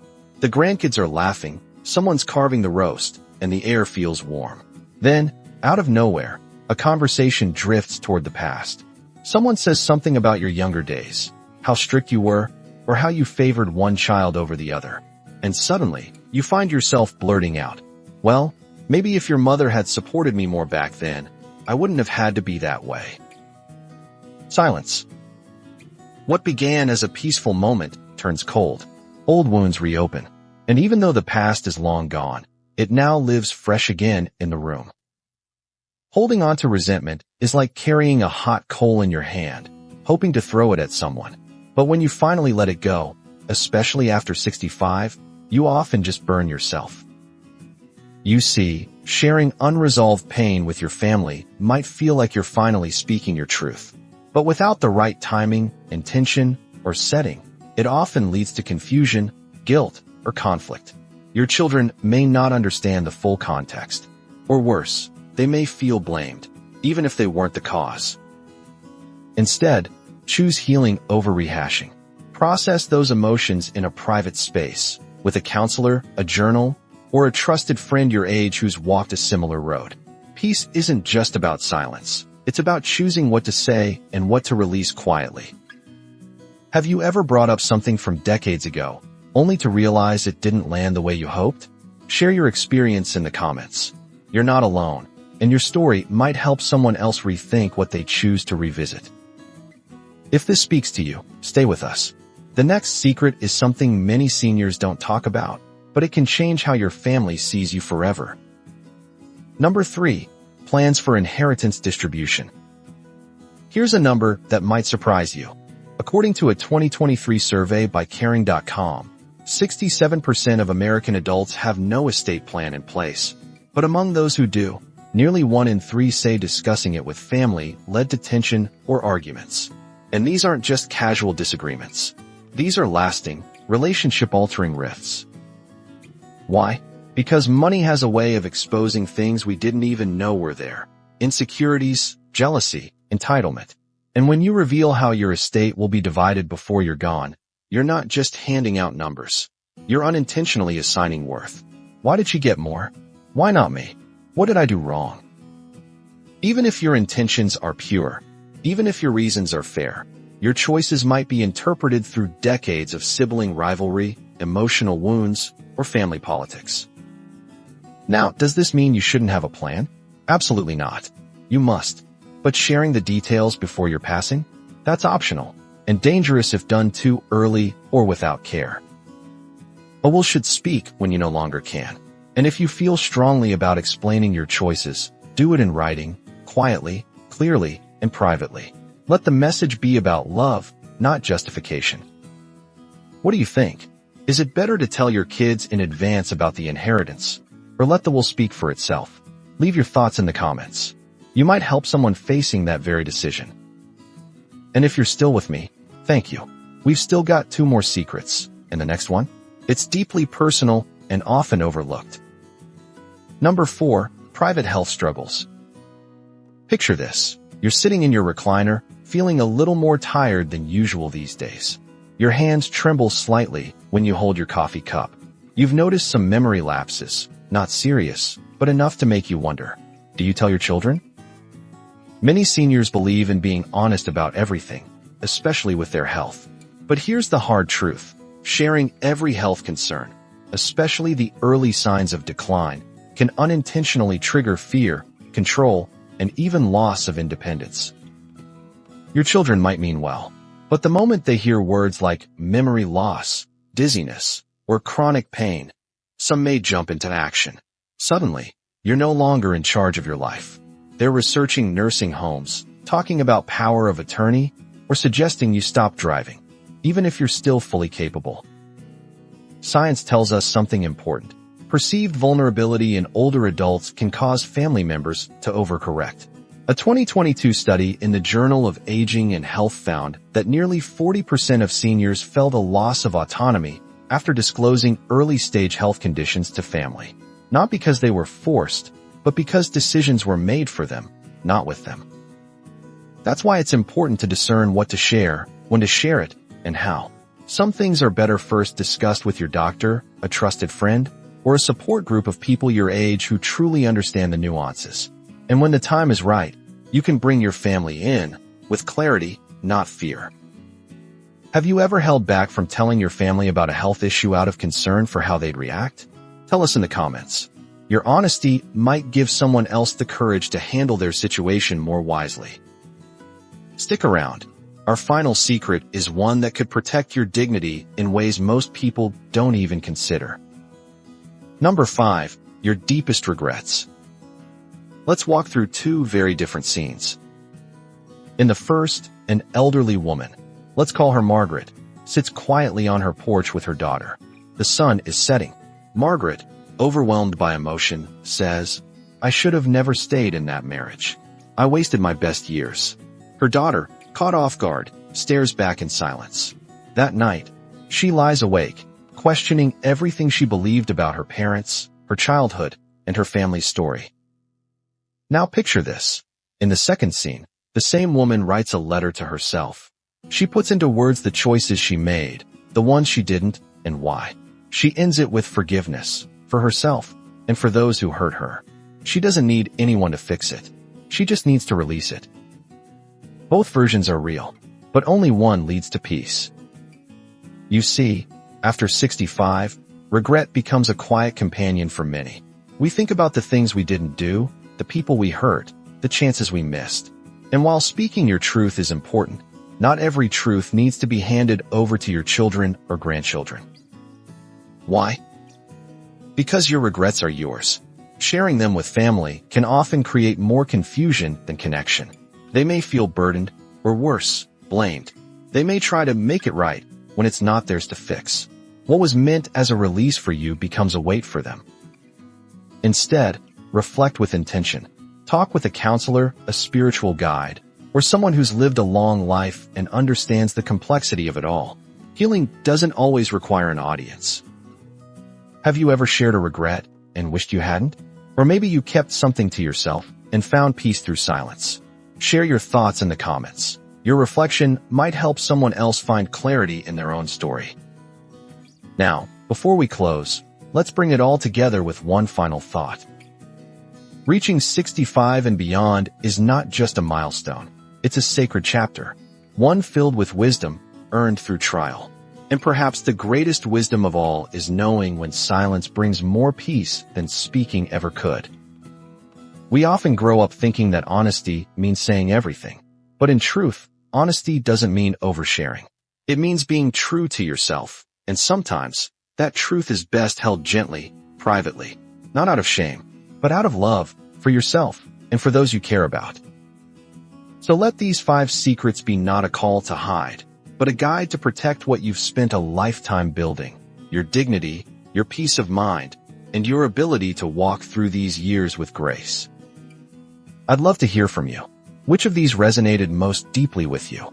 Have you kept a similar boundary, and did it help you find peace? Let's start a conversation in the comments. This community is built on experience, and yours could be exactly what someone else needs to hear. And if you found comfort, insight, or even just a moment of reflection here today, subscribe. This channel is a place where truth is spoken with care, and silence is honored with wisdom. Until next time, take care of yourself. And remember, not everything needs to be shared to be healed. Some things are meant to be kept close and cherished quietly. Have you ever found yourself scrolling through Facebook, looking at pictures of family, old classmates, or maybe reading the news, and suddenly, you feel a little empty? A little more alone than before you picked up the phone? If you're over 70, you're not the only one. Social media, for all its promises of connection, has become a double-edged sword for many seniors. And today, we're going to talk about how it might be quietly affecting your mental health in ways you never expected. But before we dive in, I'd love to hear from you. Do you feel that social media has made your life better or worse over the past few years? Leave a comment below, and don't forget to subscribe if you want more thoughtful, honest conversations about life after 60. Now, this isn't just another video blaming technology. We're not here to point fingers.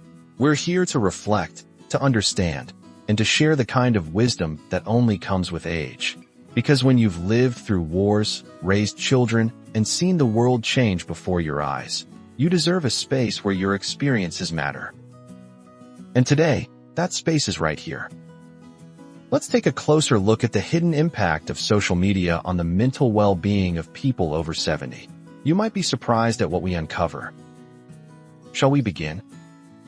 Number 1. The story of Harold and the loneliness behind the screen. Harold is 74, lives alone in Arizona. Lost his wife to cancer 5 years ago. His kids are grown, busy with their own lives. On most days, Harold's house is quiet, too quiet. So, like many of us, he turned to Facebook. At first, it felt like a lifeline. Photos from the grandkids, updates from neighbors, even some old army buddies from the 60s. It felt like connection. But over time, something changed. Harold started noticing things. Family vacations he wasn't invited to, birthday parties he didn't know about until he saw the photos. No one meant to hurt him, of course, but the feeling crept in anyway. That he was being left behind.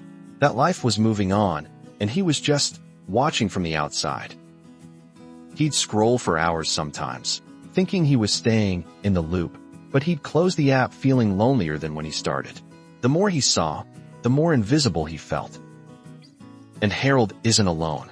Studies have shown that while social media can reduce isolation for some, it can actually increase feelings of loneliness for others, especially in older adults living alone. Why? Because what we see online often doesn't match what we feel inside. It's a highlight reel. And when you compare that to your everyday reality, it can feel like your own life is fading. So let me ask you, have you ever felt lonelier after spending time on social media? Be honest. Drop a comment and let's talk about it. You'd be surprised how many people feel the same. And if Harold's story feels a little too familiar, stay with me. There's more to uncover. Number 2, a day in your shoes, when connection isn't connection at all. Picture this. It's a Sunday morning. The coffee's warm, the house is still. You sit in your favorite chair, pick up your phone, and open Facebook. A notification lights up. Your granddaughter posted a new photo. You tap it, and there she is, at her college graduation, beaming, surrounded by friends. You smile, of course you do, but then it hits you. You didn't even know the ceremony was this weekend. You scroll a little more. Your neighbor just got back from a cruise, your old friend from church moved in with her daughter, someone's celebrating their 50th anniversary with a big family dinner. And you? You're sitting here alone, reading about it all secondhand. No voices, no laughter, just a screen. This is the kind of connection social media often offers.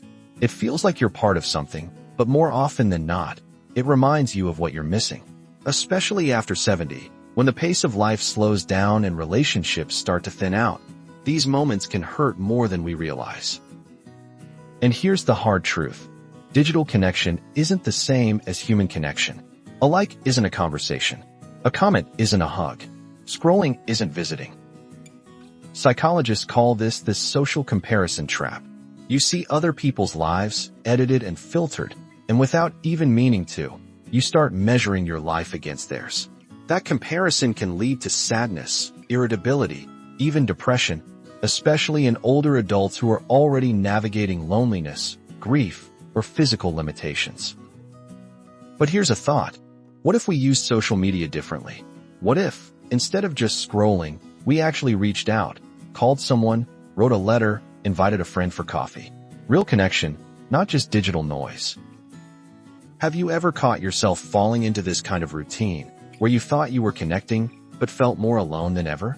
Share your story in the comments. Someone out there needs to hear it. Stick around. We're just getting started. Number 3, the shocking numbers no one talks about. Let's take a moment to step back from stories and look at something harder to ignore. Facts. Numbers. Real data. Because sometimes, the truth is clearer in black and white. According to a 2023 study from the University of Michigan's National Poll on Healthy Aging, more than 1 in 3 adults aged 65 and older who use social media report feeling more isolated after using it. And here's the part that really makes you stop. Over 40% of seniors in that same group said they felt left out when browsing social platforms. Think about that.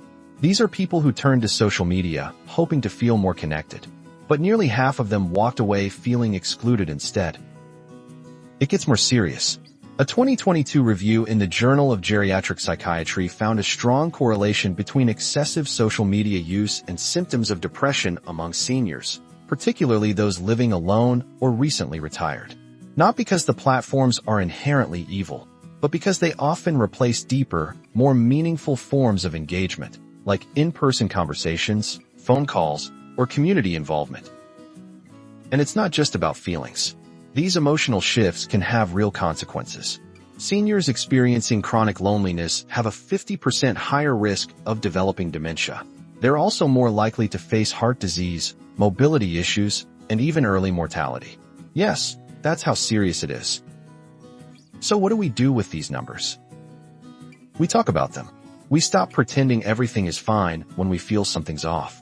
And we look out for each other, because behind every cheerful post is a person who might be struggling. Have these stats surprised you? Or have you felt it yourself, even before reading the numbers? I want to know. Leave a comment.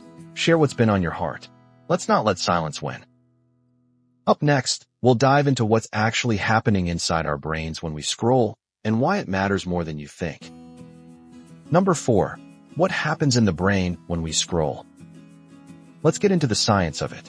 Because behind every feeling of sadness or loneliness you get after scrolling social media, there's something happening deep inside your brain. And understanding it might just give you the power to change it. When you open up your phone and start scrolling, whether it's Facebook, Instagram, or even YouTube, your brain kicks into what psychologists call the dopamine cycle. Dopamine is the brain's feel-good chemical. Every time you get a notification, a like, or a new photo of the grandkids, your brain gives you a little burst of pleasure. But here's the catch. That pleasure is short-lived, and the more we rely on it, the more we need it just to feel okay. Over time, this constant chasing of small rewards, clicking, scrolling, refreshing, can actually exhaust your brain. Especially in older adults, where natural dopamine levels are already lower with age, the up and down of digital rewards can lead to emotional fatigue.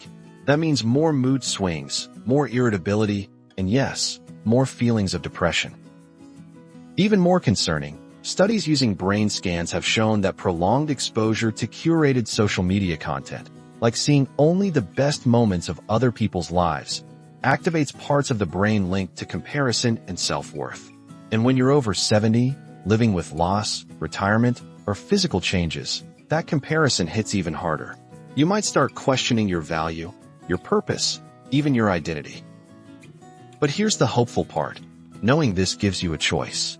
When you realize how these platforms are wired to keep you chasing little highs, you can step back and ask, is this really bringing me joy, or just filling the silence?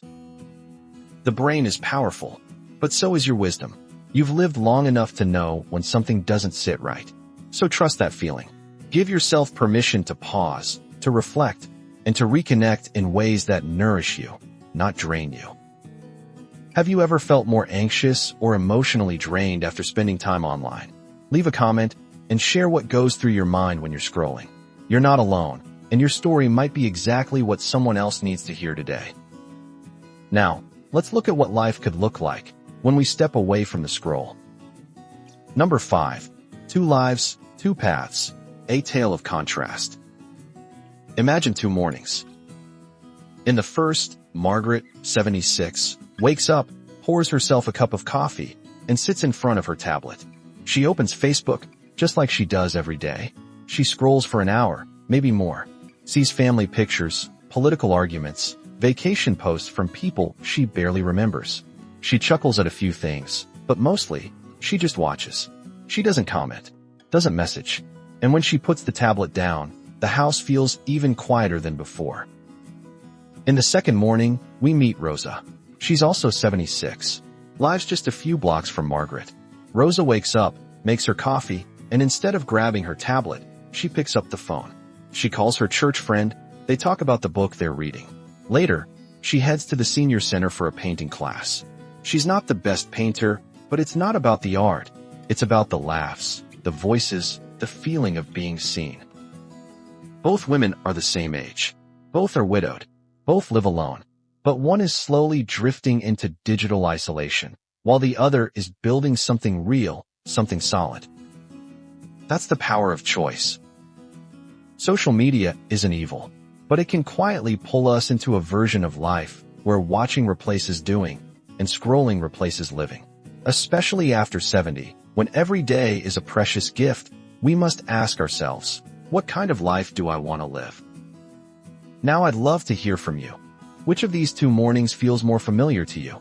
Be honest. Leave a comment, and let's open up a space where no one feels judged, only understood. In just a moment, we'll wrap up this video. But before we do, let's bring everything together. If you've made it this far, I want to thank you. Truly. Because these conversations aren't always easy. Looking at the impact of social media on our mental health, especially after 70, takes honesty, courage, and the willingness to ask hard questions. We've talked about Harold's quiet loneliness behind the screen. We've stepped into your shoes on a Sunday morning.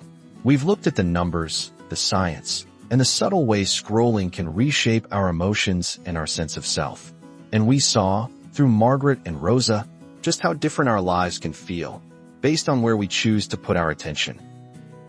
But this isn't about guilt. It's about awareness, about taking back control. You've lived through too much, seen too many sunrises, to let a screen define your worth or steal your peace. So the next time you reach for your phone, just pause. Ask yourself, is this lifting me up or quietly weighing me down? If it's the second, maybe it's time for a walk, a phone call, or even just sitting in the sunlight for a while. The world out there is still full of life. And so are you. If this video spoke to you, I ask one thing. Leave a comment. Share your story, your thoughts, or even just a hello. You never know who might read it and feel a little less alone. And if you haven't already, hit that subscribe button. We're building a community here, one that values truth, wisdom, and connection that's real.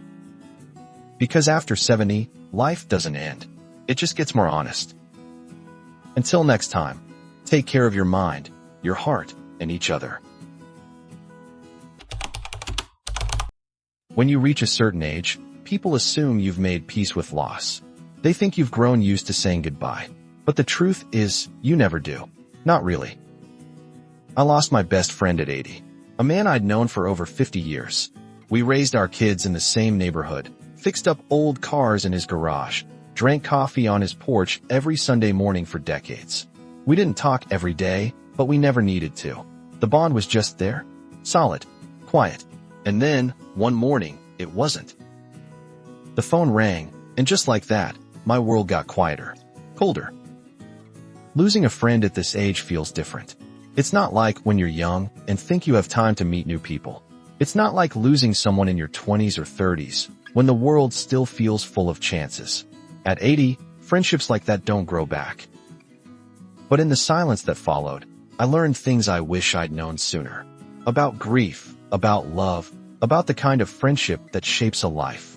And I'd like to share them with you, because if you're still lucky enough to have your best friend by your side, maybe these lessons will help you hold them even closer. If this topic touches something in you, take a moment right now to hit subscribe. And in the comments, tell me, have you ever lost someone you never thought you'd have to say goodbye to? I'd like to hear your story.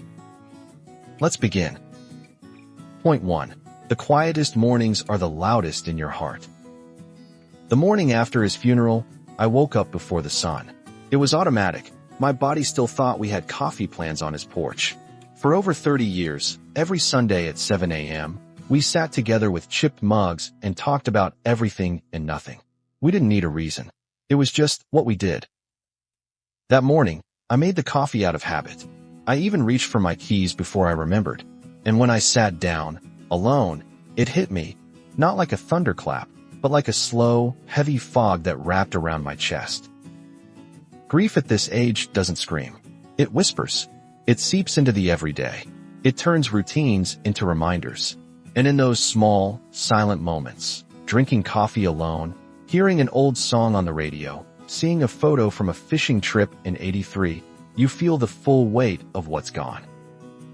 I realized something that morning. When you lose someone you've shared decades with, you don't just lose them. You lose the version of you that only existed with them. That version of me, the one who laughed at his terrible jokes, the one who teased him about his awful singing voice, the one who felt known without explanation, died a little too. And I had to learn how to live with that absence. But that's when the first lesson became clear. Grief doesn't ask for attention. It waits for the quiet, and then it speaks. So if you're grieving, don't be surprised if it's the little things that hurt the most. And if you still have someone who shares your morning routines, hold them close. Tell me in the comments, what small habit reminds you of someone you've lost? I'd love to read your stories. Point 2. The loneliness isn't from being alone. It's from not being understood. After he passed, people checked in for a week or two. Kind neighbors brought casseroles. My daughter called more often. The church sent flowers. But soon enough, the world moved on, as it should. But I didn't. I still sat on that same porch. Still poured 2 cups of coffee out of habit. Still found myself turning to say something, only to be met with air. And when I tried to talk about him, really talk, people got quiet. Or worse, they offered quick comforts like, he's in a better place, or, at least you had so many years. I know they meant well, but here's the hard truth. What hurts isn't just losing someone. It's losing the one person who understood your silences, your inside jokes, your history. And no one else quite fills that space. It's not the solitude that gets you. It's the absence of witness. Someone who saw your whole story unfold. Someone who remembered your first car, your worst haircut, your big break, and your biggest regret. Someone who didn't just hear your stories, they lived them with you. And suddenly, you realize, you're still here, but parts of your story no longer have a co-author. That's where the deepest loneliness lies. Not in empty rooms, but in full ones, where no one knows you the way that one person did. So if you still have someone in your life who gets your jokes without explanation, who remembers the little things without reminders, don't take that lightly. That kind of bond is rare. Leave me a comment. Who's the one person in your life who really gets you? Let's give them a little love today. Point 3. 45% of older adults say they feel lonely often, but almost no one talks about it. Here's something that surprised me. A recent study found that nearly half of adults over 65 report feeling lonely, often or always. 45%. That's nearly 1 in 2. And yet, we rarely say it out loud. We grew up in a time when you didn't complain. You got on with it. You didn't burden others with your emotions. You just handled things. So we learned to sit with it, to mask it with routine, hobbies, television, maybe even a few jokes here and there. But deep down, it's there. The silence in the house. The empty seat at the dinner table. The phone that doesn't ring as much anymore. When my friend passed, I thought I was grieving just him.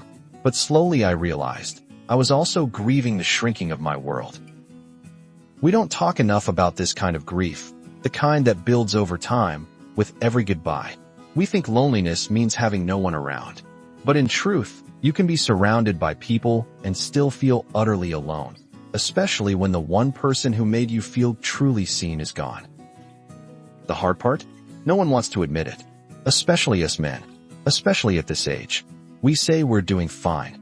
We keep it brief. We change the subject. But the silence between words often speaks louder than anything else. So here's what I learned. Loneliness isn't a weakness. It's a signal. A reminder that connection isn't optional. It's essential. And the older we get, the more intentional we have to be about seeking it. If any of this resonates with you, say something in the comments. You'd be surprised how many of us feel the same way, and how healing it is just to be heard. Point 4. Grief isn't a season, it's a companion. When I was younger, I thought grief had an end date. That you mourned, you cried, you processed, and then, one day, you moved on. But losing my best friend at 80 taught me something very different. Grief doesn't end. It changes shape. Some days, it's sharp, like when I drive past the old diner where we used to meet for pie on Tuesdays. Or when a joke pops into my head and I instinctively reach for the phone, forgetting, just for a second, that he's no longer there to answer. Other days, grief is softer, a quiet ache, a gentle tug at the heart, like background music that never quite stops playing. I've learned to live with it, not as something to fix or overcome, but as something that walks beside me, like a shadow, like a friend who reminds me, you loved someone deeply, and that love left a mark. There's a passage I once read that said, Grief is the price we pay for love. I didn't fully understand it until now. Because when you've had decades of shared memories, of laughter, of loyalty, it's impossible to pack that away neatly. So here's the truth. You don't move on from losing someone like that. You move forward with them. In the stories you tell, in the way you show up for others, in the lessons they taught you, the habits they passed down, the parts of you they helped shape. And maybe, just maybe, that's not such a sad thing. Maybe it's the most beautiful part of all.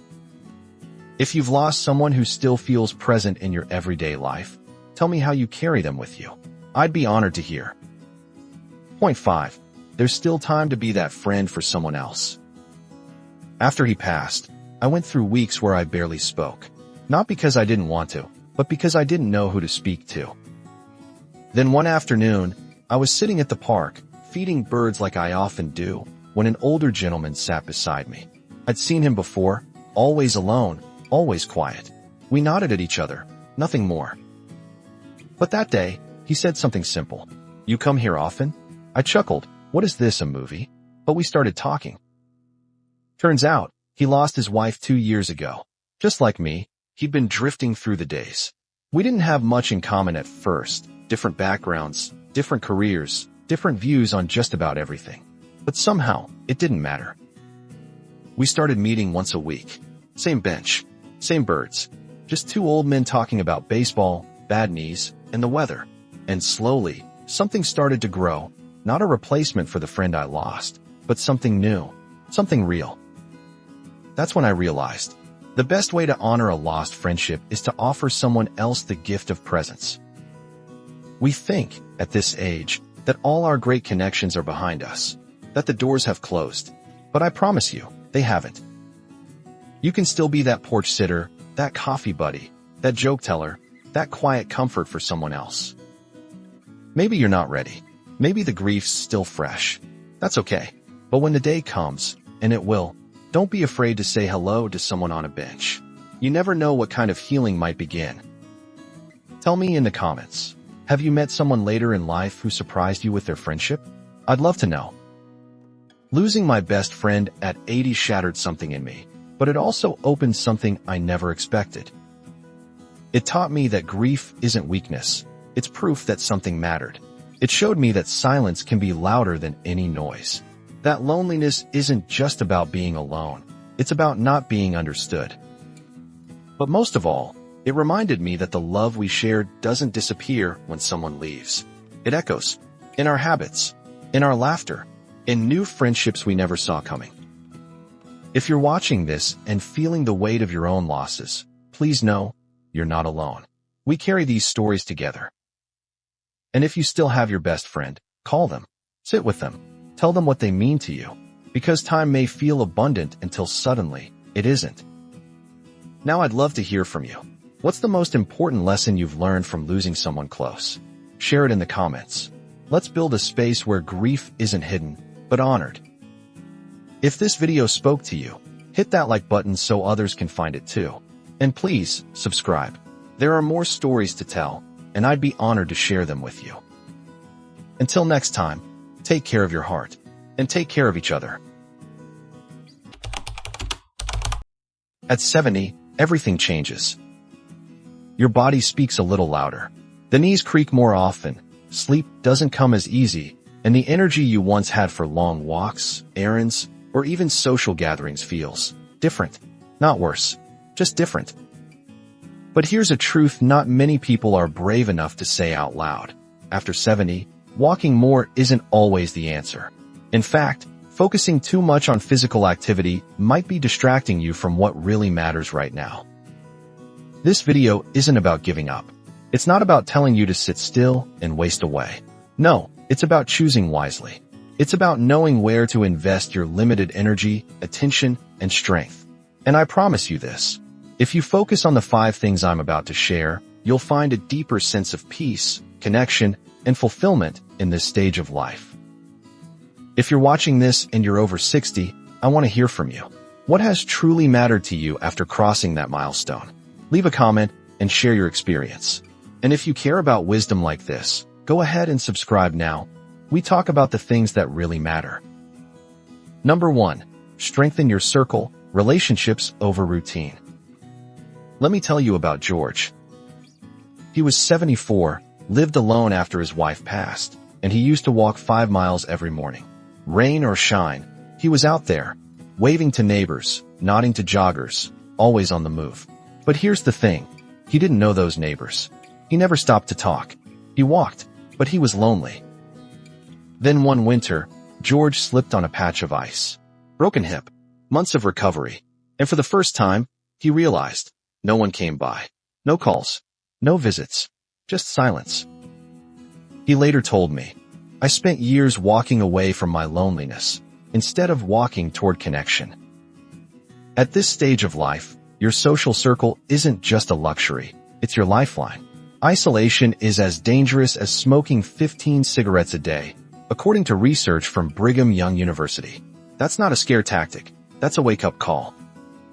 So instead of burning your limited energy on long, lonely walks, use it to call an old friend, visit a neighbor, join a local group, a book club, a senior center activity, even a virtual meetup. The heart needs cardio, yes, but it also needs conversation. Think about this for a moment. Who in your life haven't you talked to in a while? Who would light up to hear your voice? Drop their name in the comments. Let this be the day you reach out. And if this hits something in you, don't scroll past. Subscribe. There's more of this wisdom coming. Number 2. Protect your mind, not just your body. Close your eyes for a moment. Imagine 2 people, both 75 years old. One wakes up each morning, makes tea, reads the newspaper, maybe does a puzzle or 2. The other? They wake up, scan through the headlines, then open a notebook. They're writing a memoir. Every week, they attend an online philosophy class. They argue ideas. They learn something new. They challenge their own thoughts. Now fast forward 10 years. One of them remembers names, dates, jokes, stories. The other struggles to recall what day it is. It's not about luck. It's about how you treat your brain. A 2023 study from the University of Exeter found that seniors who actively engage their minds reduce their risk of cognitive decline by nearly 40%. That's not from Sudoku alone. It's from meaningful mental activity, learning, reflecting, creating. You don't need to write a book, but write something. Journal about your life. Teach your grandkids what school never did. Read a difficult novel. Learn a new skill, even something like painting, coding, or photography. Your mind wants to be challenged. And at this stage of life, you finally have the time. So here's my question for you. What's one topic you've always been curious about, but never explored? Type it in the comments. You might inspire someone else to chase it too. And if this part got you thinking, hit that like button. That tells me you're still sharp and hungry for more. Number 3. Declutter your life, but not just your closet. Let me hit you with a number that might surprise you. The average American home contains over 300,000 items. 300,000. Now, think about this. How many of those do you really use? How many actually bring peace, joy, or meaning into your day? And I'm not just talking about old jackets or mismatched Tupperware. I'm talking about emotional clutter too. Guilt, regrets, unfinished conversations, unspoken words. There's a freedom that comes with letting go. I once helped a woman named Lorraine, 78 years old, clean out her garage. It had been untouched since her husband passed over a decade ago. As we sorted through boxes, she began to cry, not because of what she was losing, but because of what she was finally releasing. Old grief, expectations, and the space we cleared? She turned it into a small art studio. Said she hadn't painted since college. That's the power of decluttering. Start small. A drawer, a shelf, then move inward. Forgive someone. Apologize if needed. Let go of an old resentment. Free up space in your heart, not just your home. And here's something to reflect on. What's one thing, physical or emotional, that you know it's time to let go of? Be brave. Share it in the comments. You never know who needs to read your words today. If this part stirred something in you, consider subscribing. There's still more to uncover. Number 4. Nurture your legacy before time slips away. Imagine this scenario. It's a sunny afternoon, years from now. Your grandchildren, or maybe great-grandchildren, are sitting around a table. Someone pulls out an old box. Inside, letters, recipes, photos, stories written in your handwriting. They start reading aloud, laughing, crying, remembering. And even though you're not in the room, you're there, in their hearts, in their memories. That's legacy, and it doesn't build itself. Too many of us reach our 70s thinking legacy is about money or property. But real legacy? It's the values you pass down, the lessons, the traditions, the moments that shaped your life. And unless you capture them, they disappear. There's science to back this up. According to the Journal of Family Psychology, older adults who engage in generativity, the act of guiding and contributing to the next generation, report higher life satisfaction, reduced depression, and stronger cognitive health. Start with something simple. Record a voice message for your family. Write down your life's 3 greatest lessons. Share a family recipe and the story behind it. Teach your grandchild how to plant tomatoes, just like your father taught you. These little things, they outlive us. So I ask you, what's one story from your life that deserves to be remembered? Share a piece of it in the comments. Even a sentence. It might spark someone else to share theirs. And if you believe legacy matters more than ever at this age, hit that like button. Let's keep this wisdom alive together. Number 5, prioritize peace, not productivity. Let me ask you something. When was the last time you did nothing and felt okay with it? Not scrolling, not checking the time, not worrying about what needs to get done, just sitting, breathing, listening to the wind or the birds or your own heartbeat. We live in a world obsessed with doing.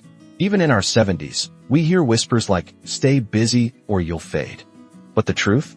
After a certain age, chasing productivity becomes a trap. And peace, real, deep, inner peace, becomes the rarest, most precious thing. There's science behind this too. A 2022 study from the University of California found that older adults who practiced mindful stillness, even just 10 minutes a day, reported reduced anxiety, better sleep, and a greater sense of meaning. Not because they were doing more, but because they were finally being. We've spent decades planning, working, rushing. Now is the time to feel, to watch a sunset without photographing it, to listen to your favorite song without multitasking, to sit by the window and just exist fully. And no, this isn't laziness. It's wisdom. So I'll ask you, when was the last time you truly felt at peace? What were you doing or not doing? Share it in the comments. Your stillness might inspire someone else's. And if you believe we deserve peace in our later years, hit that subscribe button. We're building a community that honors stillness just as much as action. So here we are. After 70, life asks different questions. Not how much did you do today, but did today mean something to you? Not how far did you walk, but who did you walk beside or reach out to? You see, this chapter of life isn't the end of the story. It's the part where everything finally starts to make sense, where your energy becomes sacred, where your time is too valuable to waste on things that don't nourish your soul. Forget the pressure to keep up appearances. Forget the voices that tell you to stay busy just to feel useful. You are not here to hustle. You are here to live wisely, deeply, quietly, if that's what brings you peace. Focus on your relationships. Guard your mind like the treasure it is. Clear the clutter, both outside and within. Pass down the stories only you can tell. And above all, choose peace over noise, stillness over speed, meaning over motion.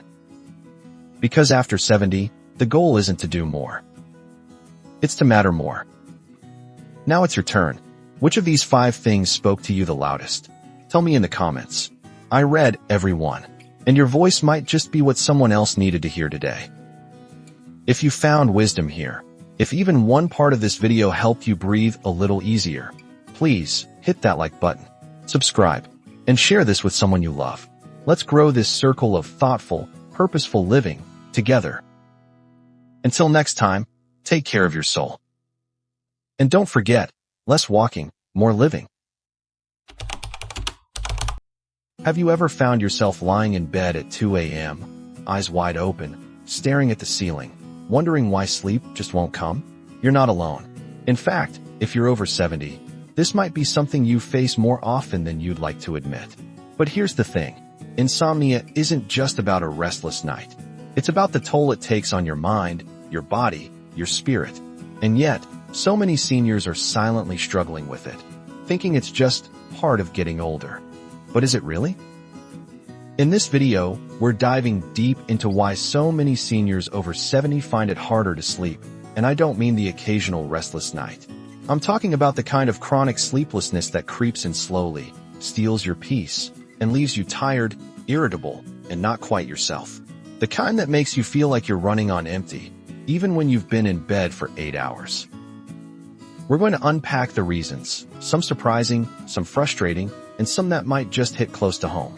And as we go, I want to hear from you. Right now, in the comments below, tell me, how has your sleep changed in the past 10 years?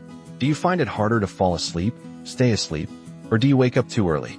Your story might be exactly what someone else needs to hear to feel a little less alone. And hey, if you're new here or you've been watching but haven't hit that subscribe button, now's the perfect time. Join a growing community of older adults who are sharing wisdom, supporting each other, and learning how to live these years with more peace and purpose. Now let's begin. Why is it that, for so many of us over 70, peaceful sleep becomes such a struggle? Let's look at the first reason. Just let me know when you're ready. Number 1. The weight of memories. Let me tell you a story. George is 74. He lost his wife 3 years ago. They were married for 48 years. Every night, he climbs into a bed that suddenly feels too big. The pillow beside him stays untouched. And as the house grows quiet, the memories grow louder. He lies there, eyes open, replaying old conversations, old laughter, old regrets. Sleep doesn't come easy for George anymore. Not because he isn't tired, but because his heart is heavy. And he's not the only one. You see, as we age, we carry more. More memories, more loss, more reflection. We've lived full lives, full of love, joy, but also pain. And when the lights go out, the mind turns on. It starts replaying everything. The people we miss, the words we wish we'd said, the moments we wish we could relive or take back. This emotional weight doesn't just affect how we feel. It directly affects how we sleep.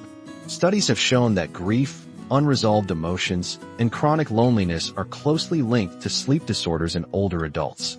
Our minds become restless. Our nervous system stays alert, even when we want to rest. And the result? We toss and turn, night after night, wondering why rest feels so out of reach. What about you? Have you noticed that certain memories come back more vividly at night? Or that your thoughts get louder when the world gets quieter? Share your experience in the comments. Let's open up this conversation, because someone else out there might be feeling the same thing and needs to know they're not alone. And if you haven't already, now's a good time to hit that like button. It helps more seniors find this content and reminds YouTube that these topics matter. Ready for the next reason sleep becomes such a battle after 70? Let me know and I'll continue. Number 2. A night in your shoes. Imagine this. It's 11 p.m. You've had a long day, maybe a walk in the garden, a chat with the grandkids over the phone, a simple dinner.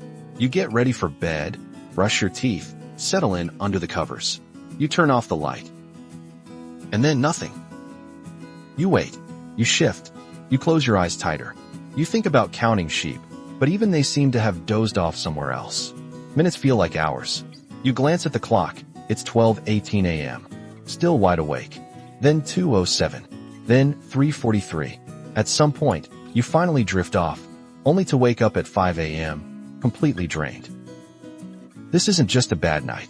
For many seniors, this is the norm. What makes it worse? Everyone else seems to sleep just fine. Your spouse snores beside you. The neighbors go on early morning walks, cheerful and well-rested. And you wonder, what's wrong with me? The truth is, it's not just in your head. As we get older, our internal clock, the body's natural rhythm, starts to shift. It's called the circadian rhythm, and after 70, it often becomes less synchronized. You may feel sleepy earlier in the evening and wake up too early in the morning. And unfortunately, even when you're in bed, the depth of your sleep changes. Seniors spend less time in the deep, restorative stages of sleep and more time in lighter, fragmented ones.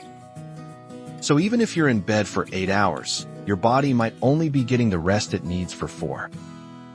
And that constant cycle of trying, failing, and waking up still tired can become its own kind of exhaustion. Does this sound familiar to you? Drop a comment and let me know how your nights usually go. Do you find yourself waking up too early or struggling to fall asleep in the first place? Also, don't forget to subscribe if you haven't. There's more wisdom ahead, and the next reason might surprise you. Just say the word when you're ready for part 3. Number 3, the hidden impact of medications. Here's something that might surprise you. Did you know that over 80% of people over the age of 65 in the US take at least one prescription medication daily, and nearly half take 5 or more? That's not just a number. That's millions of seniors unknowingly disrupting their sleep every single night, one little pill at a time. Let's break that down. Many common medications, especially those prescribed for high blood pressure, arthritis, heart disease, or depression, come with a sneaky side effect: insomnia. Beta blockers, for instance, often reduce melatonin production, the hormone that signals your brain it's time to sleep.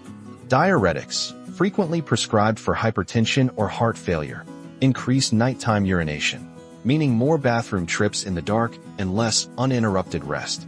Even medications for allergies or reflux can cause restlessness or vivid dreams that jolt you awake. The problem is, these medications are necessary. You take them because your doctor says you need to, but the impact they have on your sleep, that part is often overlooked. And it's not just prescriptions. Over-the-counter drugs, like painkillers with caffeine or certain cold medicines, can quietly chip away at your rest without you even realizing it. So you lie in bed, frustrated. You've tried warm milk, soft music, even meditation, but none of it seems to work. Because the root of the problem might not be in your routine, it might be in your medicine cabinet. If you're starting to wonder whether your medications could be affecting your sleep, bring it up with your doctor.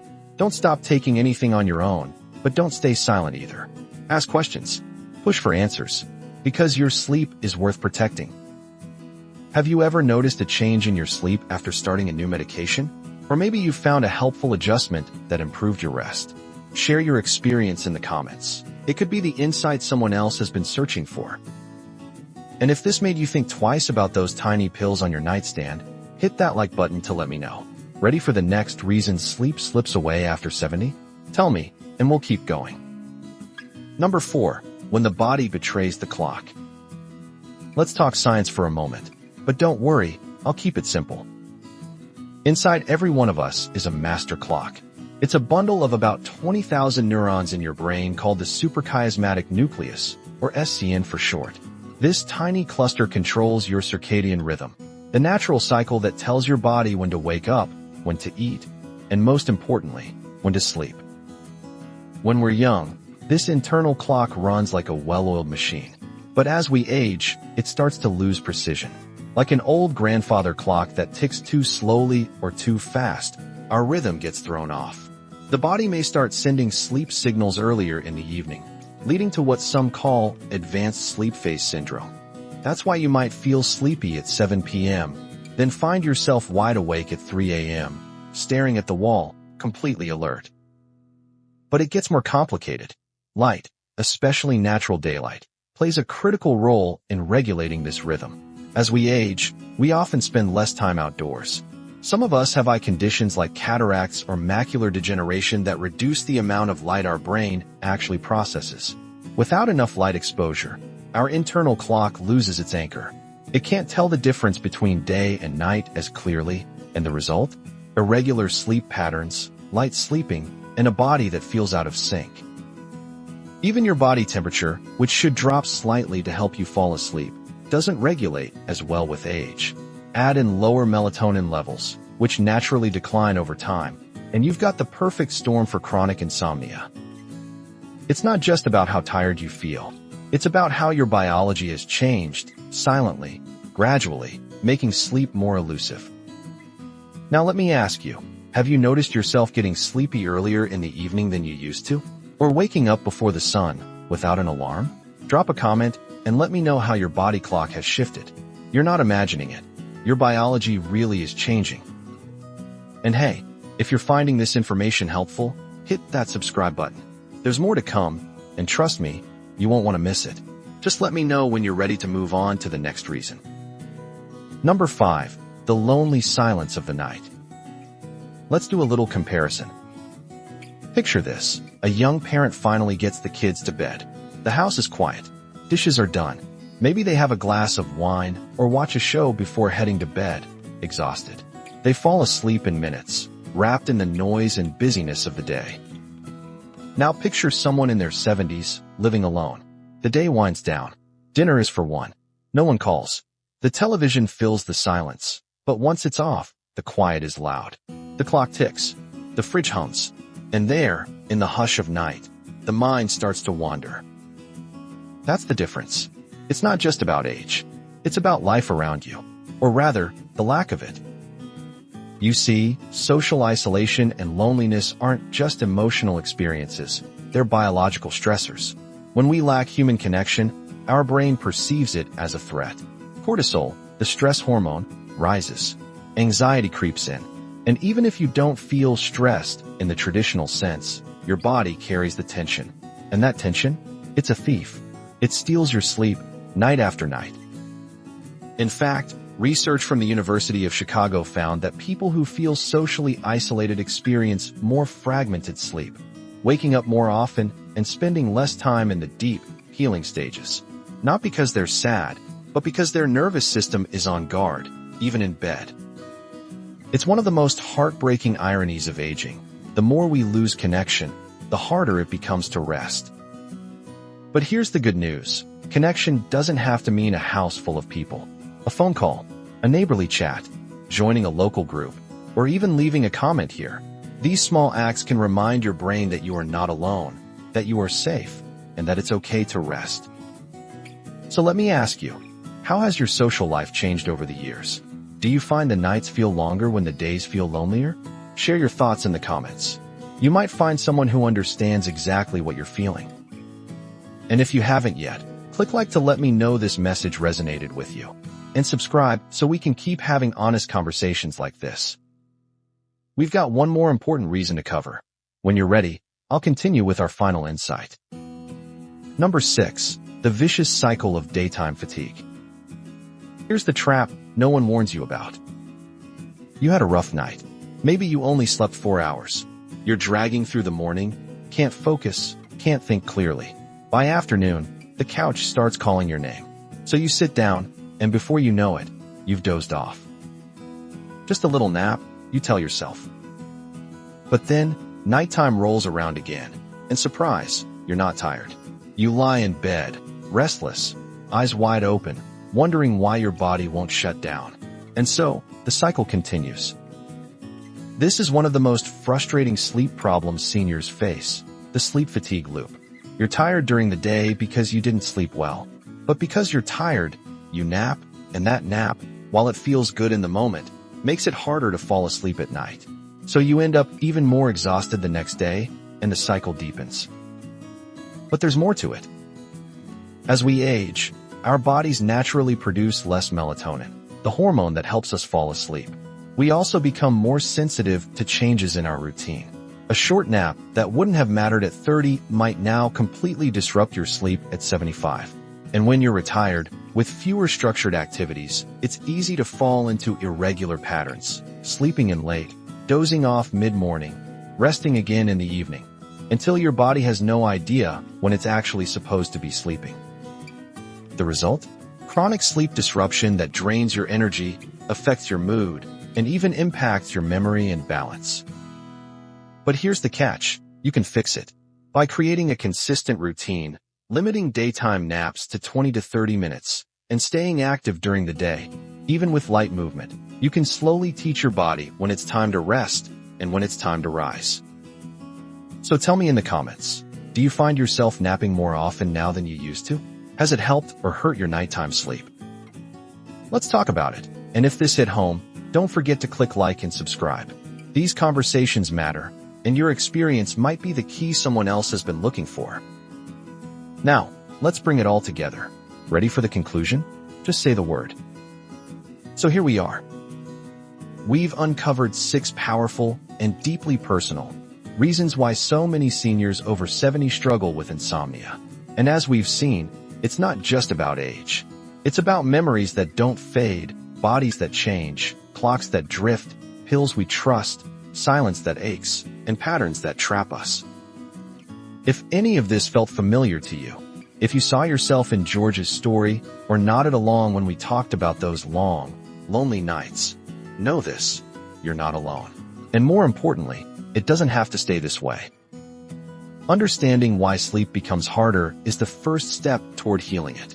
Maybe it starts with asking your doctor about your meds. Maybe it's pushing yourself to take that walk at 10 a.m. to catch some sunlight. Maybe it's finally setting a bedtime and sticking to it. Or maybe it's as simple as talking to someone about what's been keeping you up. Because sleep isn't just rest. It's your body's way of healing, of recovering, of protecting your mind, your memory, your mood. You deserve that healing every single night. So before you go, leave a comment below. Tell me, which part of today's video spoke to you the most? What's your sleep story? And if you found something that helps, no matter how small, share it. You never know who you might be helping. And if you haven't yet, subscribe. Join a growing community of older adults who are ready to speak honestly, live fully, and rest deeply. Until next time, take care of yourself. You've earned it. At 70, people assume love has settled down into a quiet routine, that it no longer pulses with the same electricity. But here's a question: does getting older mean romance fades, or simply changes form? Today, we're asking something both personal and universal. How do we keep romance alive after 70? If you're watching this and you're over 60, I'd like to hear your thoughts right away. What does romance look like for you today? Drop a comment below. Your voice matters here. And while you're at it, consider subscribing to the channel. This space is made for you, and your wisdom helps shape it. Now, back to the question. For many of us, life past retirement brings with it a strange kind of silence. The children are grown, the career demands are gone, and suddenly, there's just you and your partner. Or maybe you're finding new love altogether. Either way, one thing remains clear: the human need for connection doesn't disappear with age. In fact, it deepens. Yet so often, we hear from our peers, the spark is gone. We've grown apart. We just live side by side now. That sense of emotional distance, it's more common than we admit. But it doesn't have to be permanent. Romance in our later years isn't about grand gestures. It's not about flowers or candlelit dinners, though those can still be lovely. It's about intimacy, about choosing to be present, about rebuilding little bridges, one shared look, one soft word at a time. In this video, we'll explore 5 powerful ways to reignite that emotional spark. Each approach comes from real stories, real research, and real wisdom, the kind that only time can give. And with each one, I want to know, does this resonate with your experience? Leave your thoughts in the comments.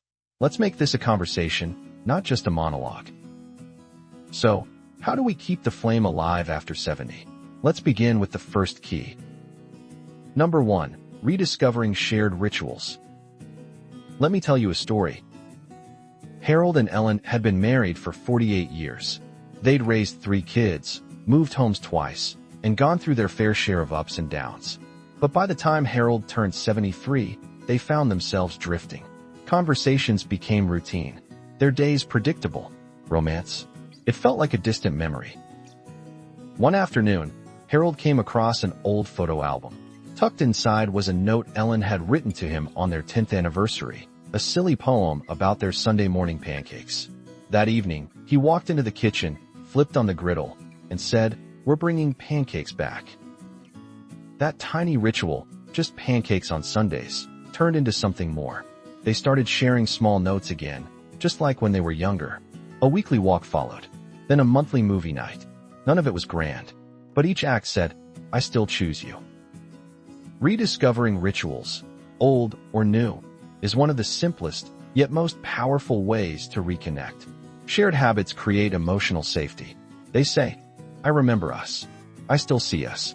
Whether it's gardening together every Thursday, listening to jazz on a rainy day, or just holding hands during your evening news, these moments rebuild romance from the inside out. Here's a question for you. Do you and your partner have a ritual that brings you closer? Or is there one you used to love that faded over time?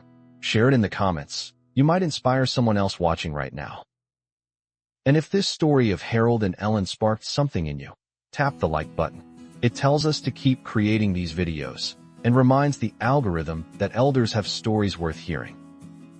Ready for the next key to lasting romance? Let me know when to continue. Number 2. Embracing vulnerability in conversations. Picture this. You're sitting at the dinner table with someone you've shared decades of your life with. You talk about the weather, the news, maybe your next doctor's appointment. But when was the last time you talked about your fears, your hopes, or even how you've changed? Now imagine another version of that same dinner. This time, one of you puts down your fork and says, lately, I've been feeling lonely, even when we're together. It's quiet. It's vulnerable. But suddenly, the air is different. That one sentence breaks the wall that silence built. Too many of us, especially after 70, are taught to manage emotions, not express them. We come from a generation that valued strength, not softness. But here's the truth. Vulnerability isn't weakness. It's intimacy in action. Scientific studies back this up. Dr. Brene Brown, a research professor at the University of Houston, has spent years studying vulnerability and connection. She found that when couples are able to share honestly, fears, regrets, dreams, they report deeper satisfaction and intimacy, no matter their age. It's not about dramatic confessions. It's about saying, I miss being touched, or I still want to feel desired, or simply, I need more from you. These words can feel risky, but they open a door, and behind that door is real romance. One couple I spoke to, John and Lillian, married for 52 years, started a tradition during the pandemic. Every Friday night, one of them had to answer this question, what's one thing you're feeling, but haven't said out loud?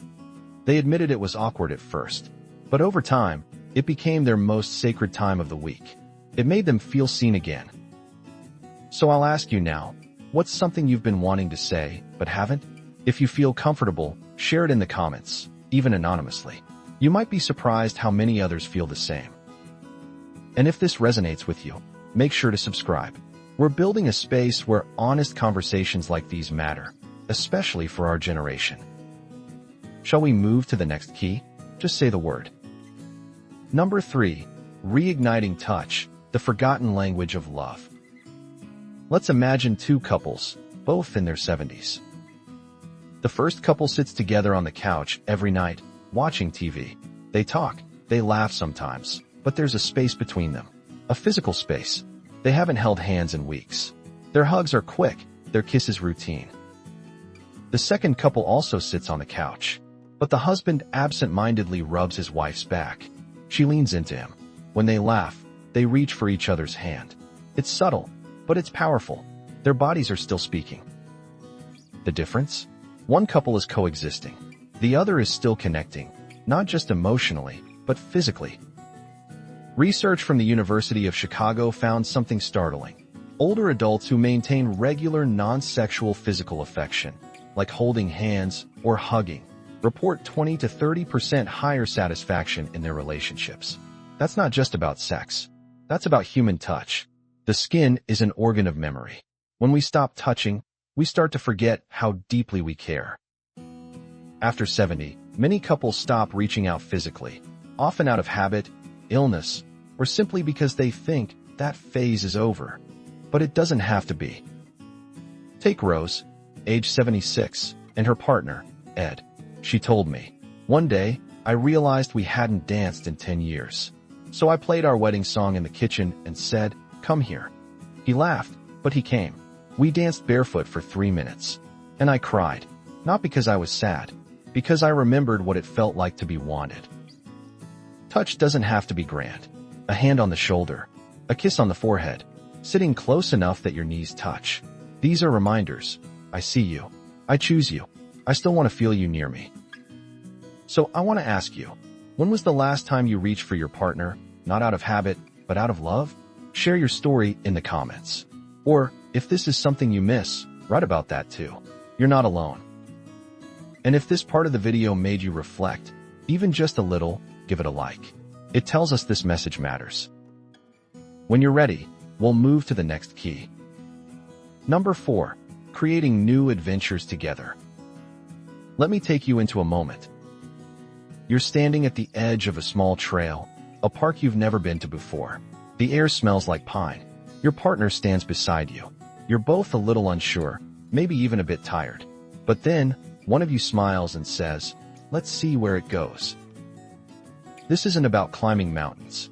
It's about choosing wonder again. Because here's the truth. Romance thrives when couples explore something new, no matter how small.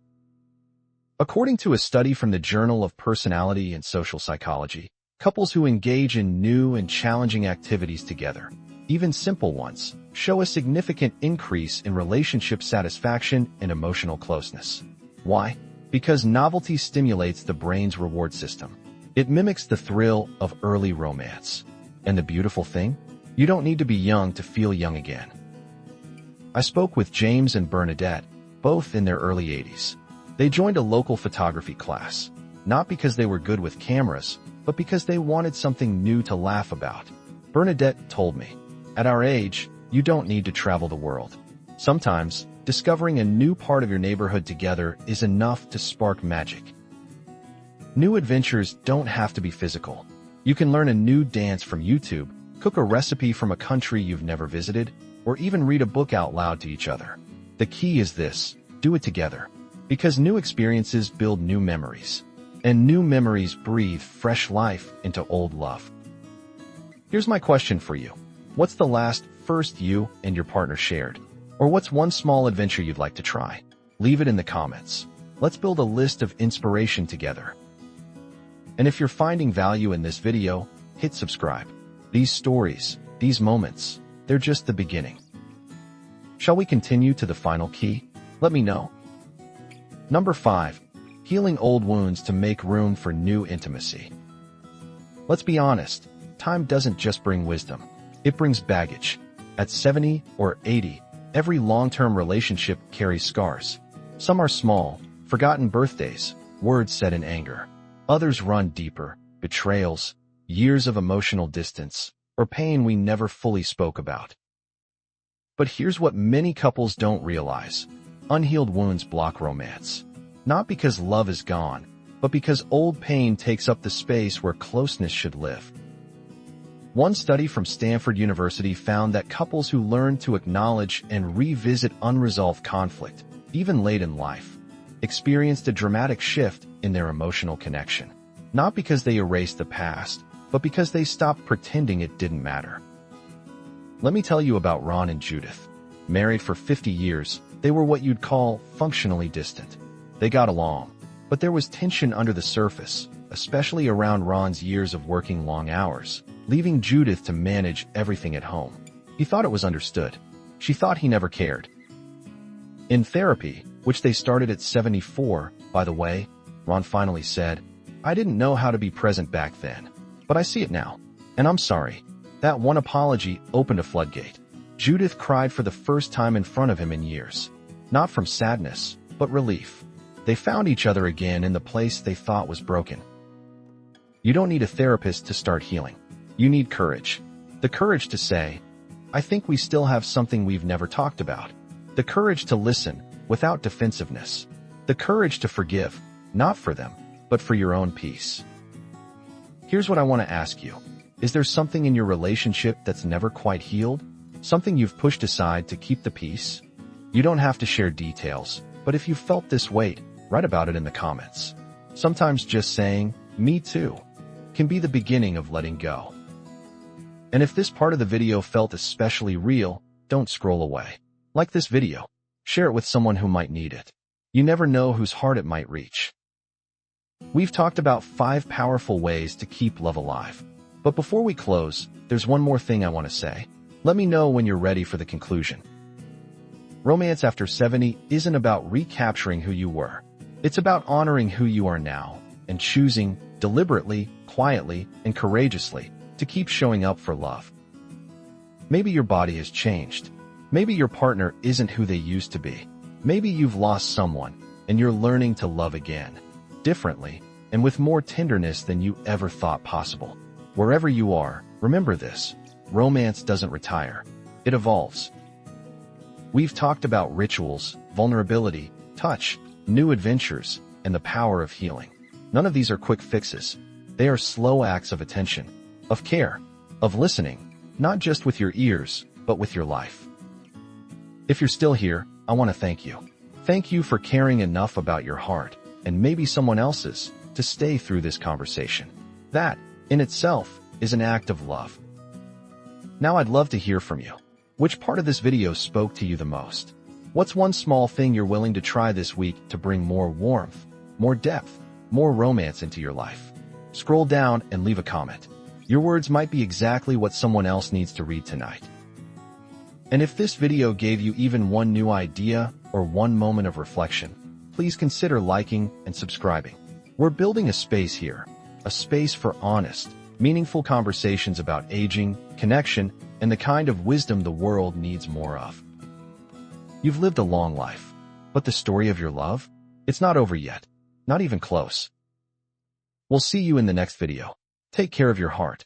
It's never too late.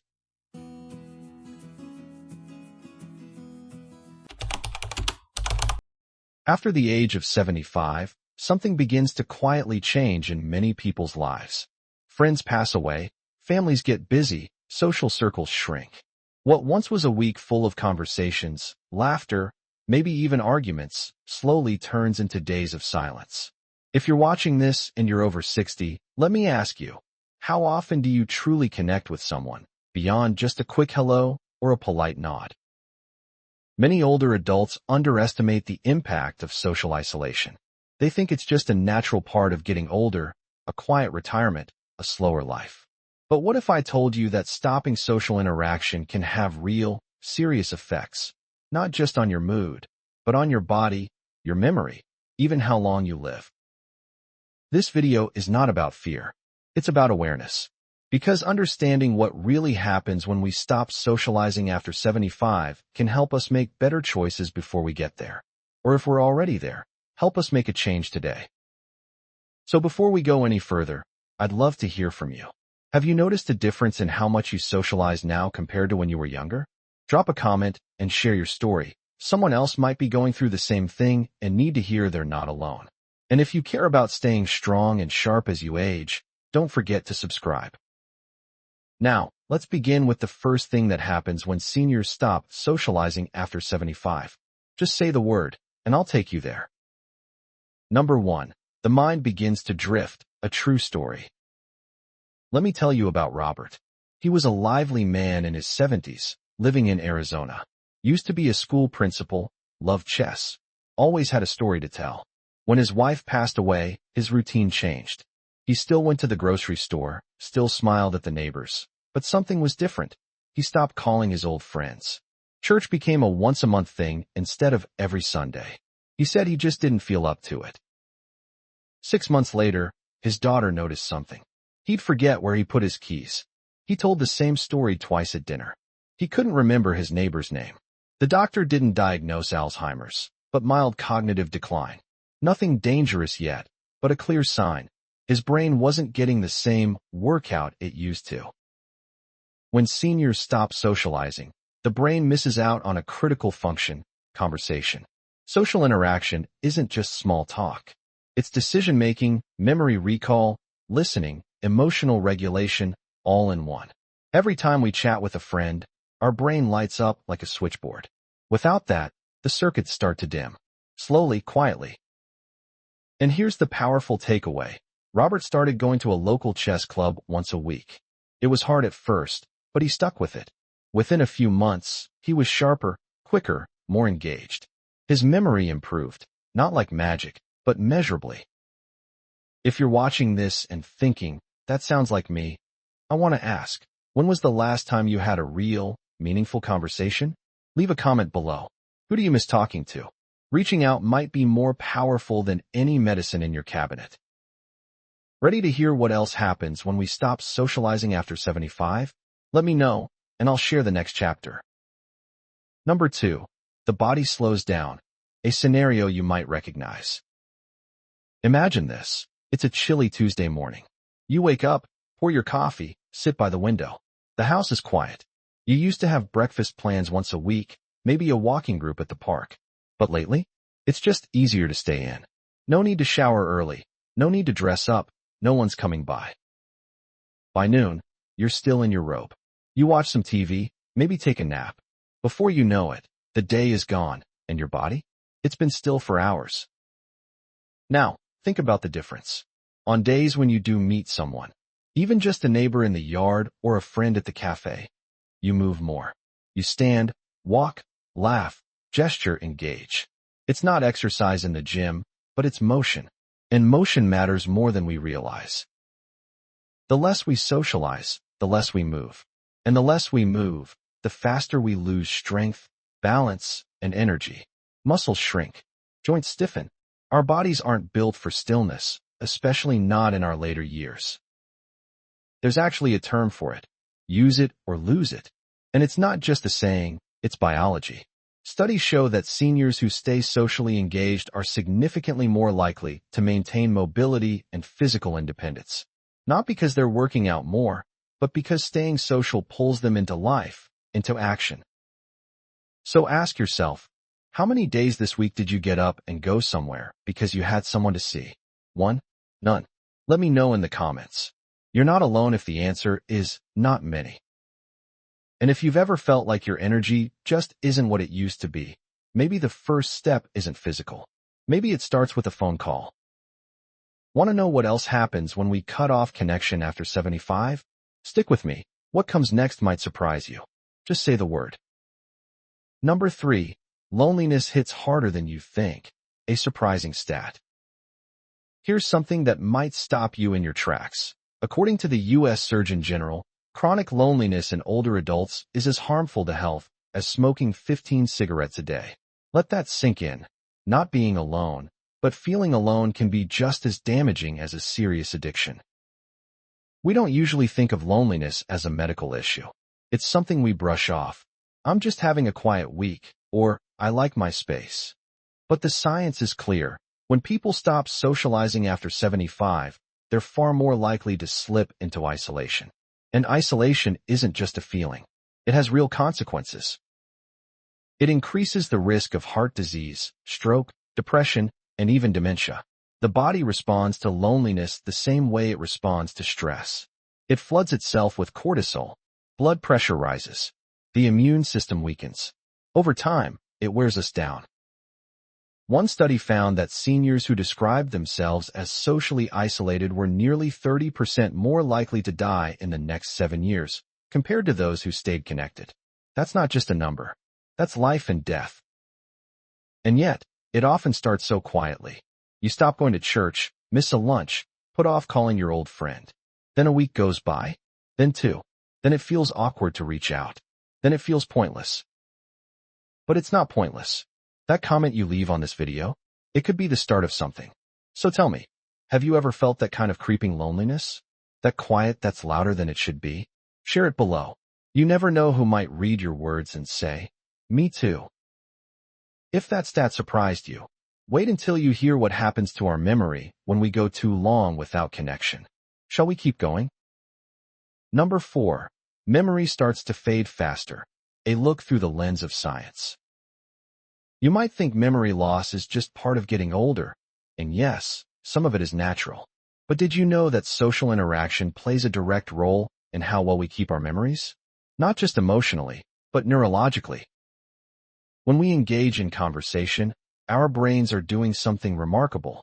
We're retrieving past experiences, responding to tone and body language, making decisions in real time. It's like a mental gym. Every sentence, every laugh, every shared silence is a weight lifted. Now imagine if that all stops.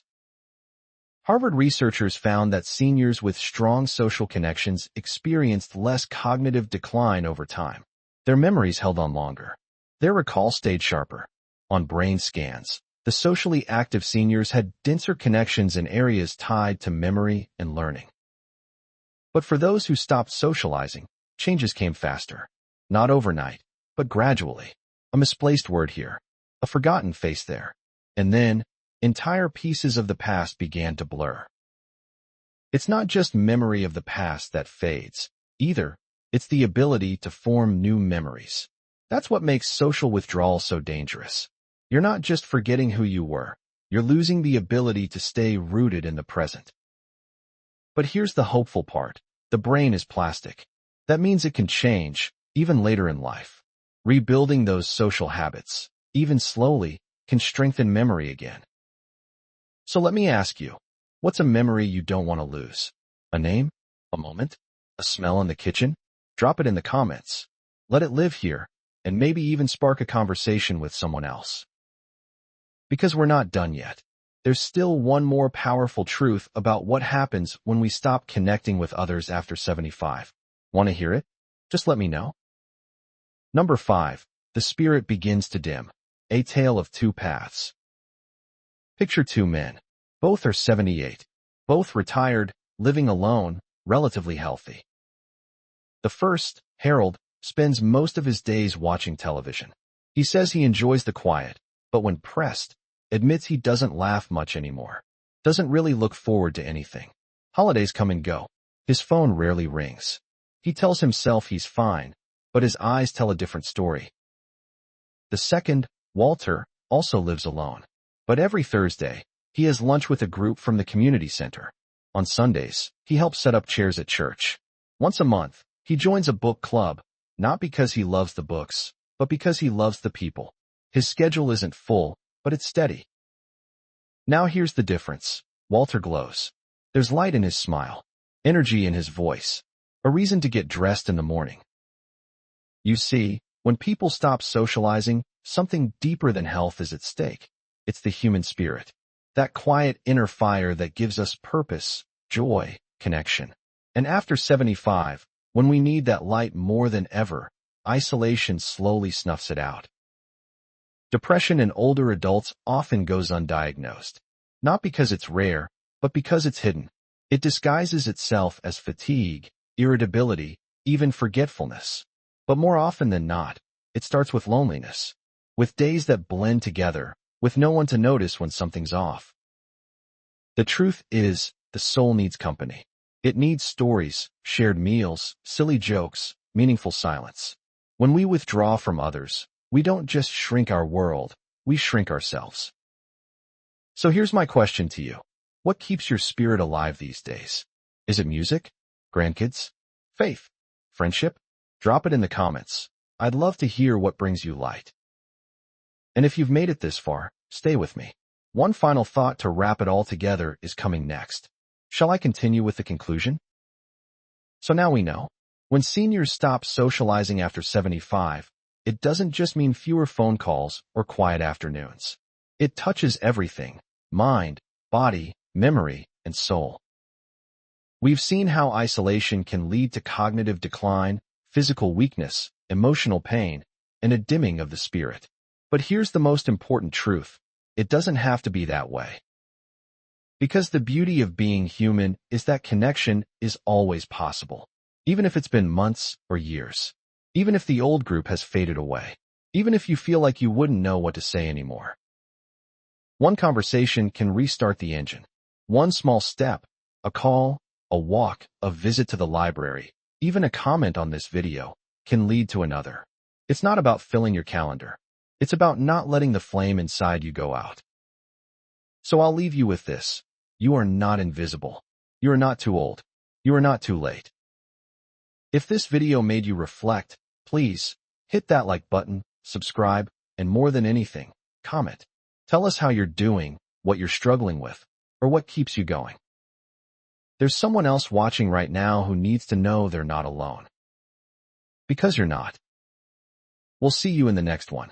Take care of yourself, and don't forget to reach out to someone today, even just to say hello. There's something about aging that brings everything into sharper focus. The older we get, the more clearly we can see which moments mattered, and which ones slip through our fingers. I've been thinking a lot lately about the things I wish I had done sooner. Not just regrets, but missed chances to live more fully, love more deeply, and prepare more wisely. This isn't about looking back with sadness.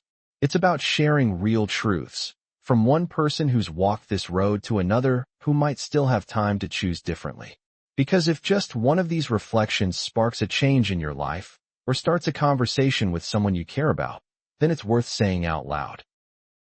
Before we begin, I want to ask you something. What's one thing you wish you had done earlier in life? Leave a comment below. I'd love to hear your thoughts, and who knows, your story might help someone else too. And if you're new here, consider subscribing. This channel is all about honest reflections and practical wisdom for this stage of life. No fluff, just real talk. Now, let's dive into the first thing I truly wish I had done sooner. Number 1. I wish I took better care of my body. When I was in my 40s, I remember a moment so vividly. I was at a family barbecue, holding a plate full of ribs and potato salad, laughing with my cousins, when my brother pulled me aside. "You ever think about exercising?" he asked, half joking, half serious. I laughed it off. I told him, "I feel fine." Back then, I really believed that feeling fine was enough. Fast forward 2 decades, and my knees ache when I get out of bed. Climbing stairs feels like a challenge. Simple things, gardening, walking long distances, even bending down to tie my shoes, take more effort than they should. I'm not blaming anyone, but I do wish I had taken that moment, and many others like it, a little more seriously. You see, we don't lose strength and flexibility all at once. It slips away quietly, a little at a time. We tell ourselves, "I'll start stretching next week," or "I'm too busy right now to join a class," until suddenly, our bodies make the decision for us. And the truth is, taking care of our bodies isn't about vanity or chasing youth. It's about freedom. Freedom to move, to travel, to play with our grandkids without pain, to live without fear of falling. Science backs this up. Studies show that muscle mass starts to decline around age 30, and unless we actively work against it, we can lose as much as 5% of it every decade. But the good news? It's never too late to start. Gentle movement, walking, water aerobics, balance exercises, they make a difference, even now. If I could speak to my younger self, I'd say, start small, but start now. Stretch in the morning. Take walks after dinner. Treat your body like the lifelong companion it is, because one day, it will speak louder than your words ever could. What about you? Have you had a moment where your body reminded you that you waited too long? Share your story in the comments. You never know who needs to hear it. Ready for the second thing I wish I did sooner? Let me know, and I'll continue. Number 2. I wish I spoke my mind more often. Picture this. You're sitting at the dinner table with your family. The conversation turns to something that bothers you. Maybe it's a decision your adult children made, or something you disagree with deeply. You want to say something. You feel it rise in your chest. But you don't. You smile politely, nod, and keep the peace. I've done that more times than I care to admit. I thought I was being wise, choosing harmony over conflict. But over time, those unsaid words build up. They become a kind of quiet burden, and eventually, they change you. You find yourself retreating from conversations, resenting things you never voiced, and worst of all, feeling invisible in your own family. Speaking your mind doesn't mean picking fights. It means honoring your truth. And I wish I had done that sooner. In relationships, in friendships, even in doctors' offices. How many of us nod along when we don't understand what a physician just said, too embarrassed to ask questions? Or say, "I'm fine," when we're anything but. Psychologists call this emotional suppression, and it's been linked to increased stress, poor health outcomes, and even depression, especially in older adults. We think staying quiet protects others, but in the long run, it damages us. And here's the irony. The people who love us most, they want to know what we really think and feel. They can't show up for us if we don't let them see us. So now, I try to speak up, even if my voice shakes, even if it leads to an uncomfortable conversation. I've learned that honesty doesn't ruin relationships. It reveals which ones are strong enough to grow. Have you ever stayed silent and later wished you hadn't? What would you go back and say if you had the chance? Drop it in the comments. Your voice matters, and it might just give someone else the courage to speak theirs. Let me know when you're ready for the next one. It's something that surprised even me. Number 3. I wish I saved less and lived more. Did you grow up with that little voice in your head? The one that says, be careful with money, don't waste a dime, put it away for a rainy day? I did. My parents lived through the Great Depression, and their habits became mine. I clipped coupons, skipped vacations, reused tea bags, always with the belief that someday I'd have the time and freedom to enjoy what I had saved. But here's what no one told me. Someday doesn't always come the way you think it will. I retired at 65 with a decent nest egg, more than I thought I'd need. But by then, my knees weren't what they used to be. My spouse had passed away. Friends were scattered or ill. The things I once dreamed of, seeing Europe, taking a train through the Rockies, learning to paint in Italy, felt out of reach, not because of money, but because of time, energy, and health. Here's a number that shook me.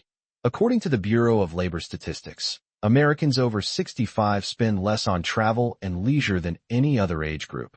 Not because they can't afford it, but because by the time they finally have the money, they often don't have the capacity. I wish I had realized that money is a tool, not a trophy. I wish I had spent more of it creating memories, not just security. Sure, saving is important, but if I could go back, I'd strike a better balance. I'd take that weekend trip, buy the nicer wine, fly out to see a friend I hadn't hugged in years. There's a kind of wealth that doesn't sit in a bank account. It sits in your heart, in photos, in shared laughter. And that's the kind of wealth I wish I had invested in sooner. So I'm asking you, what's something you've been putting off because of money? Is it really about the cost, or is it about permission? Tell me in the comments. I promise you're not the only one. Ready for the next regret? It has to do with connection, the kind we often take for granted until it's gone. Let me know. Number 4. I wish I stayed closer to friends. It happened slowly. A missed phone call here. We should catch up soon there. Life pulls us in different directions. Jobs, kids, caregiving, health issues. And before we know it, the people who once knew us best become names we see once a year on a holiday card. Or worse, names we remember only when we hear they've passed. I had a friend named Harold. We met in our 20s, served in the same unit, even stood beside each other at our weddings. For years, we were thick as thieves, fishing trips, poker nights, spontaneous visits just to say hello. But life got busy. He moved states away. I kept meaning to call. He kept meaning to write. And then, one day, someone else told me he was gone. I stood in the driveway with the phone in my hand, and this awful thought hit me. Why did I let the silence grow so long? There's research behind this feeling. A Harvard study that followed people for over 75 years found one powerful truth. Close relationships, more than money or fame, keep us happier and healthier. Not just emotionally, but physically.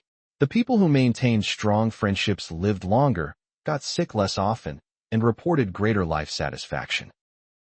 And yet, friendship is often the first thing we let slip.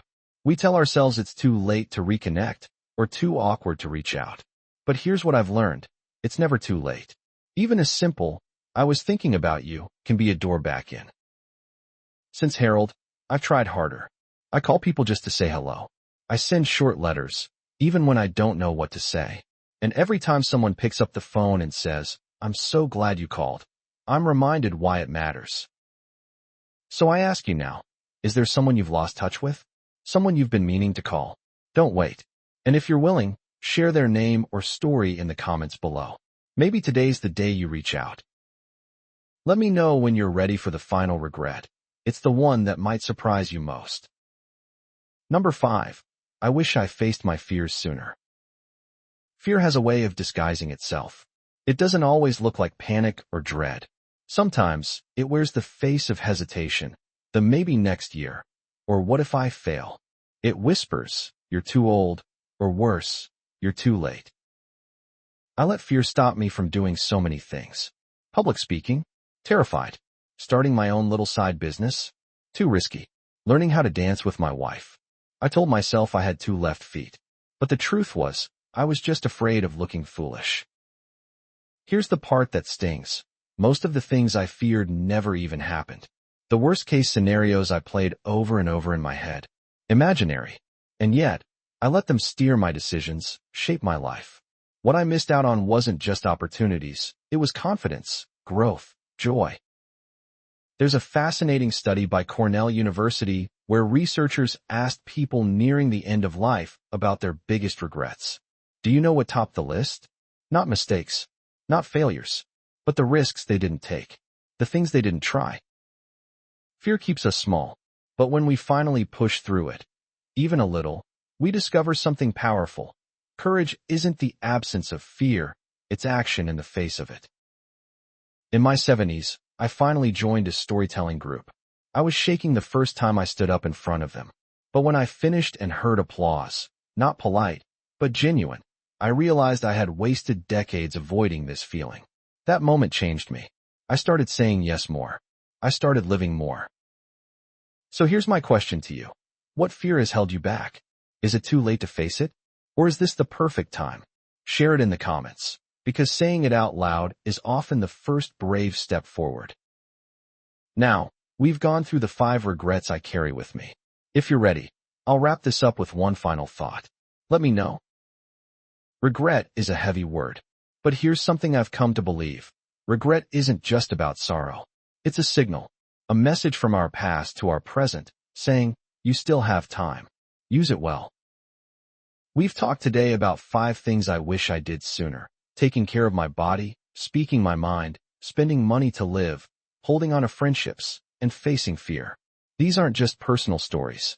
They're reflections I've heard from countless others in our age group.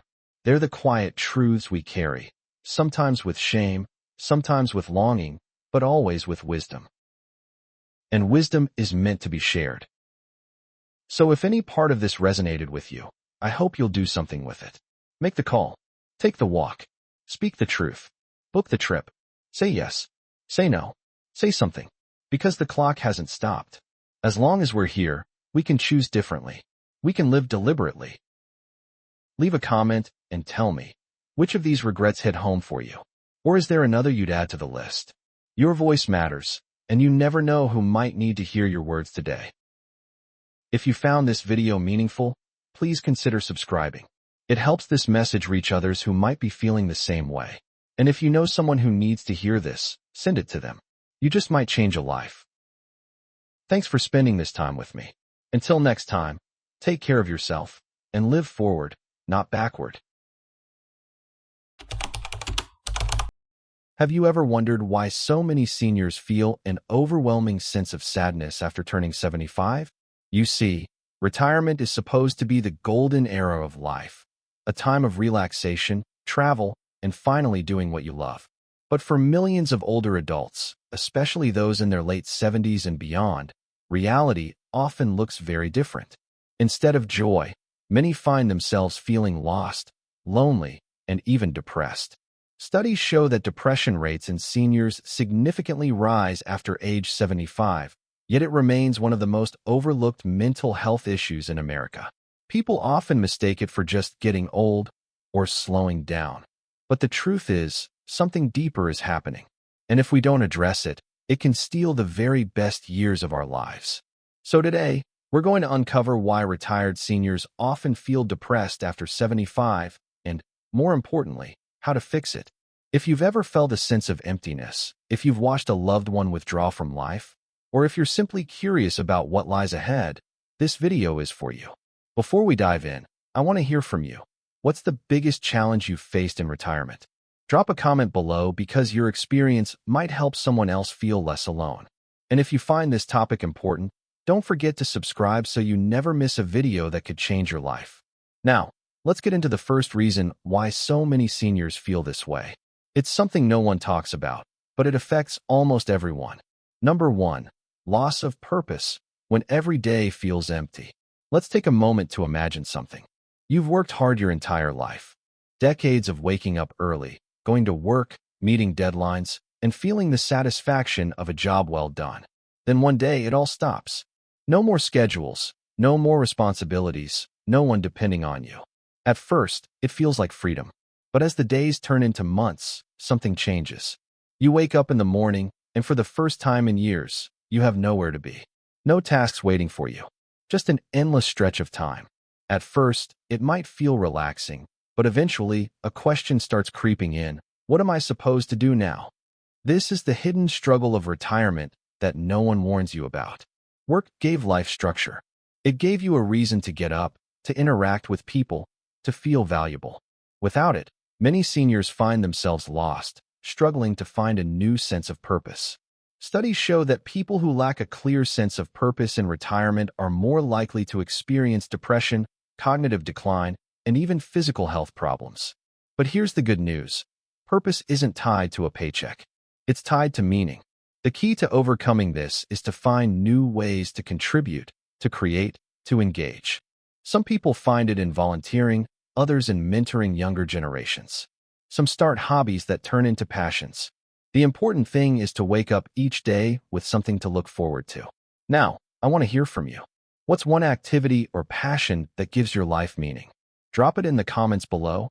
You never know who you might inspire. And if you're still searching for that purpose, don't worry. We have more to discuss, and the next reason might surprise you. Number 2, social isolation, the silent killer. Let's talk about something that affects millions of seniors, yet often goes unnoticed: loneliness. Imagine this. You used to be surrounded by people every day. Whether it was co-workers, family, or friends, there was always someone to talk to, laugh with, or simply share a moment. But as the years pass, things change. Friends move away. Loved ones pass. Family members get busy with their own lives. And suddenly, the phone stops ringing. The invitations become rare. The silence in the house becomes deafening. This isn't just a sad reality. It's a dangerous one.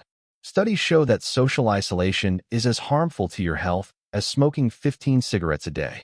It increases the risk of heart disease, dementia, and even early death. The human brain is wired for connection. When we don't get enough social interaction, our mental and physical health suffer in ways we don't even realize. So what's the solution? It starts with intentional connection. Waiting for others to reach out isn't enough. You have to take the first step. Whether it's joining a local group, attending a senior center, reconnecting with old friends, or even learning to use technology to stay in touch, staying socially active isn't just a luxury, it's a necessity. Now, here's a question for you. When was the last time you had a truly meaningful conversation? If it's been too long, make today the day you change that. Call an old friend. Send a message. Or if you're looking for ideas, drop a comment below. We can brainstorm together. And speaking of staying connected, the next reason seniors struggle after 75 is something many don't even realize is happening to them. Number 3, cognitive decline, when your mind betrays you. Imagine waking up one morning and realizing that simple things feel harder. You walk into a room but forget why you went there. You struggle to find the right word in a conversation. Names, dates, even daily routines start slipping through your fingers. At first, you brush it off, just a senior moment. But over time, it happens more often. And deep down, a quiet fear starts to grow. Am I losing myself? Cognitive decline is one of the biggest challenges seniors face, yet it often goes unnoticed until it becomes serious. Research shows that after age 75, the risk of memory problems, slower thinking, and even dementia increases significantly. And here's the shocking part. Many seniors don't realize that depression and cognitive decline are closely linked. Feeling isolated, lacking purpose, and not engaging your brain can actually accelerate mental decline. But here's the truth. Your brain is like a muscle. If you don't use it, you lose it. The good news is you can fight back. Studies show that keeping your mind active through learning, puzzles, reading, and even social interaction can slow cognitive decline. Something as simple as picking up a new hobby, learning a language, or even having deep conversations can keep your brain sharp for years to come. So let me ask you this. What's one new skill or hobby you've always wanted to try but never had the time for? Drop it in the comments. It's never too late to start. And coming up next, we're going to tackle something that affects nearly every senior but is rarely talked about. Number 4, loss of independence, when life feels out of control. Let's imagine a typical day in your 50s or 60s. You wake up, make your own coffee, drive wherever you need to go, handle your responsibilities, and live life on your terms. Now fast forward a couple of decades. Suddenly, your body doesn't move the way it used to. Driving becomes stressful. Stairs feel steeper. Everyday tasks like cooking, cleaning, or even getting dressed take more effort. For many seniors over 75, this gradual loss of independence is one of the hardest emotional battles they face. It's not just about physical limitations. It's about losing control over your own life. Having to rely on others for simple tasks can feel frustrating, even humiliating. And when mobility decreases, people start going out less, socializing less, and feeling like a burden. This can quickly lead to isolation and, ultimately, depression. But here's what most people don't realize. Losing independence isn't inevitable. Yes, aging brings challenges, but there are ways to stay in control of your own life for as long as possible. Regular physical activity, strength training, and even simple balance exercises can make a massive difference. Staying active isn't just about looking good. It's about keeping your body strong enough to maintain freedom. Another key factor? Asking for help before it's too late. Many seniors wait until they have a serious fall or a major health crisis before making changes. But the earlier you adapt, whether it's modifying your home, using assistive devices, or accepting help with certain tasks, the longer you can maintain your independence in other areas. So let's talk about it. What's one thing you do to stay physically or mentally independent? Share it in the comments. Your tip might inspire someone else to take action. And coming up next, we're going to uncover a surprising factor that can silently drain happiness after 75. Number 5. Grief and loss. When every goodbye hurts more. Picture this. You sit down in your favorite chair, a cup of tea in your hands, and suddenly, a memory flashes through your mind. A conversation with your best friend. A laugh shared with your spouse. A family gathering filled with voices that are now just echoes. One of the hardest parts of aging isn't just watching time pass. It's watching people you love fade away. After 75, loss becomes a painful reality. Friends pass. Siblings pass. Sometimes even a spouse. The world starts to feel emptier, and even when surrounded by family, there's a quiet loneliness that no one else seems to understand. Grief doesn't just cause sadness. It can lead to deep depression, social withdrawal, and even physical health decline. Studies show that the death of a close loved one significantly increases the risk of illness and mental health struggles in seniors. Some call it broken heart syndrome, and for many, it's very real. But here's something important. Grief doesn't mean forgetting. Healing doesn't mean moving on. It means moving forward while carrying their memory with you. One of the most powerful ways to cope with loss is to keep connections alive, sharing stories, honoring traditions, and even finding new ways to give back in their honor. And remember, you don't have to go through grief alone. Support groups, therapy, or even just opening up to a friend can make a difference. Talking about loss doesn't make it worse. It makes it easier to carry. Now, let me ask you, is there someone you've lost who left a lasting impact on your life? Share something about them in the comments. Keeping their memory alive is one of the greatest honors we can give. Coming up next, we'll discuss one of the most overlooked reasons seniors struggle with depression, and it's something you can start changing today. Number 6. Physical health decline. When your body holds you back. Imagine waking up in the morning and realizing that simple things, getting out of bed, bending down to tie your shoes, even walking across the room, feel harder than they used to. The aches last longer. The energy fades faster. And slowly, without realizing it, your world starts to shrink. For many seniors, declining health isn't just about discomfort. It's about losing the ability to do the things that make life enjoyable. Maybe you used to love going for walks, but now your knees protest. Maybe cooking was once a joy, but now it feels like a chore. Maybe travel used to excite you, but now it just feels exhausting. When your body slows down, it can feel like life itself is slowing down with it. And here's where it gets dangerous. Physical health and mental health are deeply connected.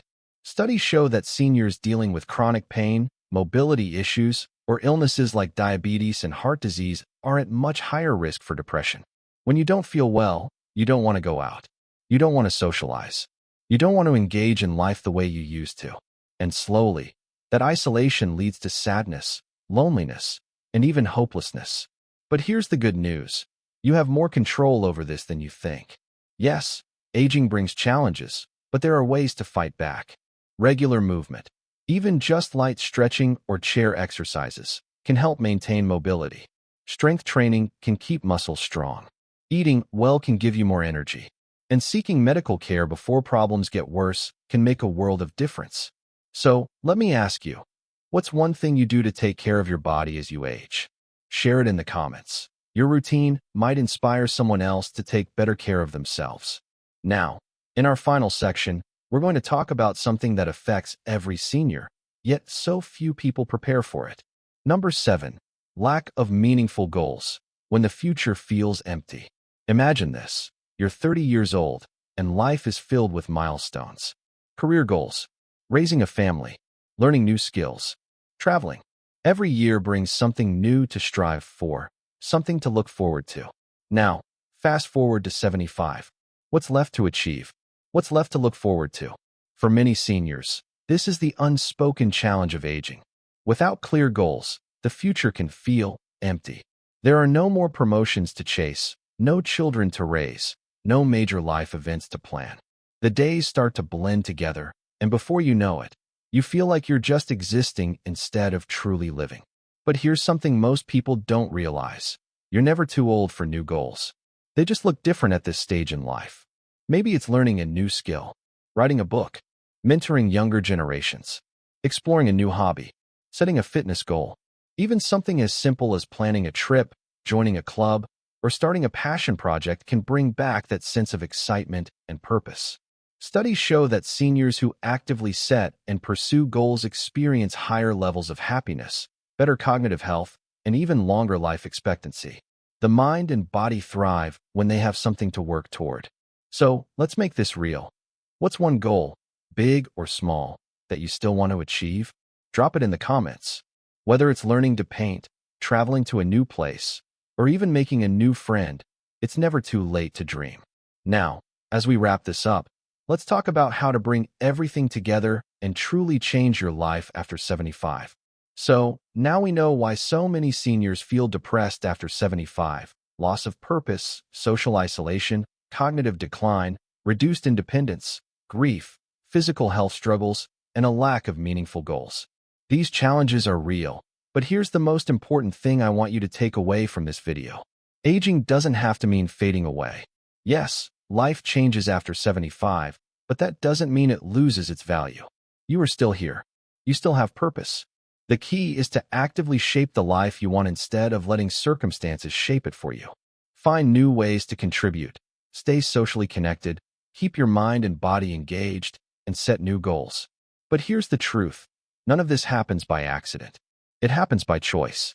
By small daily decisions to engage instead of withdraw, to seek help instead of struggle alone, to embrace what's still possible instead of focusing on what's been lost.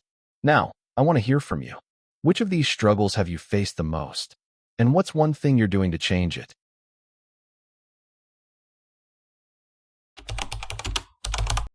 Have you ever felt lonely but told yourself you were just fine? Maybe you thought, I'm used to being alone, or I don't want to bother anyone. If that sounds familiar, you're not alone. Loneliness among seniors is far more common than most people realize.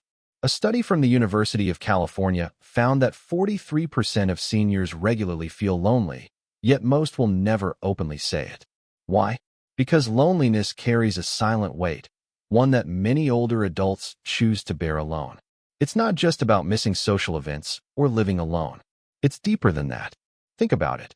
When you were younger, your days were filled with conversations. At work, at home, in the community. But as time goes on, social circles shrink. Friends move, family gets busy, and before you know it, silence becomes the norm. And when that silence lasts too long, it turns into loneliness. But here's the thing. Most seniors won't admit they feel this way. Instead, they say, I enjoy my peace and quiet, or I like being independent. But deep down, there's a difference between being alone and feeling lonely. And for many seniors over 75, that loneliness is real, but unspoken. So today, we're going to uncover the hidden reasons behind senior loneliness. Why does it happen? Why do so many keep it to themselves? And most importantly, what can we do about it? Before we dive in, let me ask you, do you ever feel lonely but hesitate to tell anyone?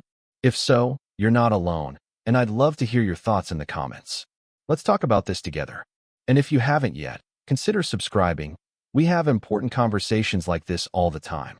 Now, let's begin. Number 1. The fear of being a burden. Picture this.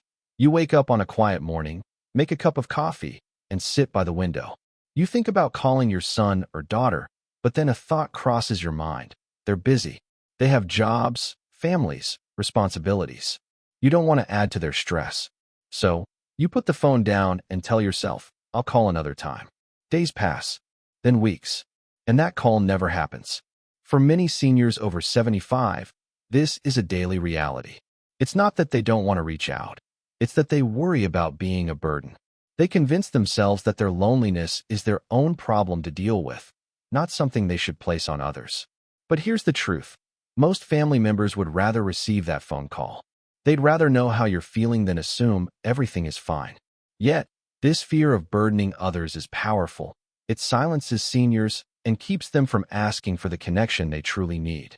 Psychologists call this self-imposed isolation. It's when someone feels lonely but chooses not to seek support because they fear rejection or guilt. Over time, this mindset creates a dangerous cycle. The less you reach out, the more isolated you feel. The more isolated you feel, the harder it becomes to reach out. But let's break that cycle today. If you've ever stopped yourself from calling a loved one because you didn't want to bother them, let me ask you this. What if they're waiting to hear from you? Tell me in the comments. Have you ever held back from reaching out because you didn't want to feel like a burden? Let's talk about it. And if this message resonates with you, don't forget to subscribe. We have more to discuss. Now, let's move on to the next reason why seniors feel lonely but never admit it. Number 2. Pride and the fear of admitting weakness. Imagine this. You've lived through decades of challenges, raising a family, building a career, overcoming hardships. You've always been the strong one, the one people relied on.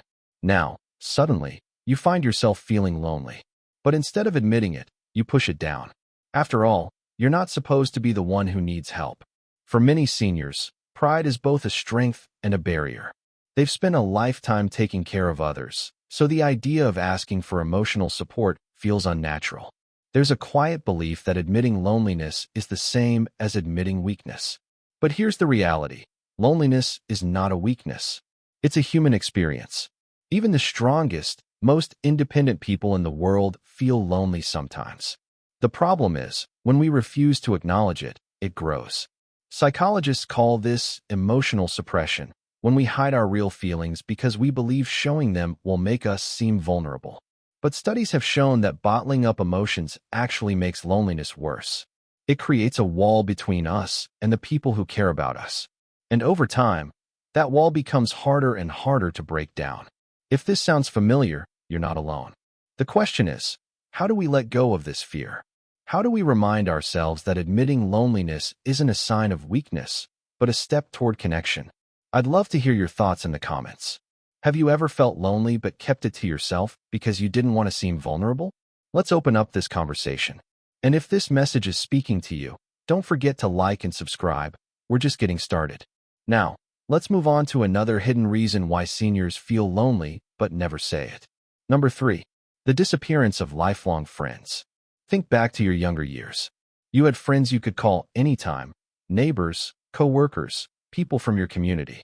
Maybe you had a best friend you shared everything with, someone who understood you without needing many words. But as the years passed, things changed. People moved away. Some lost touch. And then, one by one, friends started passing on. This is one of the hardest, most painful realities of aging. Watching the people you love slowly disappear from your life. It's a loss that's rarely talked about, but it's deeply felt. Because when those friendships fade away, so does a part of your identity.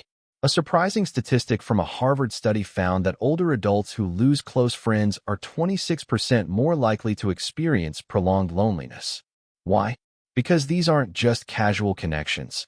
They are the people who have been part of your story for decades. Losing them feels like losing a part of yourself. But here's what many seniors don't admit. Finding new friendships feels impossible. Unlike when we were younger, meeting people at work, at school, through kids, building friendships in later years feels different. Harder, more awkward. The fear of rejection, the discomfort of putting yourself out there, can keep many seniors from even trying. But here's the truth. Connection is still possible. It may not look the same as it did before, but new friendships can still form, whether through community centers, senior groups, or even online. So let me ask you, have you lost a close friend in recent years? How did it affect you? Let's talk about this in the comments. You're not alone in this. And if you haven't yet, consider subscribing, because these are the conversations we need to have. Now, let's move on to the next reason why seniors feel lonely but don't talk about it. Number 4. The world moves too fast. Picture this. You walk into a cafe, hoping to enjoy a quiet moment and maybe strike up a conversation. But as you look around, you see younger people glued to their phones, rushing through their day, barely making eye contact. You stand at the counter, waiting to order, but the barista barely acknowledges you before moving on to the next person. It feels like the world has sped up, and somehow, you got left behind. Many seniors feel an invisible barrier between themselves and the modern world. The technology, the pace, the way people communicate, it's all changed. And while younger generations seem to move effortlessly through it, many older adults feel disconnected, even in a crowd. A study by the National Institute on Aging found that seniors who struggle with technology are twice as likely to experience social isolation. Not because they don't want to engage, but because the way people interact today is so different from what they once knew. Years ago, friendships were built on long conversations, handwritten letters, and unplanned visits. Now, socializing happens through texts, video calls, and social media. If you're not comfortable with these changes, it can feel like the world has closed its doors. But here's the truth. Connection isn't about technology, it's about willingness. There are ways to bridge the gap. Learning how to use a smartphone, joining an online group, or even just starting a conversation with someone younger can make a difference. So let me ask you, have you ever felt like the world is moving too fast and leaving you behind? Tell me in the comments. I'd love to hear your perspective. And if you haven't yet, hit that subscribe button, because these are the real conversations that matter. Now, let's move on to another hidden reason why seniors feel lonely but never admit it. Number 5. Family relationships have changed. Think back to when you were raising your children. Your home was full of noise, mealtime conversations, laughter, maybe even a little chaos. But now, the house is quiet. The phone doesn't ring as often. And when it does, the calls feel shorter, rushed, almost like a formality. It's not that your family doesn't love you. They do. But as life moves forward, roles shift. The people who once depended on you, your children, your grandchildren, now have their own lives, their own families, their own routines. And sometimes, without meaning to, they stop seeing you as a central part of their world. This change can be painful. It's not just about missing the people you love. It's about feeling like you're no longer needed. A study from the Pew Research Center found that 75% of older adults say they wish their family contacted them more often. But here's the surprising part. Only 28% actually tell their family this. Why? Because many seniors don't want to seem needy. They say, I understand they're busy, or I don't want to be a burden. But the truth is, family bonds shouldn't fade with time. They should evolve. It's okay to remind your loved ones that you still want to be involved, that you still have wisdom to share, that your presence in their lives still matters. So here's my question for you. Do you ever feel like your family drifts further away as the years pass? How do you handle it? Let me know in the comments. Your experience might help someone else going through the same thing. And if this resonates with you, don't forget to subscribe. We need to keep having these real, honest conversations. Now, let's move on to another reason why seniors feel lonely but never say it. Number 6. Health issues make socializing harder. Imagine this. You wake up feeling a little stiff, your knees ache, and your energy isn't what it used to be. You think about going out, maybe to visit a friend, join a group, or just take a walk around the neighborhood. But then, the thought of getting dressed, driving, or even just moving around feels exhausting. So, you stay home. For many seniors, health challenges become a silent barrier to connection. Chronic pain, mobility issues, hearing loss, or even fatigue makes socializing feel like more of a struggle than a joy. And when socializing feels like work, it's easy to let it slip away altogether. A shocking study from the CDC found that nearly 50% of seniors with mobility issues experience severe loneliness. Not because they don't want to connect, but because the effort it takes, physically, mentally, and emotionally, feels overwhelming. But here's the thing. Socializing doesn't have to mean exhausting yourself. It's about finding ways to stay connected that work for you. Maybe it's inviting someone over instead of going out. Maybe it's using video calls to chat with family instead of traveling long distances. Maybe it's even joining an online group where you can talk from the comfort of home. The key is not letting physical challenges turn into social isolation. Because once you stop engaging with the world, the loneliness grows stronger. So, tell me, have you ever skipped social plans because of health challenges? How do you manage it? Drop a comment below, and let's talk about it. And if you haven't yet, hit that subscribe button. This is a space for real conversations, and you belong here. Now, let's move on to another hidden reason why seniors feel lonely but never admit it. Number 7. Society overlooks the elderly. Imagine walking into a room full of people, young professionals chatting, families laughing, teenagers scrolling through their phones. You take a seat, but no one really notices. You're there, but at the same time, it feels like you're invisible. Many seniors over 75 feel this way, not just in social settings, but in society as a whole. The world is focused on youth, new trends, and fast-moving conversations. And as people get older, they start to feel like they're no longer part of the bigger picture. A surprising report from the National Poll on Healthy Aging found that over 60% of seniors feel ignored or dismissed in public spaces. It's not that younger generations are intentionally pushing seniors aside. It's that in a world obsessed with speed and innovation, older voices aren't always heard. This can create a painful kind of loneliness, the feeling that your experiences, your wisdom, even your presence, don't matter as much as they used to. And when society no longer seems to value you, it's easy to retreat, to stop trying, to accept loneliness as just another part of aging. But here's the truth. You still have a voice. You still have stories worth telling, and the world needs them. So here's my question for you. Have you ever felt overlooked because of your age? How do you handle it? Share your thoughts in the comments. Your perspective is important. And if this resonates with you, make sure to subscribe. We need to change this conversation, and it starts with us. Now, let's move on to the final reason why seniors feel lonely but never admit it. Number 8. Accepting loneliness as just a part of aging. Have you ever told yourself, this is just how life is now? Maybe you've thought, everyone feels lonely at this age. It's normal. Many seniors over 75 fall into this mindset. They stop expecting deep conversations. They stop reaching out. They convince themselves that loneliness is simply a part of getting older. But here's the truth. It doesn't have to be. Studies show that loneliness in older adults is not a natural part of aging. It's a fixable problem. Research from the National Institute on Aging found that seniors who actively seek social connections, whether through clubs, hobbies, volunteering, or even online communities, experience less depression, better memory retention, and even longer lifespans. The problem is, many seniors have spent years believing that loneliness is unavoidable. They tell themselves they're too old to make new friends, too set in their ways to try new things, or too late to change their circumstances. But that's simply not true. The moment you decide that loneliness isn't your fate, you take back control. You can reach out to an old friend, join a local group, start a conversation at the grocery store.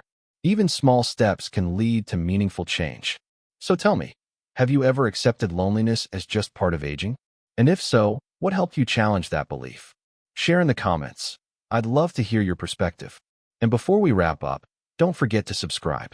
These are the conversations that matter, and you belong here. Now, let's bring everything together with our conclusion.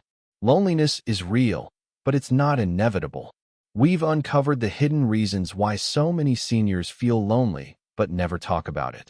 The fear of being a burden, the pride that keeps us silent, the loss of lifelong friends, the fast-moving world, changing family dynamics, health challenges, feeling overlooked, and the dangerous belief that loneliness is just a part of aging. But here's the truth. Loneliness is not something you have to accept. It's something you can change. Every meaningful connection starts with a simple step: a phone call, a friendly hello, joining a group, or even just leaving a comment on this video. Because the moment you open up, you'll see that you are not alone in feeling this way. So let me ask you one last time. Which of these reasons resonated with you the most? Have you ever felt lonely but kept it to yourself? Share your thoughts in the comments. Your words might just help someone else who needs to hear them. And if this conversation spoke to you, hit that subscribe button. We talk about real things here, things that matter. You're part of this community now, and we're glad you're here. Until next time, take care of yourself. And remember, your voice, your presence, your story still matter. They say that wisdom comes with age, but what if I told you that some of our daily habits, things we've done for decades, are secretly cutting years off our lives? And I'm not talking about obvious things like smoking or eating junk food. No, these are habits so small, so routine, that you may not even realize they're shaving time off your lifespan, especially after the age of 70. If you're watching this and you've already hit that milestone, or you have loved ones who have, this video is for you. We'll uncover 7 surprising daily habits that could be working against you, silently reducing your life expectancy. Some of them may seem harmless. Some may even feel necessary. But by the end of this video, you might just rethink a few of your routines. And before we get into it, I have a quick question for you. What's one habit you've had for decades that you don't think you could ever give up? Let me know in the comments. I read every single one. Also, if you find this kind of content valuable, consider subscribing. Your support keeps us going, and trust me, you won't want to miss what's coming next. All right, let's start with habit number 1. It's something nearly everyone over 70 does, and it's more dangerous than you think. Habit number 1, sitting for long periods. Think about this. How much time do you spend sitting each day? Whether it's reading, watching TV, or just resting after a meal, sitting feels harmless, even necessary. But what if I told you that sitting too much is one of the biggest silent killers after age 70? A 2017 study published in the Annals of Internal Medicine found that adults who sit for more than 12 hours a day have a 200% higher risk of premature death compared to those who move regularly. That's not just a small difference. That's doubling your risk. Why is sitting so dangerous? Here's what happens inside your body when you stay seated for long periods. Your circulation slows down, increasing the risk of blood clots, especially in the legs. Your muscles weaken, leading to loss of mobility and a higher chance of falls. Your metabolism slows down, making it easier to gain weight and harder for your body to regulate blood sugar levels, a major concern for anyone at risk of diabetes. Your brain function declines, since physical movement plays a key role in keeping your mind sharp. Now, let's be real.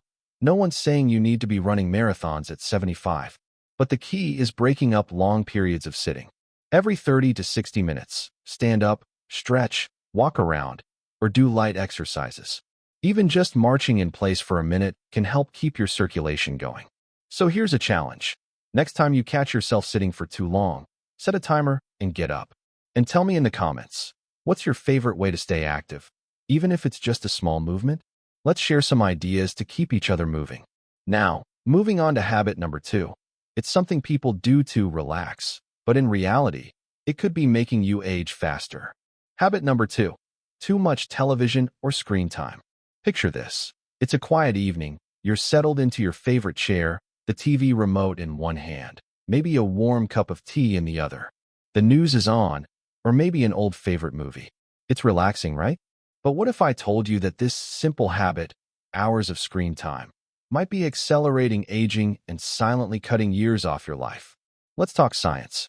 A study published in the British Journal of Sports Medicine found that for every hour of TV watched after the age of 25, life expectancy drops by 22 minutes. Imagine what that adds up to over decades. But why does this happen? Your brain goes into passive mode. Long hours of screen time reduce cognitive engagement, leading to faster mental decline and increasing the risk of dementia. Sleep disruption. The blue light from screens interferes with melatonin production, making it harder to get restful sleep, which is critical for cellular repair and longevity. Sedentary behavior. As we just discussed, prolonged sitting is already a major risk factor. Add to that the inactivity that comes with watching TV, and it becomes a dangerous combo. Stress and anxiety. The type of content we consume matters. Constant exposure to negative news or overstimulating entertainment can raise cortisol levels, which speeds up aging and weakens the immune system. Now, I know what you're thinking. I'm not giving up my TV. And you don't have to. The key is moderation. Try limiting screen time to no more than 2 to 3 hours a day and replacing some of that with brain-boosting activities like reading, puzzles, or even just chatting with friends and family. Here's a quick challenge. What's one non-screen activity you love doing? Let me know in the comments. I'd love to hear your ideas. Now, let's move on to habit number 3. This one is sneaky because it's something many people believe is just part of aging, but in reality, it's a warning sign that shouldn't be ignored. Habit number 3, ignoring constant fatigue. Let me ask you this. Have you ever said to yourself, I guess I'm just tired because I'm getting older? If so, you're not alone. Many people over 70 experience fatigue and simply accept it as part of aging. But here's the truth. Persistent fatigue is not normal, and ignoring it could be cutting years off your life. Take, for example, John. He's 74, retired, and enjoys his mornings with a cup of coffee and the newspaper. But lately, he's been feeling exhausted, even after a full night's sleep.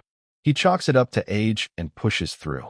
What he doesn't realize is that his body is sending him a warning sign.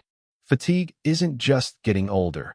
It's often a symptom of an underlying health issue like heart disease. Poor circulation can reduce oxygen levels, making you feel drained. Diabetes, uncontrolled blood sugar can cause extreme tiredness. Thyroid problems, an underactive thyroid slows metabolism, leading to chronic fatigue. Depression, fatigue isn't always physical. Mental health plays a huge role in energy levels. And here's the shocking part. People who feel persistently fatigued have a 40% higher risk of early death, according to research from Penn State University. That's because fatigue isn't just about feeling sleepy. It's your body struggling to function properly. So what should you do? Don't ignore it. If you feel constantly drained, don't assume it's just old age. Talk to a doctor, check for vitamin deficiencies, monitor your heart health, and look at your sleep patterns. Small changes, like improving your diet, staying hydrated, and managing stress, can make a huge difference. Now, tell me, have you ever experienced unexplained fatigue? If so, what helped you feel better? Share your thoughts in the comments. Next, let's talk about habit number 4. This one is something people think is safe, but in reality, it could be increasing the risk of falls and hospital visits. Habit number 4, relying too much on walkers or canes. Imagine this. You're walking across the living room, holding onto your cane or walker, feeling steady and secure. It feels like the safest way to move around, right? But what if I told you that over-relying on these mobility aids might actually be weakening your body and increasing your risk of falls? Let's talk about Mary, an 81-year-old woman who started using a walker after a minor fall. At first, it gave her confidence, but over time, she started using it all the time, even when she didn't need it. Her legs became weaker, her balance got worse, and one day, she tripped over her own walker. What was meant to help her had actually made her more fragile. This happens because muscles weaken when they're not used. When you rely on a walker too much, your leg and core muscles lose strength, making it harder to stand or balance on your own. Posture suffers. Many people hunch over their walker, leading to back pain and a higher risk of spinal issues. Reflexes slow down. When you stop practicing natural movement, your body reacts slower to obstacles, increasing the risk of falls. Now, don't get me wrong, walkers and canes are lifesavers when used correctly, but they should be tools, not crutches. If you can still walk short distances without one, do it. Focus on strength and balance exercises, like standing on one foot, light leg lifts, or even chair yoga. Studies show that older adults who stay active can cut their fall risk by up to 50%. So here's a question for you. Do you or someone you know use a cane or walker? If so, how do you balance safety with staying active? Drop your thoughts in the comments. Up next, habit number 5. This one seems harmless, even comforting, but it could be silently damaging your brain. Habit number 5, not drinking enough water. Let me ask you this. How many glasses of water did you drink today? If the answer is not enough, you're not alone. As we age, our sense of thirst weakens, meaning many people over 70 simply don't feel thirsty, even when their body desperately needs hydration. But here's the shocking part. Dehydration can shorten your life expectancy. Let's look at the science. A study from the National Institutes of Health found that people with higher levels of sodium in their blood, caused by dehydration, had a 50% higher risk of premature death. But it's not just about longevity. Chronic dehydration can accelerate aging, weaken the immune system, and even damage brain function. Here's what happens when you don't drink enough water. Your blood thickens, making your heart work harder. This increases the risk of high blood pressure, strokes, and heart attacks. Your kidneys struggle to filter toxins. This can lead to kidney disease and an increased risk of infections. Your brain slows down. Even mild dehydration can cause confusion, memory problems, and dizziness, making falls more likely. Your joints stiffen. Water keeps your cartilage and tissues lubricated. Without it, movement becomes painful and mobility declines. And here's something most people don't realize. By the time you feel thirsty, you're already dehydrated. That's why drinking water consistently throughout the day is so important. So what's the solution? Aim for at least 6 to 8 glasses of water per day. If plain water isn't appealing, try herbal teas, flavored water, or eating water-rich foods like cucumbers and watermelon. Set a reminder if you tend to forget. Your body will thank you. Now, tell me, how do you remind yourself to drink water throughout the day? Let's share some hydration tips in the comments. Next, let's talk about habit number 6. This one affects millions of older adults, yet it's rarely discussed. It could be harming your health in ways you never expected. Habit number 6. Eating too little protein. Think about your last meal. Was there enough protein on your plate? Most people focus on eating less fat, fewer carbs, or just eating light. But what if I told you that not getting enough protein after age 70 can speed up aging, weaken your body, and even shorten your life? Let's look at Bob, a 75-year-old man who started losing weight over the past few years. He wasn't dieting, it just happened naturally. His arms and legs became thinner, his energy dropped, and getting up from a chair started feeling like a workout. What Bob didn't realize was that he was losing muscle mass, a condition called sarcopenia, and one of the biggest causes. Not eating enough protein. Here's what happens when older adults don't get enough protein. Muscle loss accelerates. After 70, people can lose 3 to 5% of their muscle mass each year if they're not getting enough protein and staying active. Bones become weaker. Protein is essential for keeping bones strong and preventing fractures. The immune system weakens. Your body needs protein to produce antibodies and fight off infections. Wounds take longer to heal.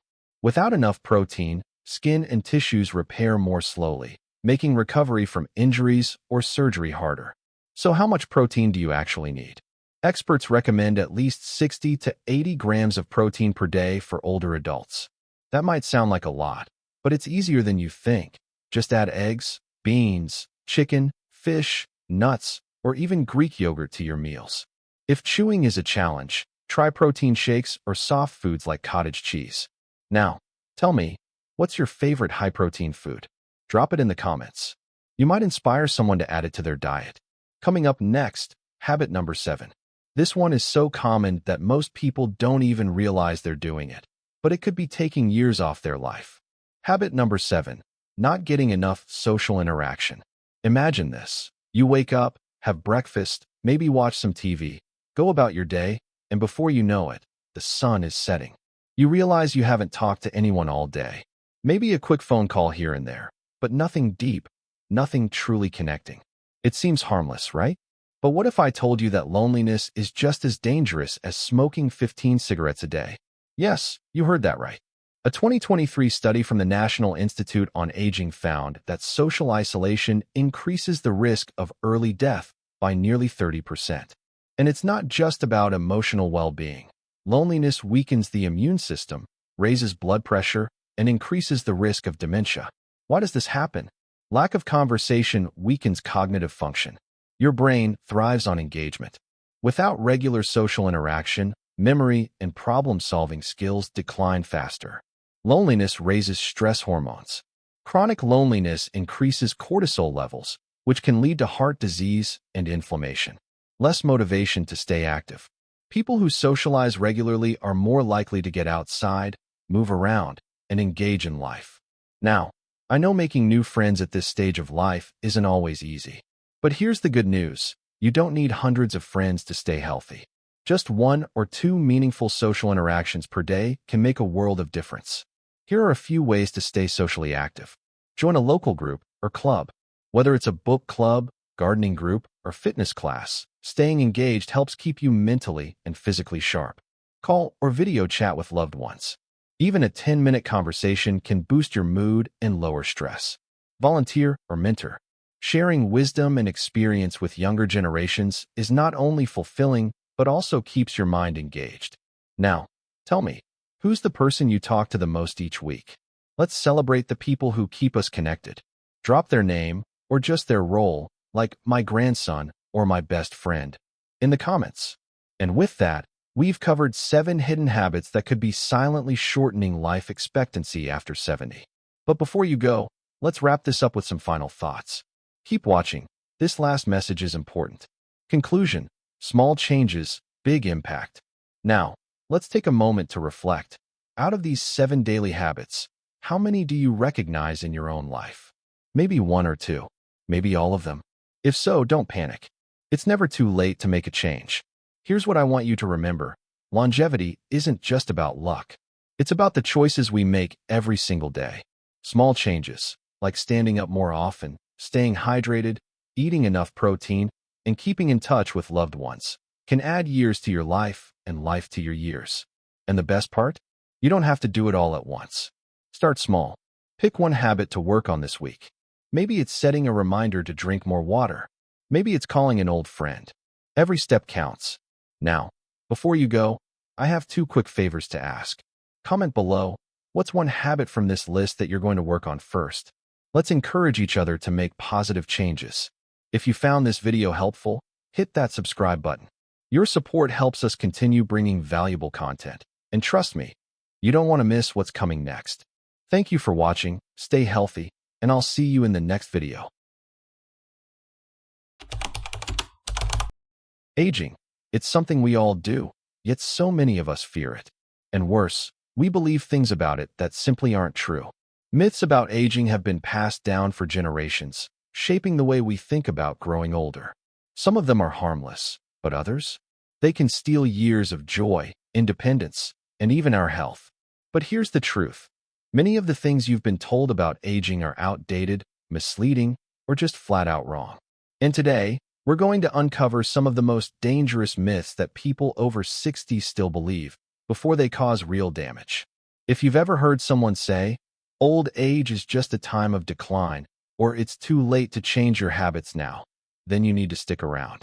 Because believing these myths isn't just wrong, it can hold you back from living your best life. And while we're at it, I want to hear from you. What's one thing about aging that you used to believe, but later found out wasn't true? Drop it in the comments below, because trust me, your wisdom could help someone else today. Now, let's dive into the first dangerous myth. Myth number 1. It's normal to feel weaker and slower as you age. There's nothing you can do about it. When John turned 65, he started noticing changes. His energy wasn't the same, his muscles felt weaker, and his balance not as steady as it used to be. Friends and family reassured him, saying, "That's just aging, John. It happens to everyone." So John accepted it. He stopped going for his morning walks. He sat more. He let himself slow down. But what he didn't realize was that this belief, the idea that physical decline is inevitable, was actually speeding up the very thing he feared. Here's the truth. Yes, our bodies change as we age, but feeling weak and losing mobility? That's not just aging, that's inactivity. Studies show that after age 30, we start losing muscle mass. But the real issue is that most people stop using their muscles the way they used to. And here's the kicker. Research from the National Institute on Aging proves that strength training, yes, even for people in their 70s and 80s, can reverse muscle loss. In fact, Older adults who exercise regularly can maintain strength levels similar to people decades younger. Think about that for a second. You're not losing strength because of your age. You're losing strength because of disuse. So, let me ask you, when was the last time you challenged your body? When was the last time you walked a little longer than usual or lifted something just a bit heavier? If you've been feeling weaker lately, don't just assume it's aging. Take it as a sign that your body needs movement. And I want to hear from you. What's one small change you can make this week to stay strong and active? Drop your answer in the comments below. Who knows? You might inspire someone else to take action today. Now, let's move on to myth number 2. And trust me, you don't want to miss this one. Myth number 2. Memory loss is inevitable with age. Picture this. Margaret, a retired schoolteacher, is standing in her kitchen, trying to remember why she walked in there. She laughs it off, but later that day, she forgets the name of a neighbor she's known for years. Then, when she misplaces her glasses for the third time, a thought creeps in. Is this the beginning of dementia? Her friends tell her it's normal. It happens to all of us, they say. It's just part of getting older. So Margaret accepts it. She stops challenging her brain, assuming memory loss is just something she has to live with. But here's the truth. It doesn't have to be this way. Science tells us that while certain types of memory changes do happen with age, they're not inevitable. In fact, many of the so-called senior moments aren't caused by aging at all. They're caused by stress, lack of sleep, or simply not paying attention. And here's something even more surprising.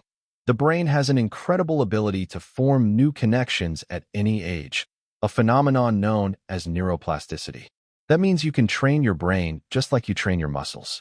Harvard research shows that simple activities like learning a new skill, engaging in social interactions, and even regular physical exercise can significantly reduce cognitive decline. A 10-year study even found that older adults who engaged in mentally stimulating activities, like puzzles, reading, or learning a new language, had a 30% lower risk of developing dementia. So let me ask you, when was the last time you gave your brain a workout? Maybe it's time to pick up a new hobby, challenge yourself with a puzzle, or start writing down stories from your life. Your mind is capable of more than you think. And I'd love to know, what's something new you've learned recently?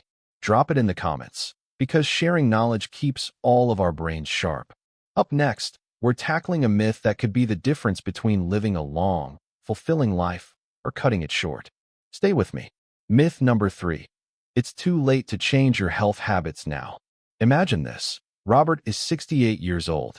For most of his life, he's eaten whatever he wanted, avoided exercise, and never thought much about his health. But recently, his doctor gave him a warning. His blood pressure is too high, his cholesterol is climbing, and if he doesn't make changes soon, he could be at serious risk for a heart attack. Robert sighs and says, "At my age? What's the point? I've been like this for decades. Nothing's going to change now." And just like that, he writes off his own ability to improve. But here's what Robert doesn't know. Science has proven that it's never too late to turn things around. A study from the American Heart Association found that people in their 60s and 70s who started exercising for the first time still gained significant heart health benefits. Another study showed that quitting smoking at any age increases life expectancy. Even small changes, like adding more vegetables to your diet, walking a few extra minutes a day, or improving your sleep, can have a measurable impact on how you feel and how long you live. One of the most inspiring cases? A 73-year-old woman named Ernestine Shepherd. She didn't start working out until she was 56, but by 74, she became the world's oldest female bodybuilder.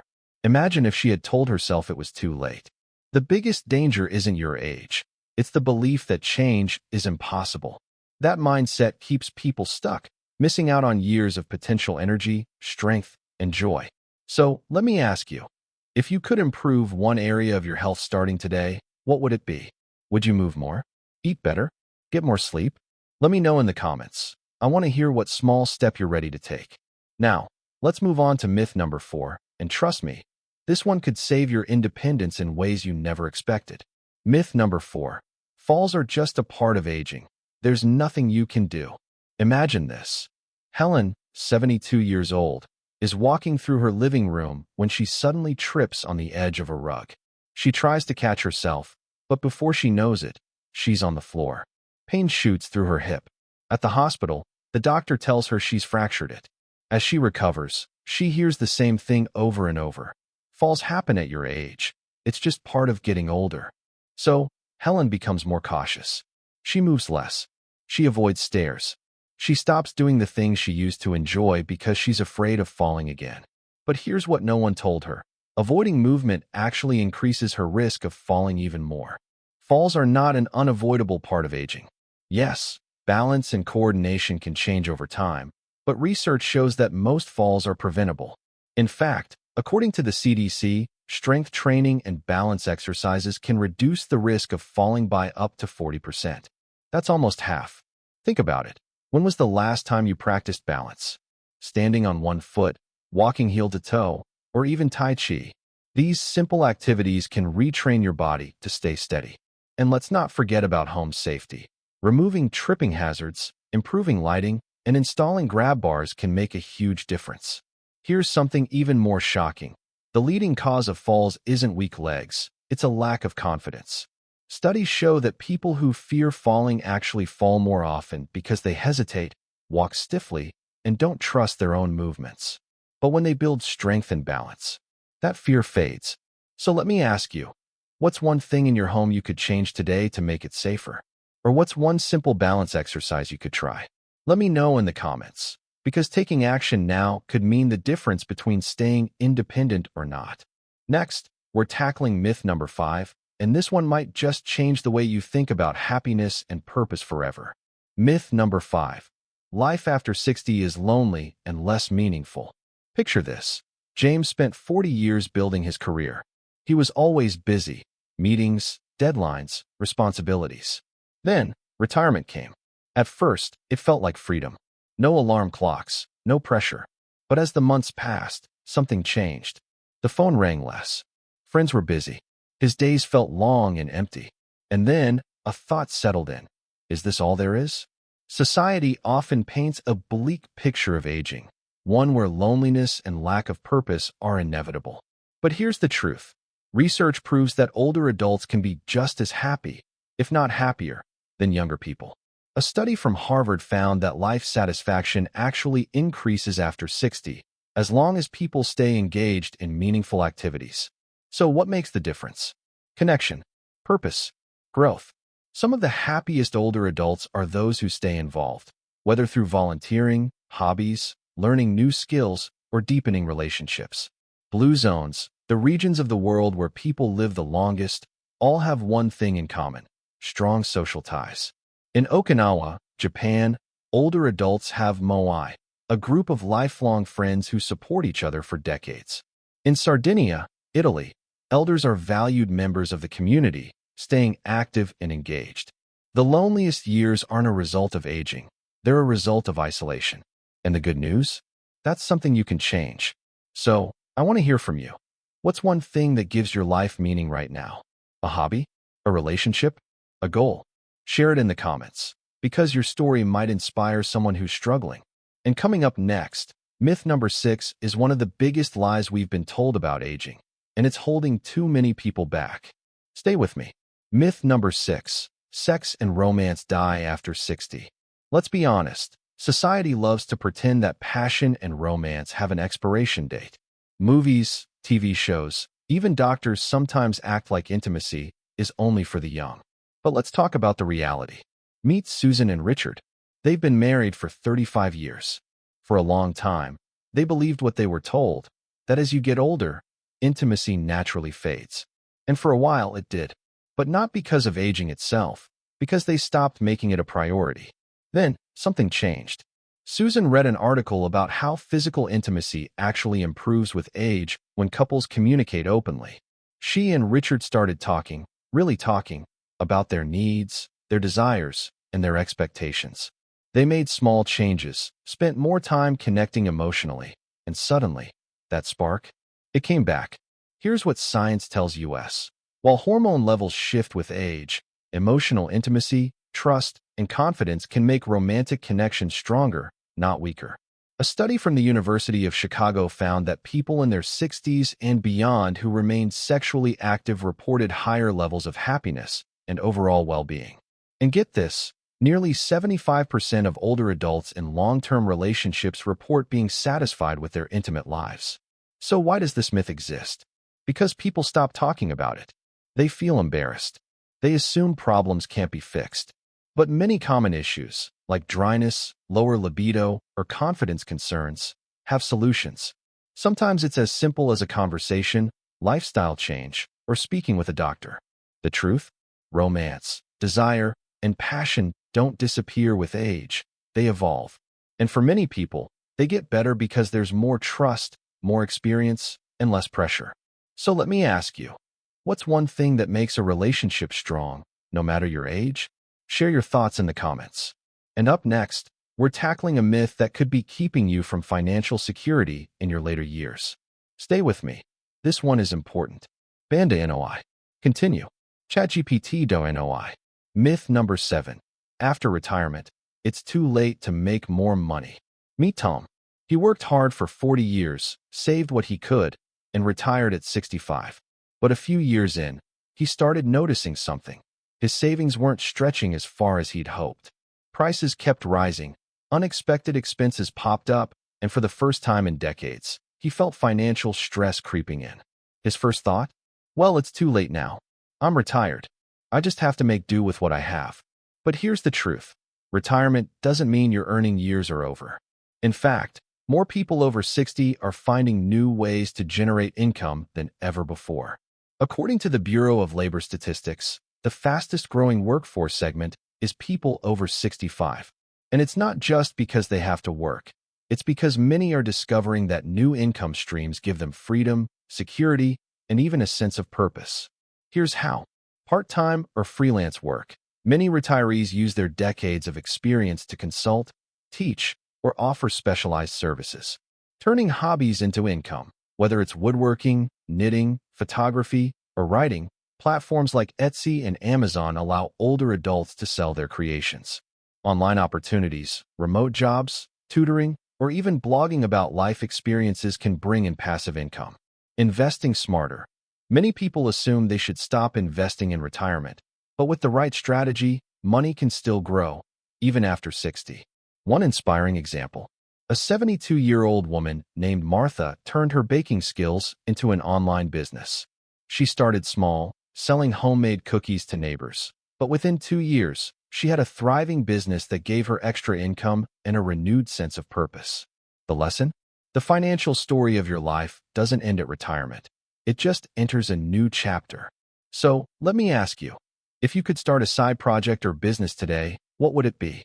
Drop your ideas in the comments. I'd love to hear them. And now, let's talk about a myth that affects not just your money, but your overall happiness. Stay with me. This next one is powerful. Myth number 8. Older adults can't learn new things. Imagine this. Carol, 67, has always wanted to learn to play the piano. She used to watch her granddaughter practice and think, I wish I had learned when I was younger. But whenever the thought of trying came up, she hesitated. I'm too old for that now, she'd say. My brain just isn't what it used to be. Sound familiar? Here's the truth. That belief is one of the biggest lies about aging.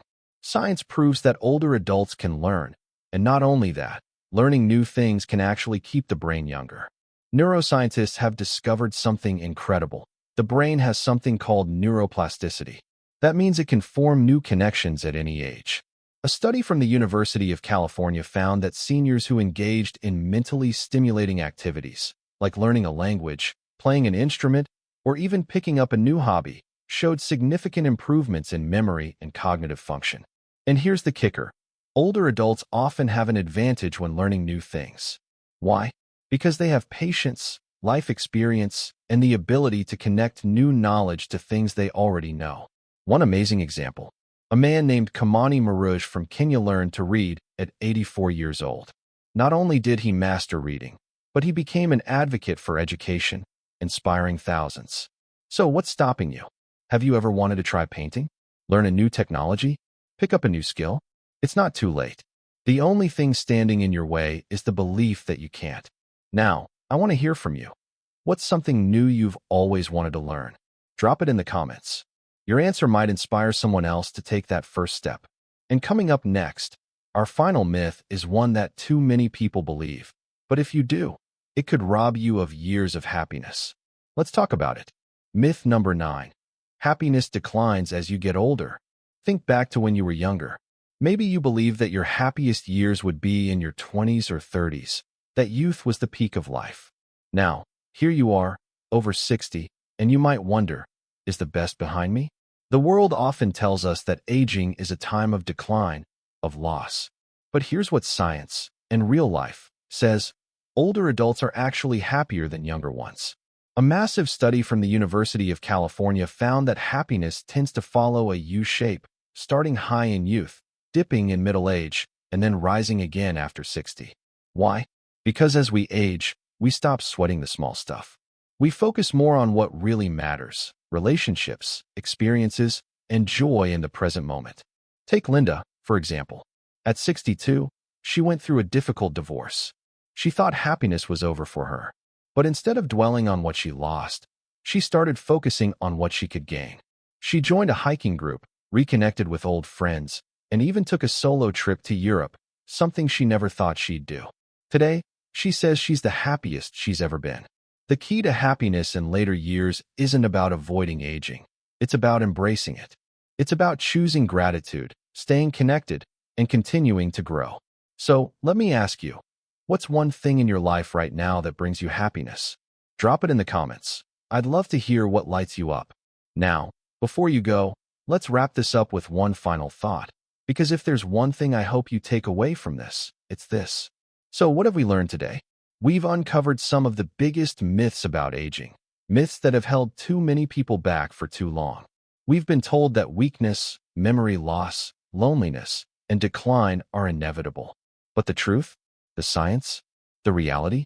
Aging is not about decline, it's about transformation. Yes, our bodies and minds change, but we have more power over how we age than we've been led to believe. Strength, health, purpose, learning, and even joy, they don't disappear with time. In many ways, they can grow stronger if we challenge these outdated beliefs and take action. So, the question is, what myth have you let hold you back? And more importantly, what are you going to do about it?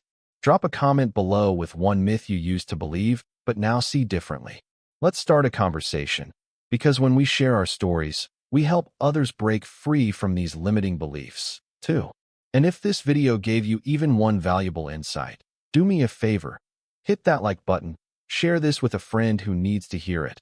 And if you haven't already, subscribe for more wisdom on living your best life after 60. Because remember, getting older isn't about fading away. It's about stepping into a new chapter, stronger, wiser, and more alive than ever. Thanks for watching, and I'll see you in the next one. Aging. It's something none of us can escape. But did you know your body gives you subtle warnings long before major health issues arise? These signs are easy to miss, yet catching them early could mean the difference between staying independent or struggling with serious conditions. Now, here's a question for you. Have you noticed any unusual changes in your body recently? Maybe something feels off, but you can't quite put your finger on it? Drop a comment below. Your experience might just help someone else watching. In today's video, we're diving into 5 early warning signs of aging that everyone over 60 should know. Some of these may surprise you, and ignoring them could lead to bigger problems down the road. But don't worry, we're not just here to point out issues. By the end of this video, you'll know exactly what to look out for and how to take action before it's too late. So, stay with me, and let's get started. Number 1. Unexplained weight loss. A few years ago, a man named Richard, healthy, active, never missed his morning walks, started losing weight. At first, he brushed it off. Maybe I'm just eating less, he thought. But the pounds kept dropping, even though he was eating the same meals. His wife, concerned, convinced him to see a doctor. The diagnosis? Early-stage cancer. Fortunately, because they caught it in time, Richard received treatment and made a full recovery. Unexpected weight loss might seem like a blessing, especially if you've struggled with extra pounds. But in people over 60, it's often a red flag. It can signal a range of issues, from thyroid problems and diabetes to cancer or muscle loss. Losing more than 5% of your body weight in 6 to 12 months. without trying, is something you should never ignore. Think about it. When was the last time you stepped on a scale? If you've noticed your clothes feeling looser or your face looking thinner without any effort, it's time to take a closer look. Here's what you can do. Track your weight regularly. Weigh yourself once a week and write it down. Pay attention to your appetite. Are you eating less without realizing it? See a doctor if weight loss continues. Don't wait until you feel weak or fatigued. Now, tell me, have you or someone you know experienced unexplained weight loss? What did you do about it? Let's get the conversation going in the comments below. And stick around, because the next warning sign might be happening to you right now without you even noticing. Number 2, sudden forgetfulness or confusion. Imagine this. You're in the kitchen, making your usual morning coffee. You reach for the sugar. But wait, where did you put it? You just had it a second ago. You check the fridge, the pantry, even the microwave. Finally, you find it, in the cupboard with the cleaning supplies. At first, you laugh it off. Just a senior moment, you say? But then, it happens again. You forget why you walked into a room. You mix up the names of your grandkids. One day, you suddenly feel lost while driving a familiar route. That's when the worry creeps in. Is this just aging, or is it something more serious? Memory lapses happen to everyone, but sudden and frequent forgetfulness, especially if it affects daily life, could be an early sign of cognitive decline or dementia. According to the Alzheimer's Association, 1 in 9 people over 65 in the U.S. develops Alzheimer's disease. But here's the thing. The earlier you catch the signs, the better your chances of slowing its progression. So, how do you know when to take forgetfulness seriously? Here are some warning signs. Forgetting recently learned information, like a conversation from earlier that day. Struggling to follow steps in a familiar task, like cooking a simple meal. Getting confused about time or place, for example, not knowing what day it is. Repeating the same questions over and over. If you're experiencing any of these, don't panic, but don't ignore them either. Here's what you can do. Stay mentally active, read, do puzzles, or learn a new skill to keep your brain sharp. Check your diet and sleep habits. Poor nutrition and lack of rest can worsen memory issues. Talk to a doctor. A simple evaluation can rule out other causes like vitamin deficiencies or stress. Have you ever had a senior moment that left you worried? Share your experience in the comments below. And don't go anywhere, because the next warning sign is something that could be affecting your body right now without you even realizing it. Number 3, loss of balance and frequent falls. Picture this. You're walking down your hallway, same as always. But today, something feels different. Your foot catches on the rug, and suddenly, you're grabbing for the wall. Your heart pounds as you steady yourself. It was just a small stumble, right? No big deal. But then, it happens again. Maybe on the front steps. Maybe while getting out of bed. And then, one day, you're not fast enough, you fall. You don't know how it happened, but now you're on the floor, shaken, maybe even hurt.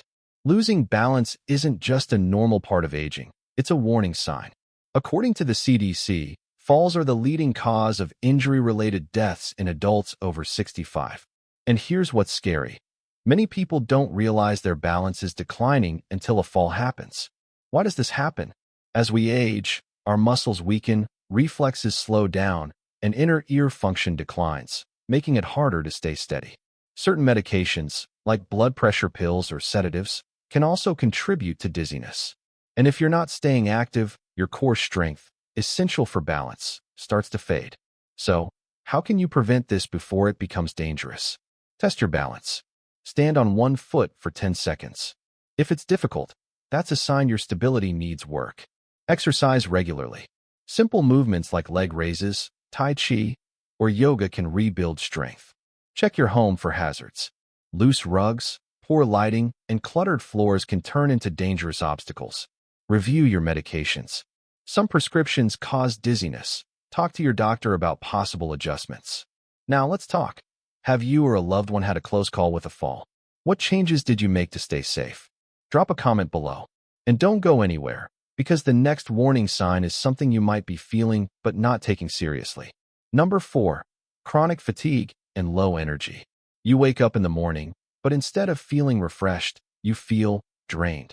You shuffle to the kitchen, make a cup of coffee, hoping it'll snap you out of it. But an hour later, you're still sluggish. By the afternoon, Even simple tasks, like folding laundry or taking a short walk, feel exhausting. At first, you blame it on age. I'm just getting older, you tell yourself. But what if this constant exhaustion isn't normal? What if your body is trying to warn you about something deeper? Chronic fatigue, feeling tired all the time, even after resting, isn't just a sign of aging. It can indicate underlying health problems, such as heart disease. When your heart struggles to pump blood efficiently, your body doesn't get the oxygen it needs. Anemia, a condition where your blood lacks enough healthy red blood cells, making you feel weak and dizzy. Thyroid disorders. Both an overactive and underactive thyroid can disrupt your energy levels. Depression, fatigue isn't just physical. Mental exhaustion can be just as draining. Think about it. Have you been sleeping well but still waking up exhausted? Do you feel short of breath or weak doing everyday activities? If so, it's time to listen to your body. Here's what you can do. Check your sleep habits. Poor sleep quality can drain your energy. Aim for at least 7 to 8 hours per night. Monitor your diet. Lack of iron, vitamin B12, or protein can worsen fatigue. Get your heart checked. If simple tasks leave you out of breath, talk to your doctor about a cardiovascular exam. Stay active. Light exercise, like walking or stretching, can actually boost energy levels over time. Let's be real. Feeling tired all the time isn't normal. Have you been dealing with unexplained fatigue? What helps you stay energized? Share in the comments below. And keep watching, because our final warning sign is one that many people ignore until it's too late. Number 5. Changes in skin that could signal trouble. You're getting ready for bed, brushing your teeth, when something in the mirror catches your eye. A new spot, dark, uneven, almost like a bruise that never fades. Or maybe you notice a mole that wasn't there before. You shrug it off. Probably just age spots, you think.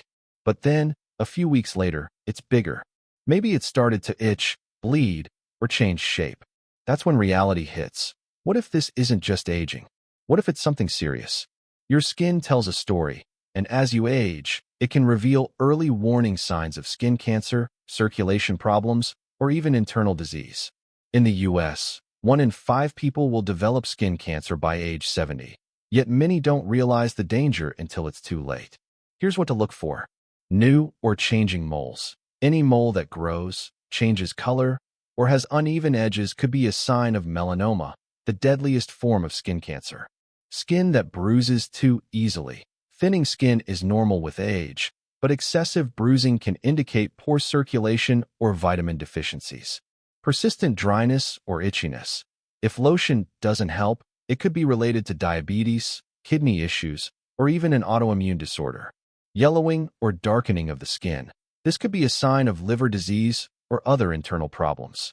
So, what can you do to protect yourself? Check your skin regularly. Look at your arms, legs, back, anywhere the sun touches. If something looks different, don't ignore it. Wear sunscreen daily. Even if you're not spending hours outside, UV rays can cause damage over time. Stay hydrated. Dry, flaky skin can sometimes signal deeper issues related to dehydration or poor nutrition. See a dermatologist. If you notice any suspicious spots or slow-healing wounds, get them checked sooner rather than later. Now, be honest. When was the last time you did a full-body skin check? Have you noticed any unusual spots or changes? Let's talk in the comments. And don't go anywhere, because in just a moment, we'll wrap up with the most important takeaway from this video. Aging is a journey, but it doesn't have to be a mystery. Your body whispers warnings long before serious problems arise. You just have to listen. We've covered 5 early warning signs that can signal deeper health issues. Unexplained weight loss. It's not always a good thing. Sudden forgetfulness or confusion, more than just senior moments. Loss of balance and frequent falls, a silent danger that can change your life in an instant. Chronic fatigue and low energy, not just about getting older, but about what's happening inside. Changes in your skin, the warnings are often right in front of you. Now, here's the most important part. What will you do with this information?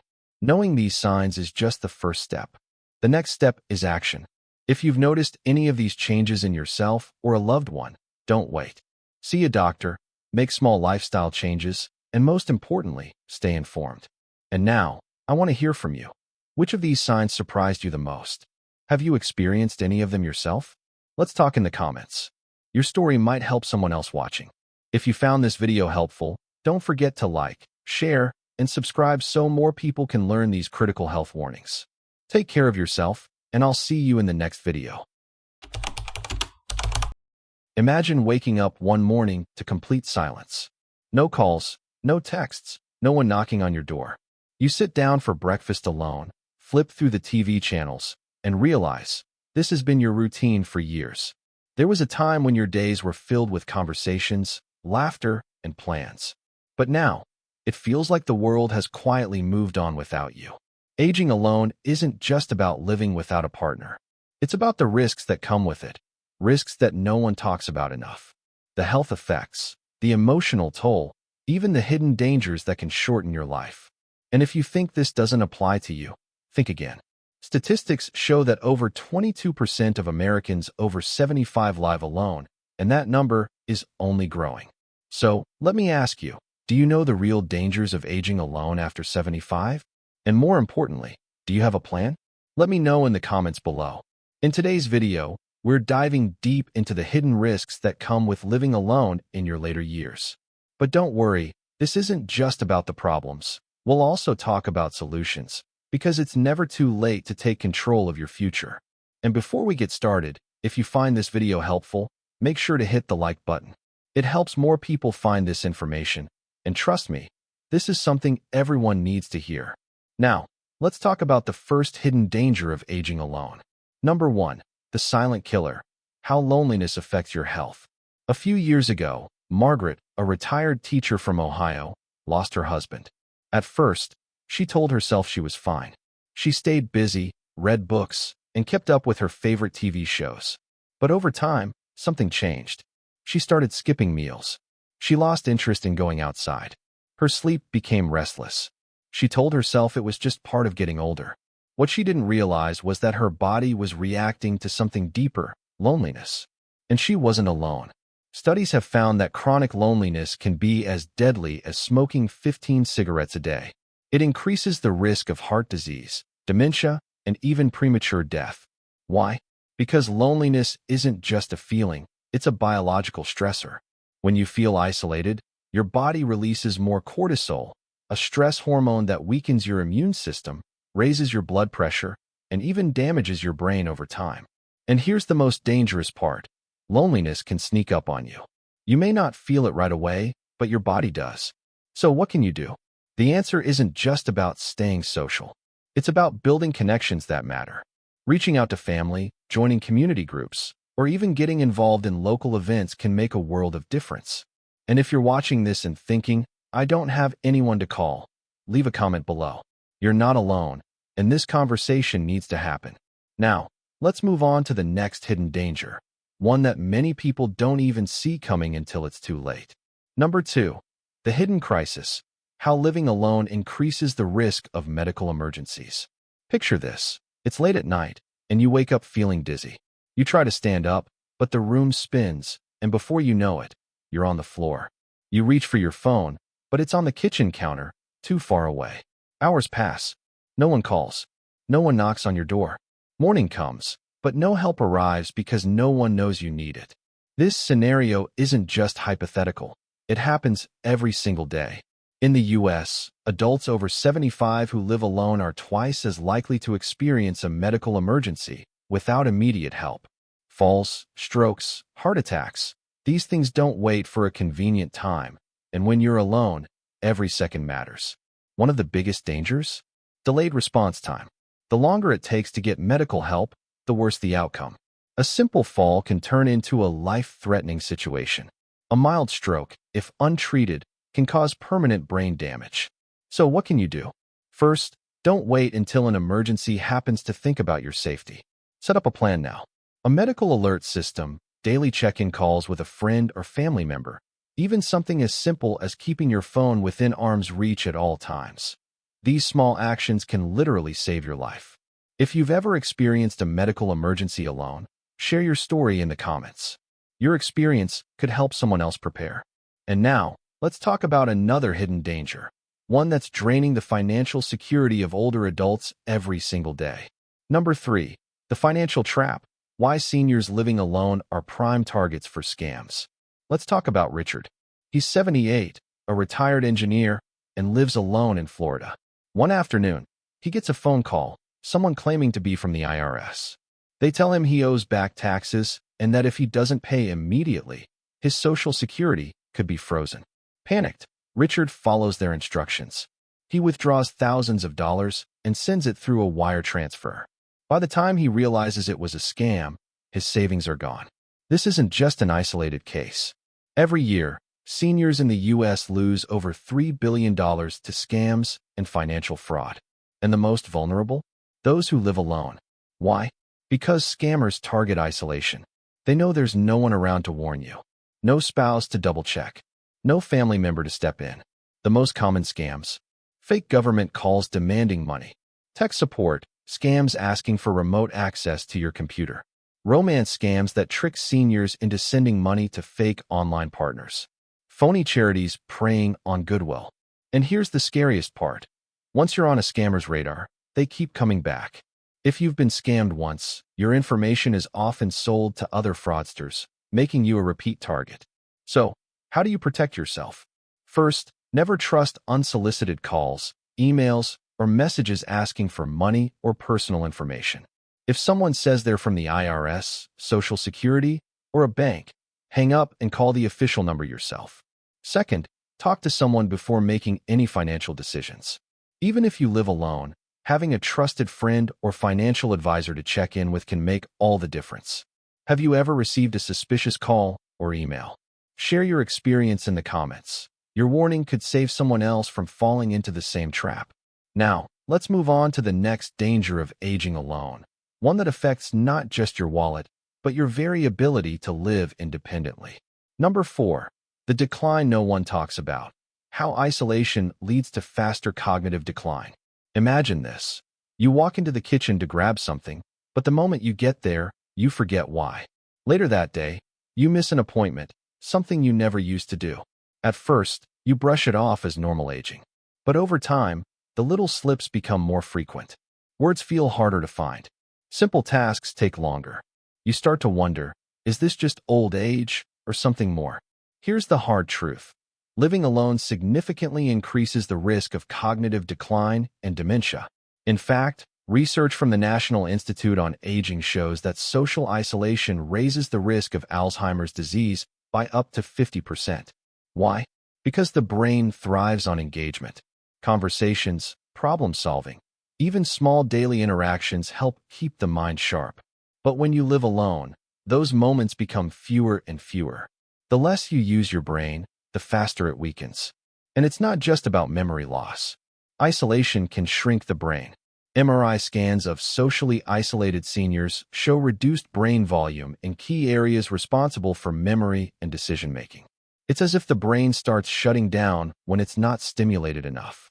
So what can you do? Stay mentally active. Read, do puzzles, learn something new. Even a few minutes a day makes a difference. More importantly, stay socially engaged. Whether it's joining a book club, volunteering, or even just calling a friend every day, keeping your brain active isn't just about what you do. It's about who you connect with. If you've ever felt like your memory isn't as sharp as it used to be, drop a comment below. You're not alone, and there are ways to fight back. Now, let's move on to the final hidden danger of aging alone, one that could determine the quality of your last years. Number 5. The end-of-life crisis. Why aging alone can lead to a lack of care in your final years. Think about this for a moment. If you were to fall seriously ill tomorrow, who would be there to make sure you get the care you need? Who would speak on your behalf if you couldn't make medical decisions? Who would ensure you aren't left alone in a hospital room with no one to check in on you? It's a painful reality, but for millions of older adults living alone, end-of-life care becomes a crisis. Without family or close friends nearby, many seniors end up in overcrowded nursing homes, underfunded assisted living facilities, or, worse, alone in their own homes with no one to help. And the numbers don't lie. Studies show that elderly individuals living alone are far more likely to experience inadequate medical care, misdiagnoses, and neglect. In many cases, they pass away without anyone knowing for days, even weeks. But it doesn't have to be this way. The key is planning ahead, setting up a legal power of attorney, making your medical wishes clear, and establishing a care plan before a crisis happens can make all the difference. If you don't have family nearby, consider forming a network of trusted friends, neighbors, or even a professional elder care advocate. Most importantly, don't wait. Your future self will thank you for the actions you take today. Have you thought about who would take care of you in your later years? If not, now is the time to start. Drop a comment below with your thoughts. It's a conversation we all need to have. Now, let's wrap up this discussion with some final thoughts, and most importantly, what you can do starting today. We've talked about the hidden dangers of aging alone, the silent health risks, the medical emergencies, the financial scams, the cognitive decline, and the lack of care in your final years. It's a reality that many don't want to face, but here's the truth. Ignoring it won't make it go away. The good news? You have the power to change your future. It starts with action. Strengthen your social connections. Reach out to family, join a community group, or even start a new hobby that brings you around others. Protect yourself from scams. If something feels suspicious, trust your instincts and verify before acting. Plan for medical emergencies. Set up a safety system, keep important numbers handy, and make sure someone checks in on you regularly. And most importantly, think about your long-term care. Whether it's arranging for home care, exploring assisted living options, or simply having honest conversations with loved ones, planning now means peace of mind later. If this video resonated with you, let me know in the comments. Which of these dangers surprised you the most? And what steps are you taking to protect yourself or a loved one? Your story could help someone else. And if you found this information valuable, don't forget to hit the like button and subscribe, because these are the conversations we all need to be having. Aging alone comes with challenges, but with the right steps, you don't have to face them unprepared. Stay safe, stay informed, and I'll see you in the next video. Have you ever woken up after a full night's sleep? 8, maybe even 9 hours, only to feel just as tired as when you went to bed? You're not alone. In fact, if you're over 70, there's a good chance this happens more often than not. And that lingering fatigue, no matter how long you sleep, can start to feel like a mystery you'll never solve. But here's the thing, there are answers, and some of them might surprise you. Today, we're diving deep into why so many older adults struggle with this kind of invisible exhaustion, even when they follow all the rules of good sleep. If you've ever felt frustrated, confused, or even a little hopeless about your energy levels, this video is for you. Now, before we begin, I'd love for you to do something simple. Leave a comment below. Just tell me, yes, this is me. If you've ever woken up feeling exhausted for no clear reason. And while you're here, go ahead and subscribe. We're building a community of older adults who are curious, wise, and ready to live with more clarity and energy. Let's uncover what's really happening while you sleep, and why waking up tired might not be your fault at all. Ready? Let's begin. Number 1. Hidden sleep fragmentation. Let me tell you a story about Harold. He's 76, a retired school principal, and every night, he's in bed by 10, up by 7. On paper, it looks perfect, 9 hours of sleep. But Harold kept waking up feeling like he'd been up all night. Groggy, unfocused, drained. He started skipping his morning walks, stopped reading the paper like he used to. Even his wife noticed he was quieter than usual. When Harold finally talked to his doctor, they ran a sleep study. What they found shocked him. Though he thought he was sleeping straight through the night, he was actually waking up dozens of times, micro-awakenings, lasting just a few seconds each, barely enough to notice. But each one disrupted his deep sleep cycle. It was like someone hitting the pause button on a movie again and again. He never reached the restorative sleep his brain needed. This condition is called sleep fragmentation, and it's incredibly common in people over 70. As we age, our brains produce less melatonin, and our sleep becomes lighter, more vulnerable to disturbances. A slight noise, a shift in body temperature, a restless leg. Any of these can break our rhythm without waking us up fully. But the damage is done. What makes it tricky is that, like Harold, you might not remember waking up. So it feels like you slept the whole night, even though your brain never really rested. If any of this sounds familiar, If you feel like you've been sleeping but never resting, leave a comment and say, I think I've had hidden sleep fragmentation. Let's see how many of us are silently experiencing this. And stick around. The next reason might hit even closer to home. Number 2, the dehydration trap. Picture this. It's 2:30 in the afternoon. You've had your lunch, maybe done a bit of light housework or watched some TV, and suddenly, a wave of fatigue hits you like a wall. You think, why am I so tired? You didn't do anything strenuous. You slept well last night, or so you thought. But here you are, eyes heavy, body dragging, barely able to keep your head up. Now imagine I told you this exhaustion may have started not last night, but yesterday morning, and it has everything to do with water. As we age, our sense of thirst dulls. That means older adults often don't feel thirsty, even when their bodies desperately need hydration. On top of that, many seniors deliberately reduce their fluid intake in the evening to avoid those dreaded late-night trips to the bathroom. It makes sense, but it can backfire. Here's the surprising part. Even mild dehydration, just 1 to 2% of body weight, can interfere with your sleep. It raises your core body temperature, disrupts your heart rate, and causes dry mouth and nasal passages, which can lead to snoring or even sleep apnea.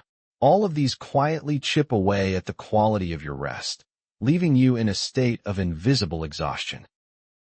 A recent study published in the journal Sleep Health found that adults over 65 who were even slightly dehydrated were 54% more likely to report waking up tired, regardless of how long they slept. 54%. That's not a coincidence. That's a signal. So if you wake up groggy and you notice you didn't drink much water yesterday, that might be your answer right there. Have you ever realized you were dehydrated after the fatigue kicked in? Comment below with, I think dehydration is affecting my sleep. Your story could help someone else connect the dots too. Up next, a factor most people never suspect, and it starts in the brain. Number 3, aging brain, altered sleep signals. Let's step inside your mind for a moment, literally. Imagine your brain is a beautifully built orchestra. For most of your life, it played a steady symphony, with every section, your thoughts, emotions, hormones, and sleep rhythms, working in harmony. But as the years pass, a few instruments start falling slightly out of tune. Nothing dramatic at first, just subtle shifts. But over time, the music changes, and you start to notice it in your sleep. What's happening isn't about willpower or routine. It's about biology. As we age, specific areas of the brain, like the suprachiasmatic nucleus, the part that controls our circadian rhythm, begin to deteriorate. That's our internal clock, the thing that tells us when to feel sleepy and when to wake up. It's also responsible for syncing our sleep with the natural cycle of light and dark. With age, this clock gets fuzzy. It may start telling your body to sleep earlier than it should, or it may fail to send out strong signals for deep sleep. Melatonin, the sleep hormone, is also produced in smaller amounts, and its release becomes irregular. The result? You may fall asleep earlier than you used to, but not stay asleep. You might enter light sleep more often, and deep sleep, where your body does most of its recovery, becomes shorter and more scattered. And even if you get 8 or 9 hours in bed, your brain isn't getting the full reset it needs. That's why so many older adults wake up feeling like they never slept at all. The sleep happened, yes, but the restoration didn't. This is something we rarely talk about. We blame ourselves. Maybe I stayed up too late. Maybe I didn't wind down enough. But sometimes, it's simply that the brain we live in isn't sending out the same signals it used to. Have you noticed your sleep patterns shifting over the years? Earlier bedtimes, more waking in the night, lighter sleep? If so, comment below with my sleep rhythm has changed. Your experience might reflect what many others are quietly going through too. Coming up next, a comparison that reveals how your daytime habits could be sabotaging your nighttime energy without you realizing it. Number 4, daytime choices, nighttime consequences. Let's take a moment and compare two people. First, there's Ellen. She's 74, widowed, and recently retired from her job at the local library. Her days are quiet. She wakes up without an alarm, reads on the porch for a bit, maybe watches the news, then spends most of the afternoon in her recliner. She doesn't leave the house much, mostly because she doesn't feel like she has a reason to. Her body moves slowly, and her mind feels foggy. Then there's Dolores, 77. She also lives alone. But every morning, she opens her curtains by 7 a.m., takes a short walk, even when it's cold, and does simple stretching exercises after breakfast. She volunteers twice a week, has a small garden, and video calls her grandkids in the evenings. Her sleep isn't perfect, but she wakes up more refreshed than most women her age. What's the difference? It's not genes, or money, or even health history. It's what they do while awake. Many older adults fall into a pattern of low daytime activity without even realizing it. Fewer outings, less sunlight, irregular meals, and long stretches of sitting can quietly throw the entire body off rhythm. And when the day lacks stimulation, your brain doesn't build up enough sleep pressure, a natural drive that makes you tired enough to reach deep, restorative sleep at night. Even worse, daytime naps that are too long or too late can dilute that pressure, leaving you in bed at night, tossing and turning, or worse, sleeping through the night, but waking up with that same worn-out feeling. Research from the Journal of Geriatric Psychiatry shows that seniors with low levels of daytime activity report twice the rate of morning fatigue compared to their more active peers. So if you're not getting tired at night in the right way, your body may not be working hard enough during the day to earn deep rest. Be honest, are your days more like Ellen's or Dolores's? Share in the comments with "I need more daytime rhythm" if you feel your current routine might be getting in the way of better sleep. Next, we're looking at a surprising connection between medications and morning fatigue, something many people overlook entirely. Number 5. Medication side effects that steal your energy. Let's talk about something sitting quietly in your cabinet. That little white pill for blood pressure, the tablet for joint pain, the capsule for sleep, 1 or 2 for the heart, all prescribed, all necessary, all taken exactly as directed. But here's the twist. The very medications helping you stay alive might also be the ones making you feel like a zombie in the morning. You see, as we age, our bodies metabolize medications more slowly. The kidneys and liver don't filter quite as efficiently, which means some drugs stay in the system longer than they should. That can lead to something called morning drug hangover, a state where even after a full night's sleep, your brain remains dulled by lingering medication effects. Sedatives, antihistamines, some antidepressants, and even drugs for high blood pressure or bladder control can quietly interfere with the brain's sleep architecture. They might knock you out quickly, but they also block REM and deep sleep, the very phases that restore memory, mood, and energy. Then there's the issue of drug interactions. Many older adults take 5 or more prescriptions daily. That's not unusual, but when multiple medications affect the central nervous system, they can amplify each other's sedative effects.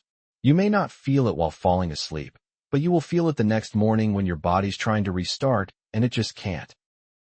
A report from the National Sleep Foundation found that 38% of older adults experience daytime drowsiness, specifically linked to medication side effects. Yet very few connect it to the pills they've been on for years. This isn't about blame, it's about awareness. Your doctor may not know how drained you feel unless you bring it up. So here's a question for you.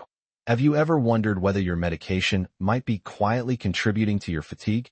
If yes, drop a comment saying, "Could it be my meds?" And now that we've looked at the hidden reasons behind morning exhaustion, in our conclusion, we'll explore what you can actually do about it, without turning your life upside down. Let me know when you're ready. So now we know, waking up tired isn't just about how long you sleep. It's about how you sleep, what your brain is doing during the night, how your body is treated during the day, and yes, even what's circulating in your bloodstream when you open your eyes. The truth is, this kind of tiredness isn't your fault. It's not laziness. It's not age catching up in the way most people think. It's a complex puzzle, and the good news is, once you see all the pieces, you can start to take back control. You don't have to overhaul your entire life to feel better. Maybe it's starting with a few sips of water earlier in the day. Maybe it's stepping outside in the morning for 5 minutes of sunlight. Maybe it's talking to your doctor about the medications you've been on for years without second thought. Or maybe it's just realizing you're not alone in this. Because you're not. If today's video helped you understand even one thing about your fatigue, I want to hear it. Share it in the comments. What stood out to you most? What feels like it could be the biggest piece of your own tiredness puzzle? And if you haven't already, go ahead and subscribe.